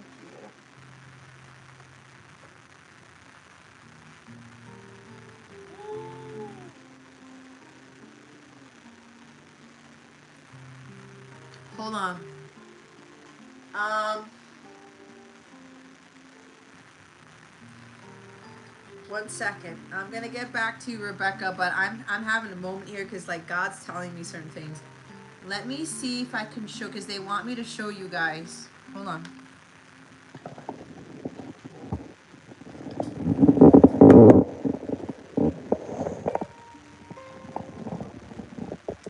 Do you see it?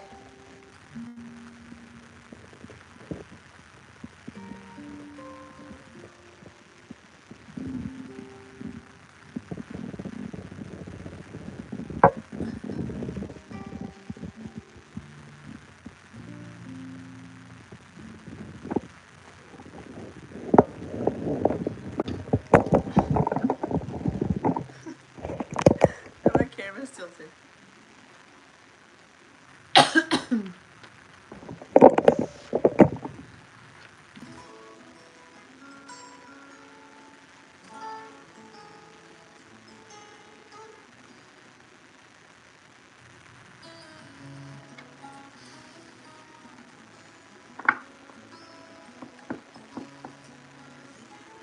I would play the song, but YouTube is going to flag me. I will have to cut out this part of the reading. Thank you. It's a,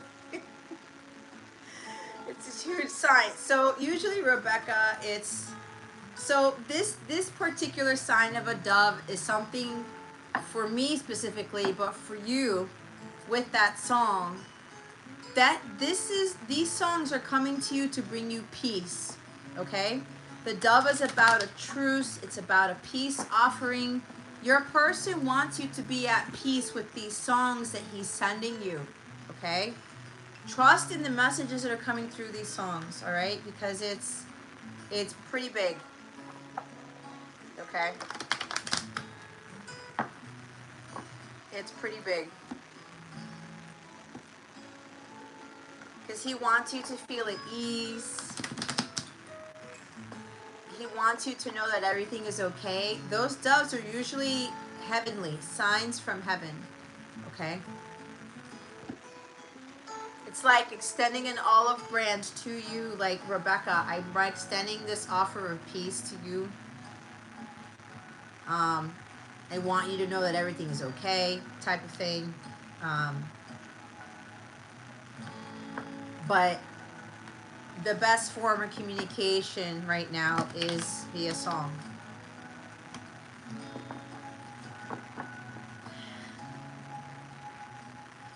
I don't know whether to cry or keep laughing or what, because I don't know, I'm beside myself.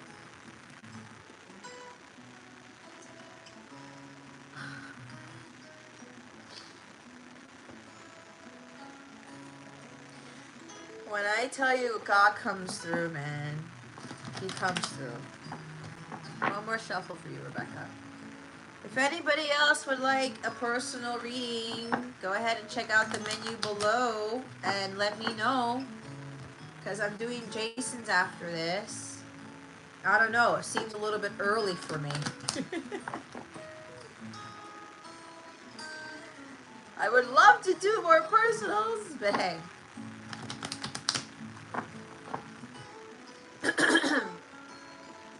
I do love doing personal readings. I do.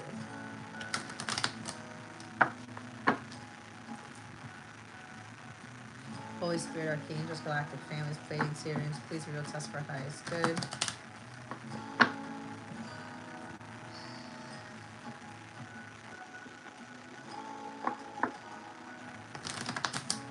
What else would they like to say to Rebecca? Please and thank you.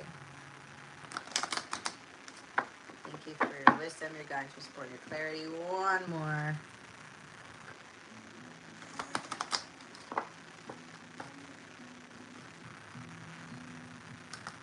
Fake interference.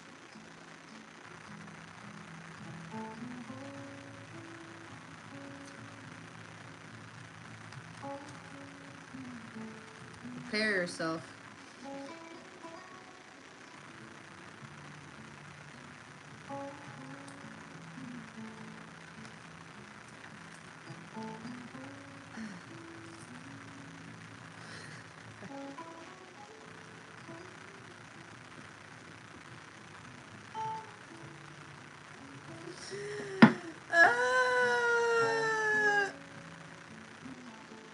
God wasn't kidding when he told me this reading was going to be very important. You're seeing magic unfold before your eyes, guys. I'm planning something really big for you. You'll be shocked.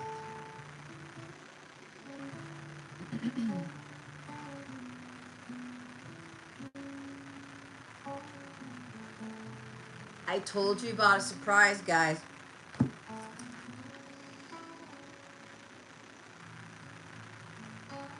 Be prepared. Get ready. It may have to do with something with the new moon of Virgo between now and then. This may happen as soon as after this live or tomorrow or this week, but don't get caught up in the timing of this. Okay? Today is technically September 10th, 2023. This could even pertain, it's not just for Becca, but it could even be for somebody here where maybe September 10th might be significant for you or something along the lines of the month of September.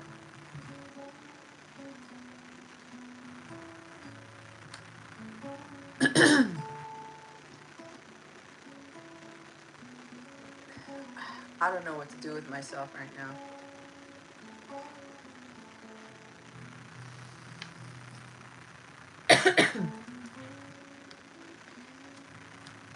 Those are, okay, so those are your messages, dear Rebecca. I'm now going to pull the Divine Oracle card for you. Give you some guidance.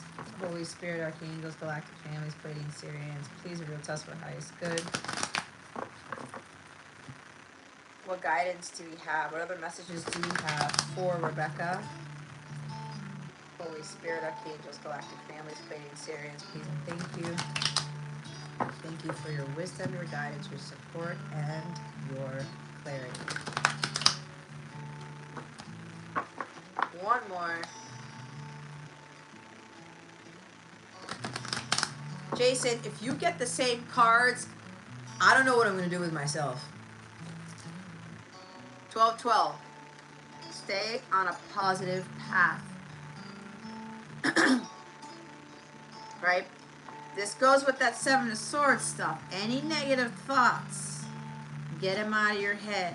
Replace them with positive ones. This includes things about yourself, about other people. Okay? You start seeing the number 12-12.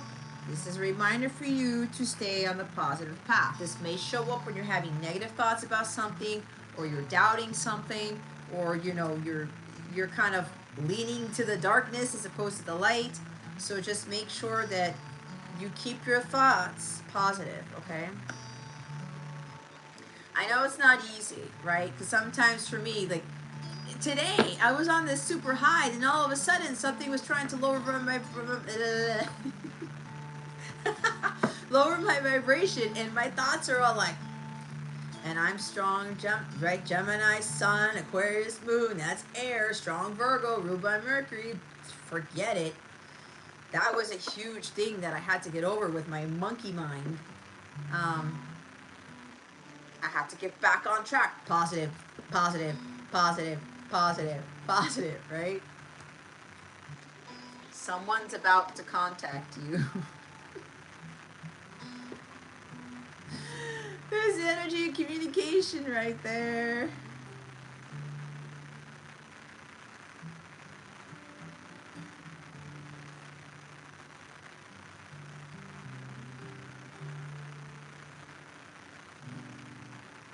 Ah, you had a hard time with the month of September. Okay.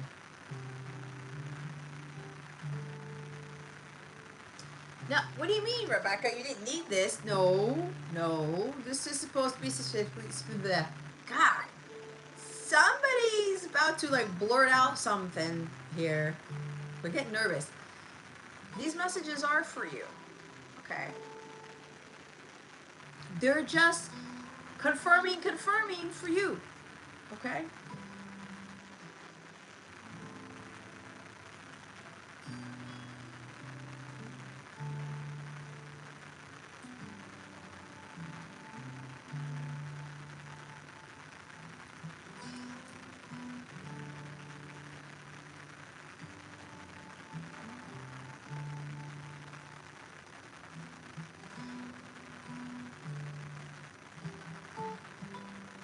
Oh, Rebecca, the song I said before, the magic song,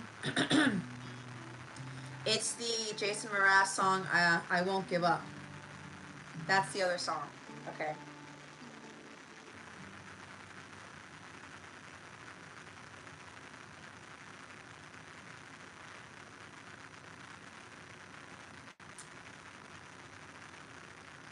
I'm looking at the chat.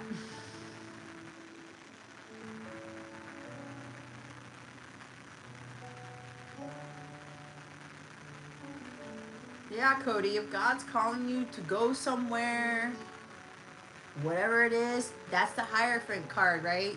You follow your divine guidance. You trust in where God is leading you, right? Because there's something for you there, or you're meant to be there, or something like that.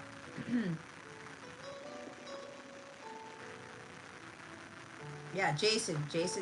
God tells Jason what pictures to take on his walks. All types of things.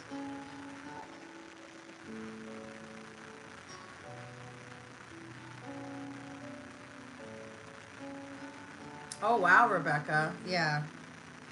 Okay, so there's communication coming from out of nowhere, probably, right? Coming out of left field. So someone's about to contact you. This can even be about you might be needing to contact someone, okay? So,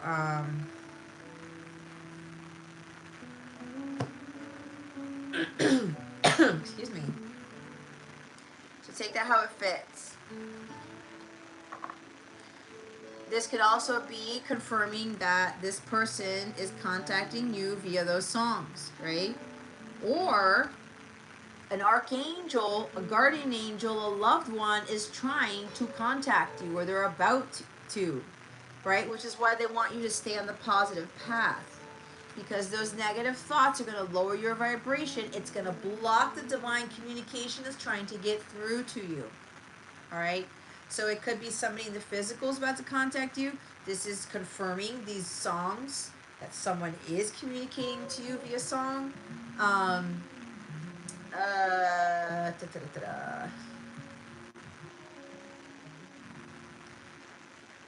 Or another passed on loved one up there. Like, you have a lot of your ancestors up there who are trying to communicate with you, Rebecca.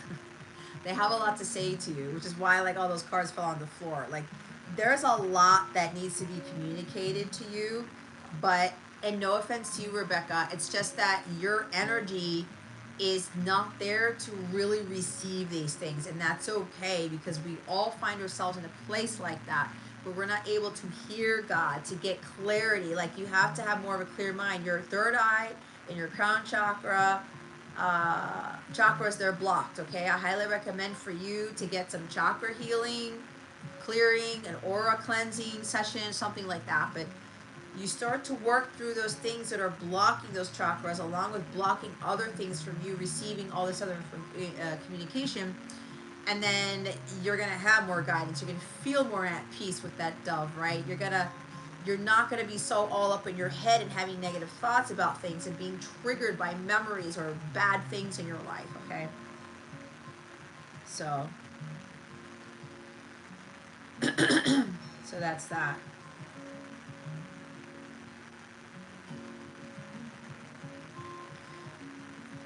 Well, see, that's the thing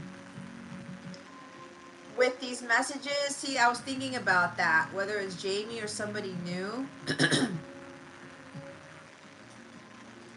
What does your heart tell you?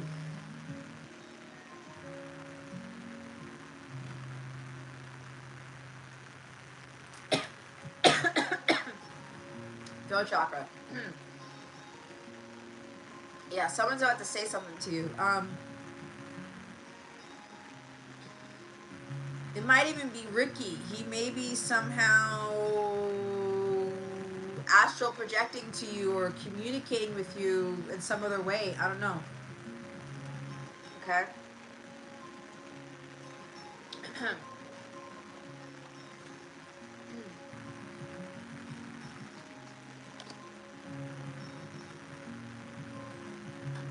But see, that's why I was telling you you're confused. And I sense the confusion because I was picking up on that too. I swear. So, there's something here. They're telling me I can't answer that for you. Either that's not supposed to be communicated here because I'm on a live, or you have to start clearing your mind and getting to a place of mindfulness and balance centeredness for you to be able to really better understand where these messages are coming from and who they're coming from.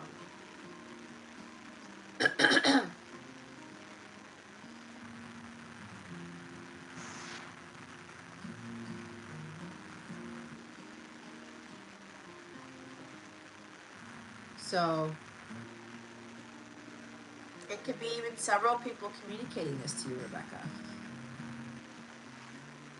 But you're, like I said, my guides don't want me to tap further into this because they're telling me to kind of do a hard stop in a sense, not to shortchange you, but this is an exercise for you to start working on better understanding who you're getting these things from. It's like for me, when I started working on myself and connecting with God more, I can tell when God's talking to me, when my person's telepathically communicating with me. Sometimes I hear Jason telepathically communicating with me and I know it's Jason, or my grandmother, my grandfather who are up there, supporting me, um, whomever, right? They all have different voices in a sense, but that's when you have that clarity of mind, that type of thing. So I hope that helped you in a sense, but the big thing to take away here is that positive path, okay? And over time, you're going to be able to work through that. And because you're a member of mine, with all the benefits that are part of your tier, you're going to be getting whatever guidance necessary to help you with that on top of whatever personal assistance that you obtain, whether it's from me or other sources or something like that, okay? But again, you're working through this, so there's nothing to get discouraged over. You're going to better have that clarity, like the Ace of Swords, to better trust your intuition, right? That page is new for you. It's okay. We all go through that, right?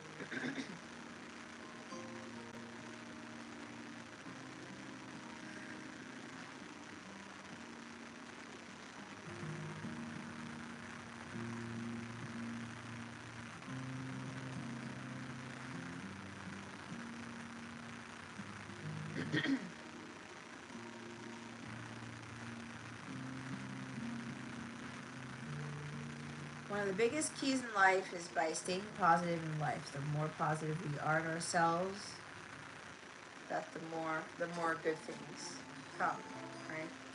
The more good things will happen to us. Yep. Negative thoughts attract negative things. Positive thoughts attract positive things. It's the energy of the magician. Your thoughts create your reality.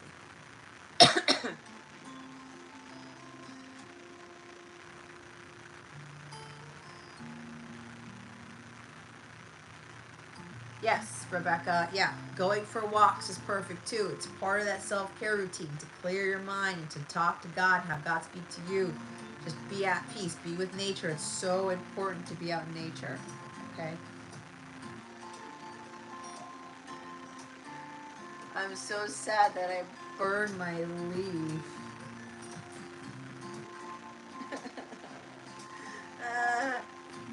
A plant. Planty. Well, that's cypress. And that's aurora. But, you know. Alright. Jason. Kurd. Are you ready? Last call, people. Last call for drinks. Anybody wants a personal reading? Now's your time to let Jason know or let me know.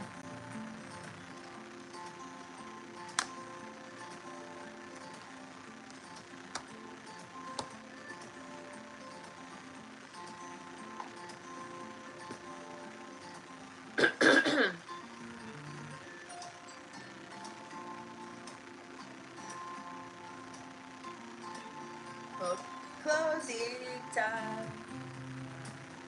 Hold on.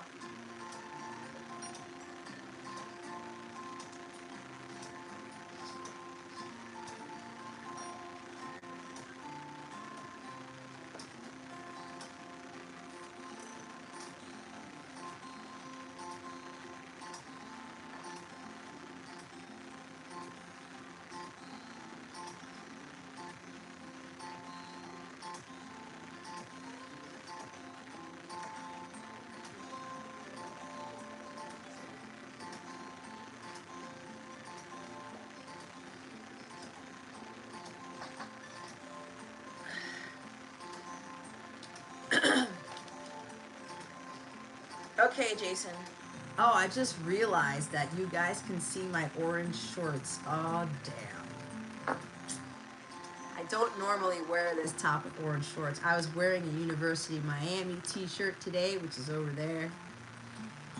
And you know, they're dark green and orange, and I wore my orange shirt to go with my dark green and orange shirt, and I just noticed me bending over, you can see my orange shorts. Not that it fucking matters. I don't know, but I don't dress like that. I just didn't want to change my shorts. All right, Jason, they wanted me to pick up more cards for you, so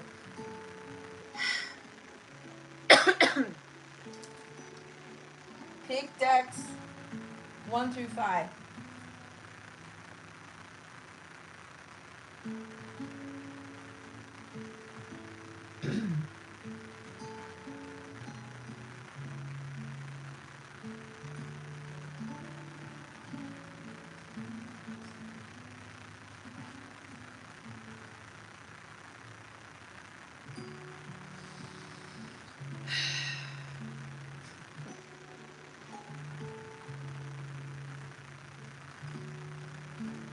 Oh my god. This is the craziest thing yet.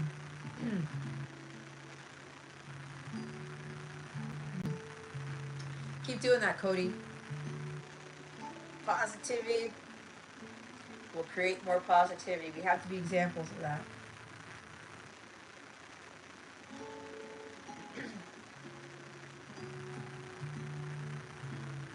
You know who you want to take you home? I know who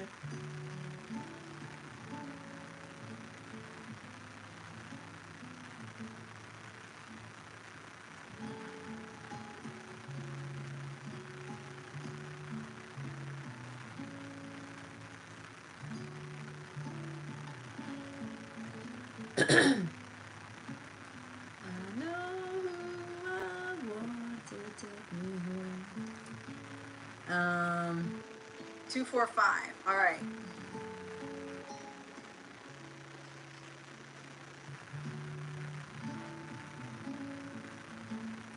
Okay. All right, Jason. Here we go. Holy Spirit, Archangels, Galactic Families, Pleiadian Syrians.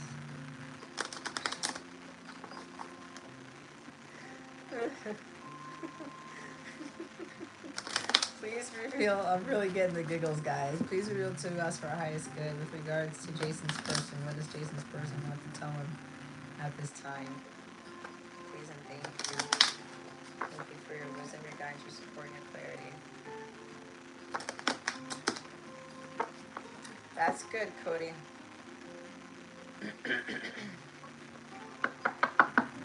Keep doing that, Cody.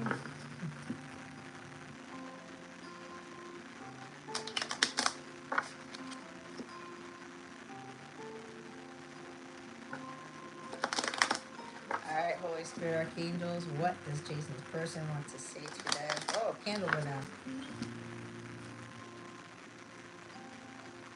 Venus.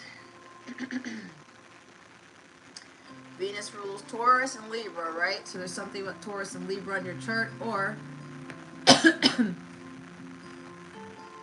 your person is telling you about really coming into your feminine power, because Venus is divine feminine energy. There's something about the Venus placement in your chart.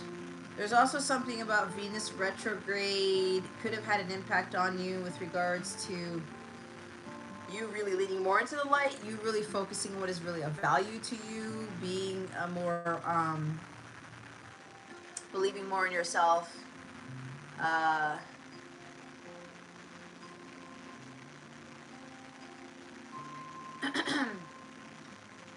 taking better care of yourself, self-nurturing, self-care, self-love.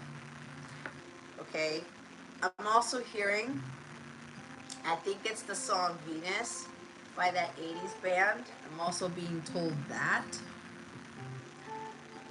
there is something about this love here that is unmatched with this Venus energy. She's also telling you to be more like Venus, but not that, because I know you're male, but more if you look up. So here's the thing, she wants you to do some research is what I'm being told. She wants you to go look up who Venus was, okay? You're going to get some messages there, additional messages.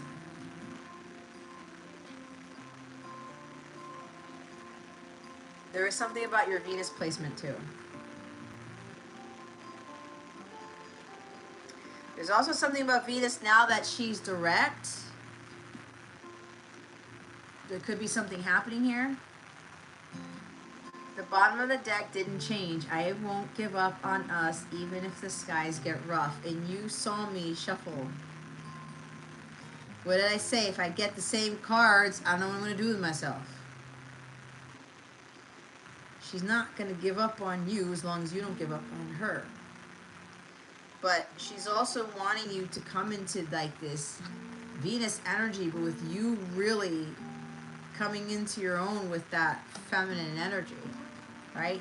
The divine feminine, not the distorted feminine. Okay?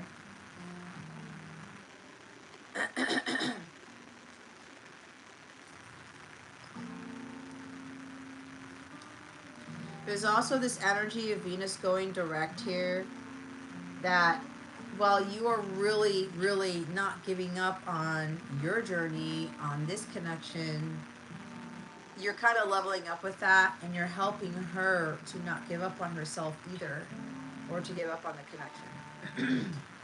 Because remember, the feminines are always the leaders in this connection, okay? Your Venus is in Scorpio.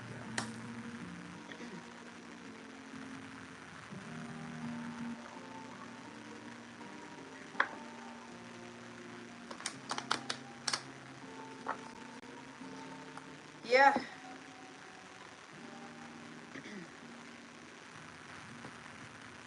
As long as you believe in yourself, you're going to make it through these challenges. Yeah, absolutely. You can't give up on yourself either, right? Can't give up on mission. Can't give up on what God is leading you towards, what He's called you to do. Because when you give up on mission, you're giving up on everything that God has waiting for you. You're giving up on God. God never gives up on us. All right, let's see. Holy Spirit, Archangel, Galactic Families, place here. Please reveal to us the highest good. What else would Jason's person like to say to them? Holy Spirit, Archangels, please and thank you. Thank you for your wisdom, your guidance, your support, and your clarity.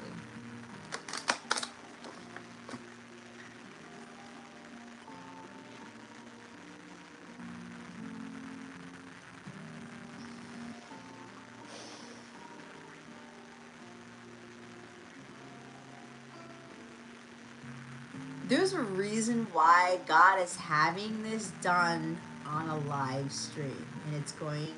The playback will be there because they are not playing around with the magic that happens in these things. What did I say? If the same cards keep coming up, I don't know what I'm going to do with myself. I don't want anybody else but you. I don't. The same songs are coming up. The Magic Song by Coldplay.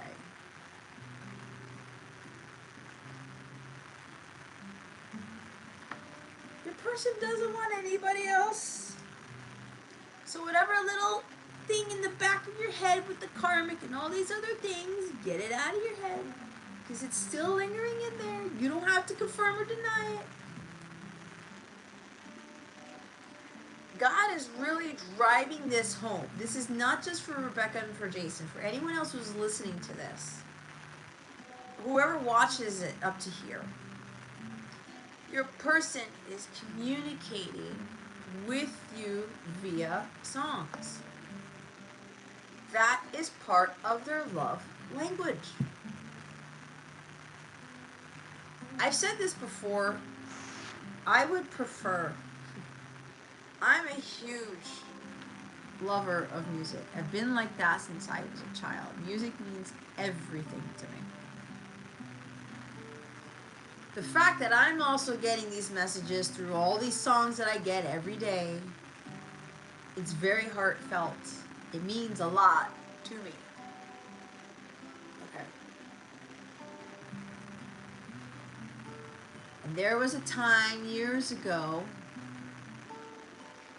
my person sent me a song. It was the first time he ever did that. That was communicating to me how he felt.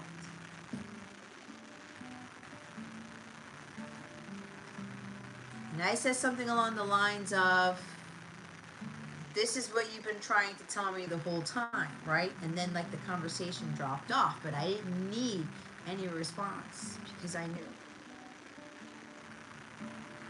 And what I didn't know before, those times that we would spend time together when we first met, he was always playing these songs while we were together, and I didn't pick up on what he was trying to tell me until after the fact. And I said, oh my God, he's communicating to me certain things about how he feels through these songs.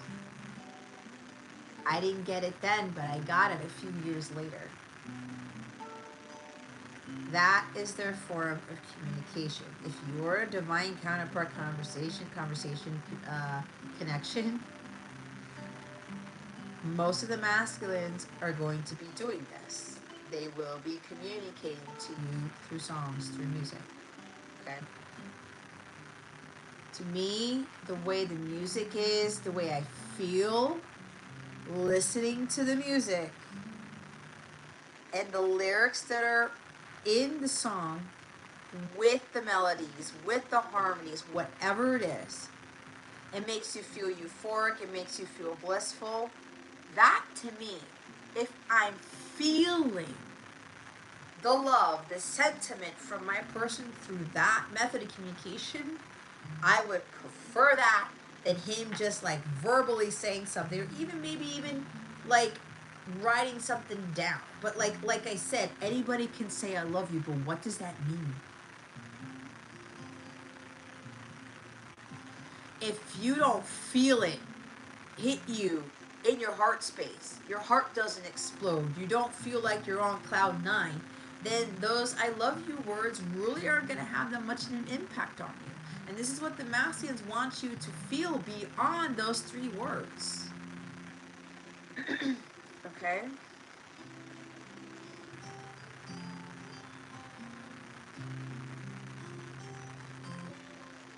I'm pretty sure you love music too, Cody. Oh, you have no idea like how many songs I have in my Spotify account. I just it's ridiculous. In a good way.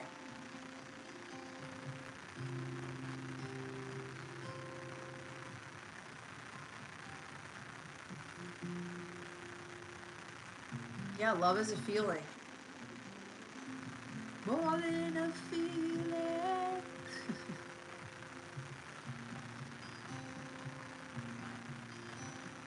Now, if you communicate through words like a poem, a song, some sort of art form, I'd rather have that. Be like, hey, I was thinking about you, babe, whatever, I love you too, whatever. And sure, that's cool, casual stuff, but if you want like the higher form of stuff, you want it to come through higher forms of things. And music has a higher vibration, right, than words.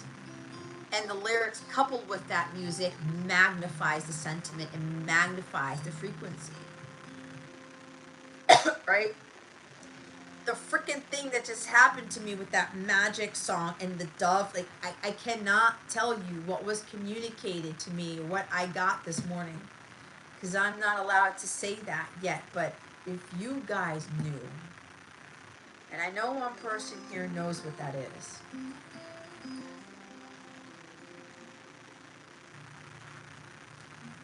What happened right there when they had me look up the song, and it just so happened that that YouTube video thumbnail, the frame,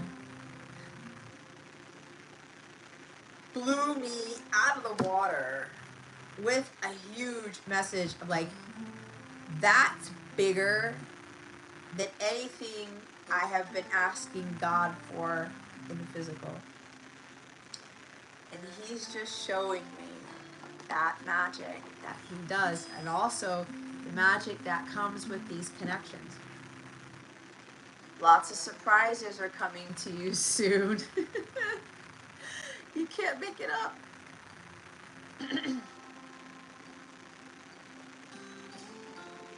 Ooh, food. I'm getting hungry. See? Oh, you love to cook for people, Rebecca? Awesome. I should come over for dinner. Oh, Mars. Instrumental music can speak things words can't. Abso-fucking-lutely. Oh my God. There are some instrumental songs that's just, oh Lord. It'll make you cry. It'll make you feel like you're in heaven. And no words needs to be communicated. The harmonies, the notes, the melodies. The three chord wonders, they're all words in themselves. Musical words.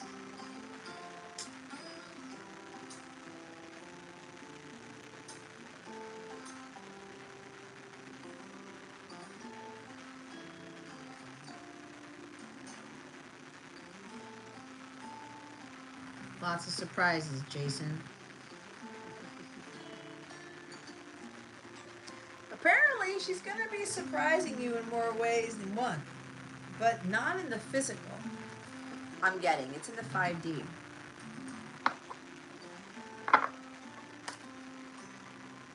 Cody, you be like the composer, right? The maestro.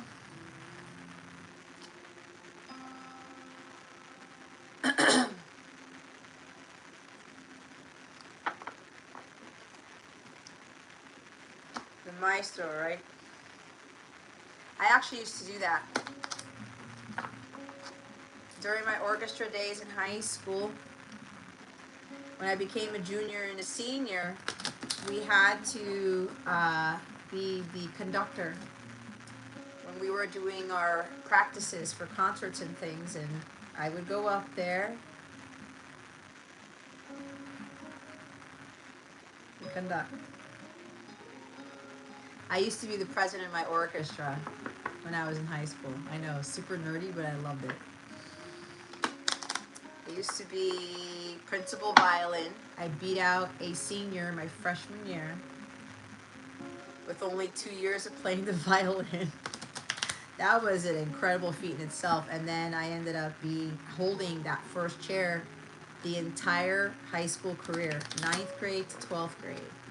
I was first chair, second violin, which is what principal violin is. I was the second in command. I wanted to be first chair, like, you know, principal. I wanted to be first chair, but of the first violinist section, but I was more needed in the second violins, which is, you know, they're the ones who play the harmony, not the melody. I needed to lead that section, so I had that seat. I was number 1 in that section for 4 years, all high school, and then I ended up being the president of the orchestra. And I remember going up there, and it was a little nerve-wracking for me, right? Being up there for people to watch me, and I would have to come up with my own exercises, my own music and stuff. It was pretty cool. I kind of miss those days because I loved being in orchestra and playing at concerts and stuff like that. And oh my God, like symphonic orchestra, big orchestra band, like Cody's talking about. I loved playing in the pit with big productions and things. Oh my God. Going to the Strathmore in Maryland to watch, you know, symphonic concerts. Oh, I would be like, I get emotional when I listen to that stuff, because sometimes I even get emotional when I'm playing my own violin if I go tap into that. It's just, it does something to me. But it's something that I absolutely love. One more, Jason.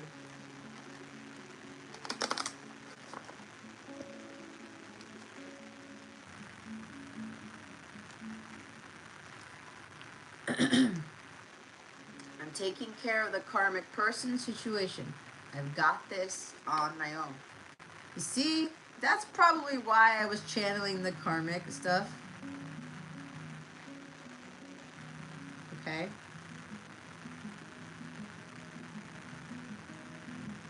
Musical numbers. For those two. I remember watching The Greatest Showman with my person a long time ago at his house. I had never seen that musical before. One of the songs, I bawled my eyes out. He's sitting right there. I'm like, oh my God.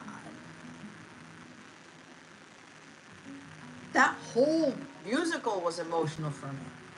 A lot of the other songs were emotional for me. Like, oh geez, I wasn't expecting a musical to make me feel like that. Bottom of the deck, thank you for loving me the way that you do. Okay. It's like you keep loving this person the way that you do. This is not just karmic people, Jason. I think you know this is also karmic situations, karmic patterns, right? Inner childhood wounds, things like that. False beliefs about love, you name it. There's a lot of karmic stuff, but remember that you do your stuff, she will do her stuff, okay?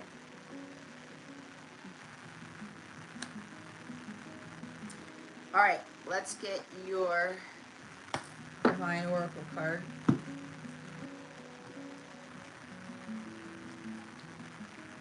Holy Spirit, Archangels, Galactic Families, Playing Syrians, please reveal to us for highest good.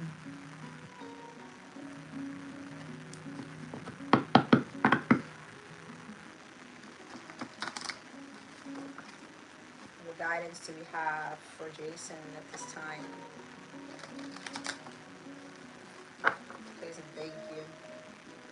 you, Archangels, for your wisdom, your guidance, your support, and clarity.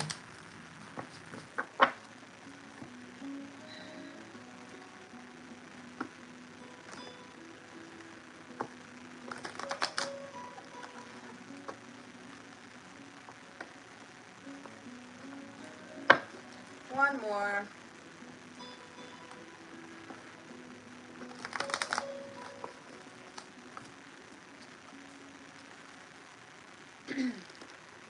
Connect with nature.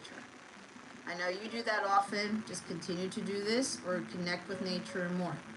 You may need to connect with nature more by putting plants into your house or your bedroom, okay, if you haven't done so already. There's something about while you're continuing to connect with nature outside, do a little bit more of that, or maybe it's been a while since you've done that, or maybe you kind of, stop doing that for a couple of days. Because there's something here that's affecting you, and I think it's like the karmic stuff. Maybe you saw something, but maybe you saw something on your walk.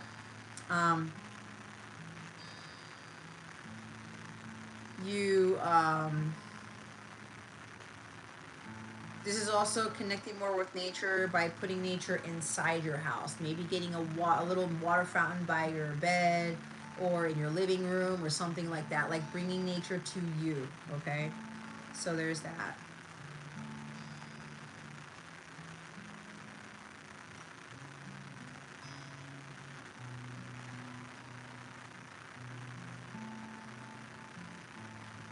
Oh, that's cool, Cody.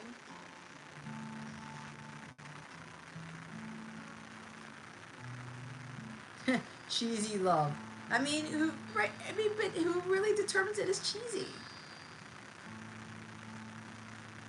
Yeah, nobody really writes poems. Nobody really writes handwritten letters these days, aside from me, but I know some of you do, but like the old-fashioned way of doing things, it's a lot more romantic, but it's a lot more heartfelt.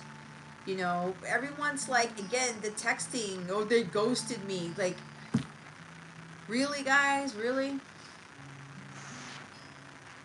You want somebody to communicate with you on a phone? Dude, talk to me. Or just like, let's go watch a show or whatever. Let's go send poems or, really, heartfelt emails or be creative with it. You're not really being that creative and on a phone unless you're doing the poetry in the phone or you sending some artwork or something like that. I don't know, but I know there are some people who are still old school like that. And I pray that they just stay that way because you connect more with human beings that way.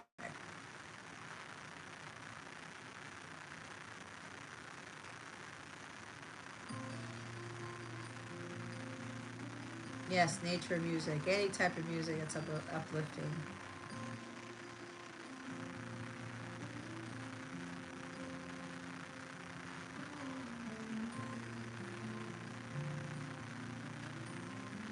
Oh, well, Cody, you have like a wonderful taste in a lot of things: music, movies, whatever. All that stuff is awesome.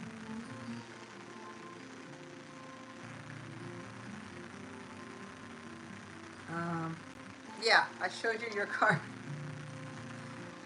Bottom of the deck is recalibrate. Yeah, you see, there's something about you got to recalibrate. Go back in nature. So what I'm hearing here, Jason, is that whatever time you spend in nature, usually, because I know you go on your nature walks and things, the Holy Spirit is asking you to spend a little extra time there. Maybe spend another half hour. Remember how I posted in my mobile app when I sat there by the lake? I did my hour walk and I wanted to go home, and my guide said, "No, you're going to sit on this bench for a half hour and just sit here." I said, "Okay." And it was glorious, right? I took a video of the little duck swimming in the water. I watched all these birds do crazy things. There was a kamikaze bird. I said, "What kind of bird is that?" That bird was doing all types of twists and flips, and I mean, he was coming down like he was going to crash into the water, but he just landed, or she landed, just. But it was the craziest thing I've ever seen. All the other birds we're kind of normal, fluttering around, landing, getting back up, flying around, landing. But this one kamikaze bird, it was the best thing though. I laughed at it. It was the best thing to watch. But anyway, so for you, Jason, spend like, they're telling me like at least an extra half hour or something, where instead of the walking or running, you're just gonna sit there for 20 minutes, 15 minutes, 30 minutes. And you're gonna connect more, because apparently God has something for you, but He wants you to be out in nature longer. Okay? So this is a big thing to start, recalibrating here. That's kind of part of that Venus energy, right? She rules Taurus. Taurus is earth energy, right? Libra is about balance. Venus rules Libra, right? We saw that Libra card earlier. Recalibrate. That's about that Libra stuff. Okay.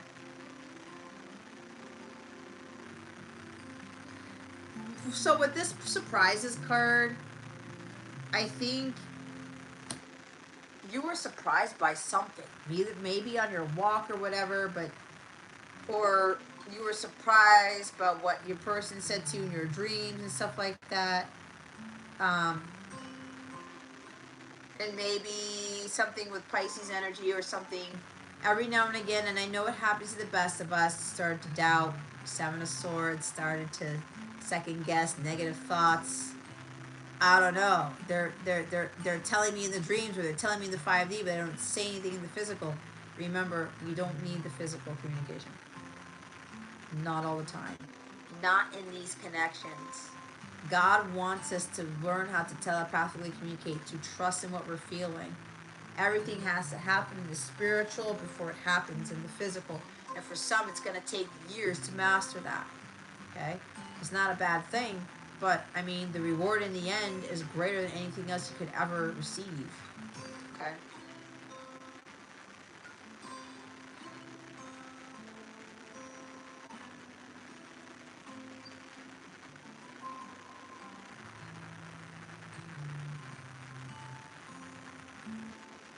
This goes for everybody. Like, the best form of recalibration is being out in nature. And if you're listening to acoustic guitar music or uplifting music where you're out in nature, that really helps you to get to a greater state of peace. That's why in those other cards, I'm talking about slow down. Enjoy the journey, enjoy the view, like that Matuma song called The Power.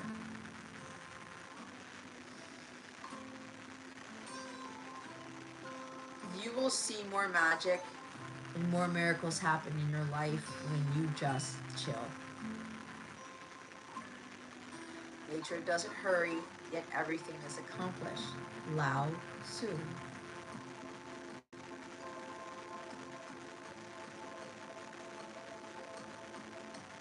God, they didn't intend for us to live in a busy world.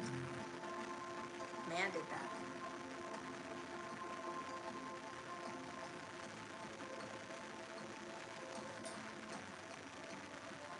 All right.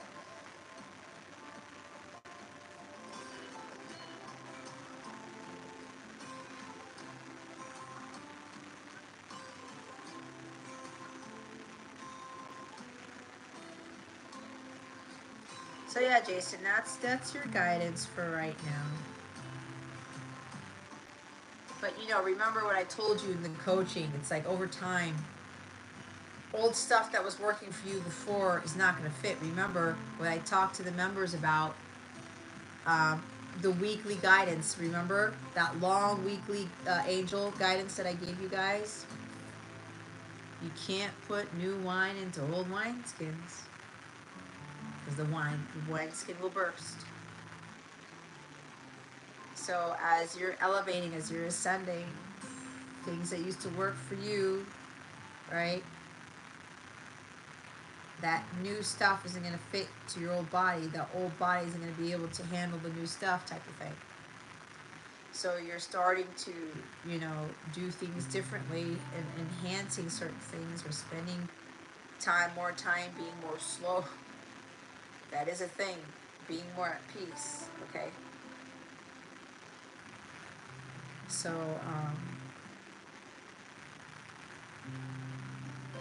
And you're Libra sun, right? So you're all about recalibration and balance. That Scorpio energy's got to be balanced out, right? But anyway, um, that's what I have for you, Jason. Hopefully that helped you. Thank you again for the donation. Thank you, Rebecca, for the donation. If I didn't say thank you already. Um,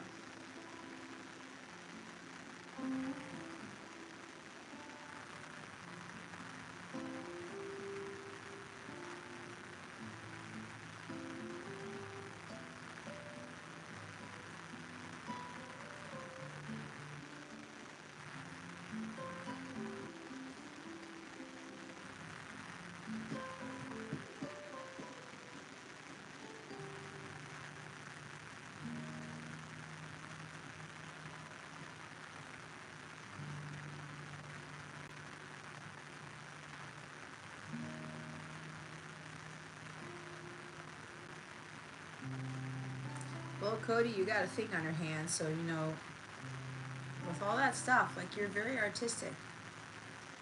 Okay, stick to that stuff, right? Use your imagination. See where it takes you.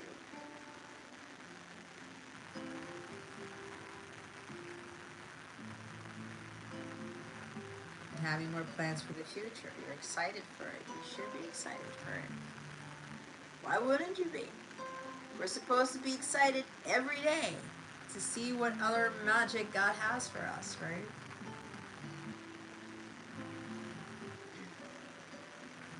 Thank you, thank you, thank you. All right, guys. If nobody else needs anything, I'm going to close this thing out. And they want me to watch the magic video after I stop this live, because otherwise, like I said, I'll have to edit out that part because of copyright issues. Alrighty, guys. Thank you so much for being here. 2:46 a.m. Not so bad. All right. Thank you, Jason, for being my moderator as usual, for your support, your love. Don't forget to share this with other people you feel could benefit from these messages. Okay.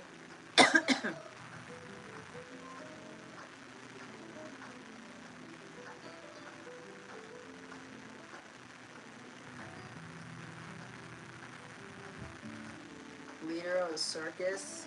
Isn't that The Greatest Showman, P.T. Barnum? You have a wild imagination. You could put anything in your mind. What is it that Eminem says? Put what? Why am I blanking out? You can set anything, do anything you put your mind to, something like that.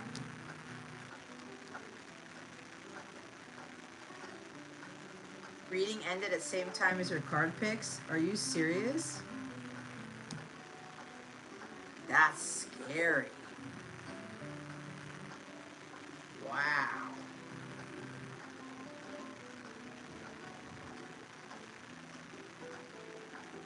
Alright, guys. Have a great night. Good night, Cody. Good night, Jason. Good night, Rebecca. Good night. Anybody else who's here? Mars, if you're still here. Alright, guys. I'm trying to read the chat here if I'm missing anything. Thanks for chiming in, Cody. Alright. Because I didn't see you last time. Alrighty. You guys have a wonderful rest of your day, evening, morning, wherever you are. Have a fantastic week. And, excuse me. What?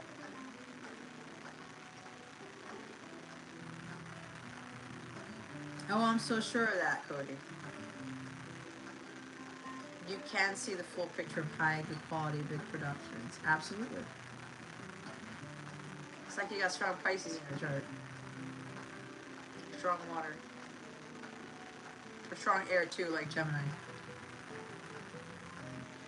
Alrighty. You got this, Cody. Alright, good night, everybody.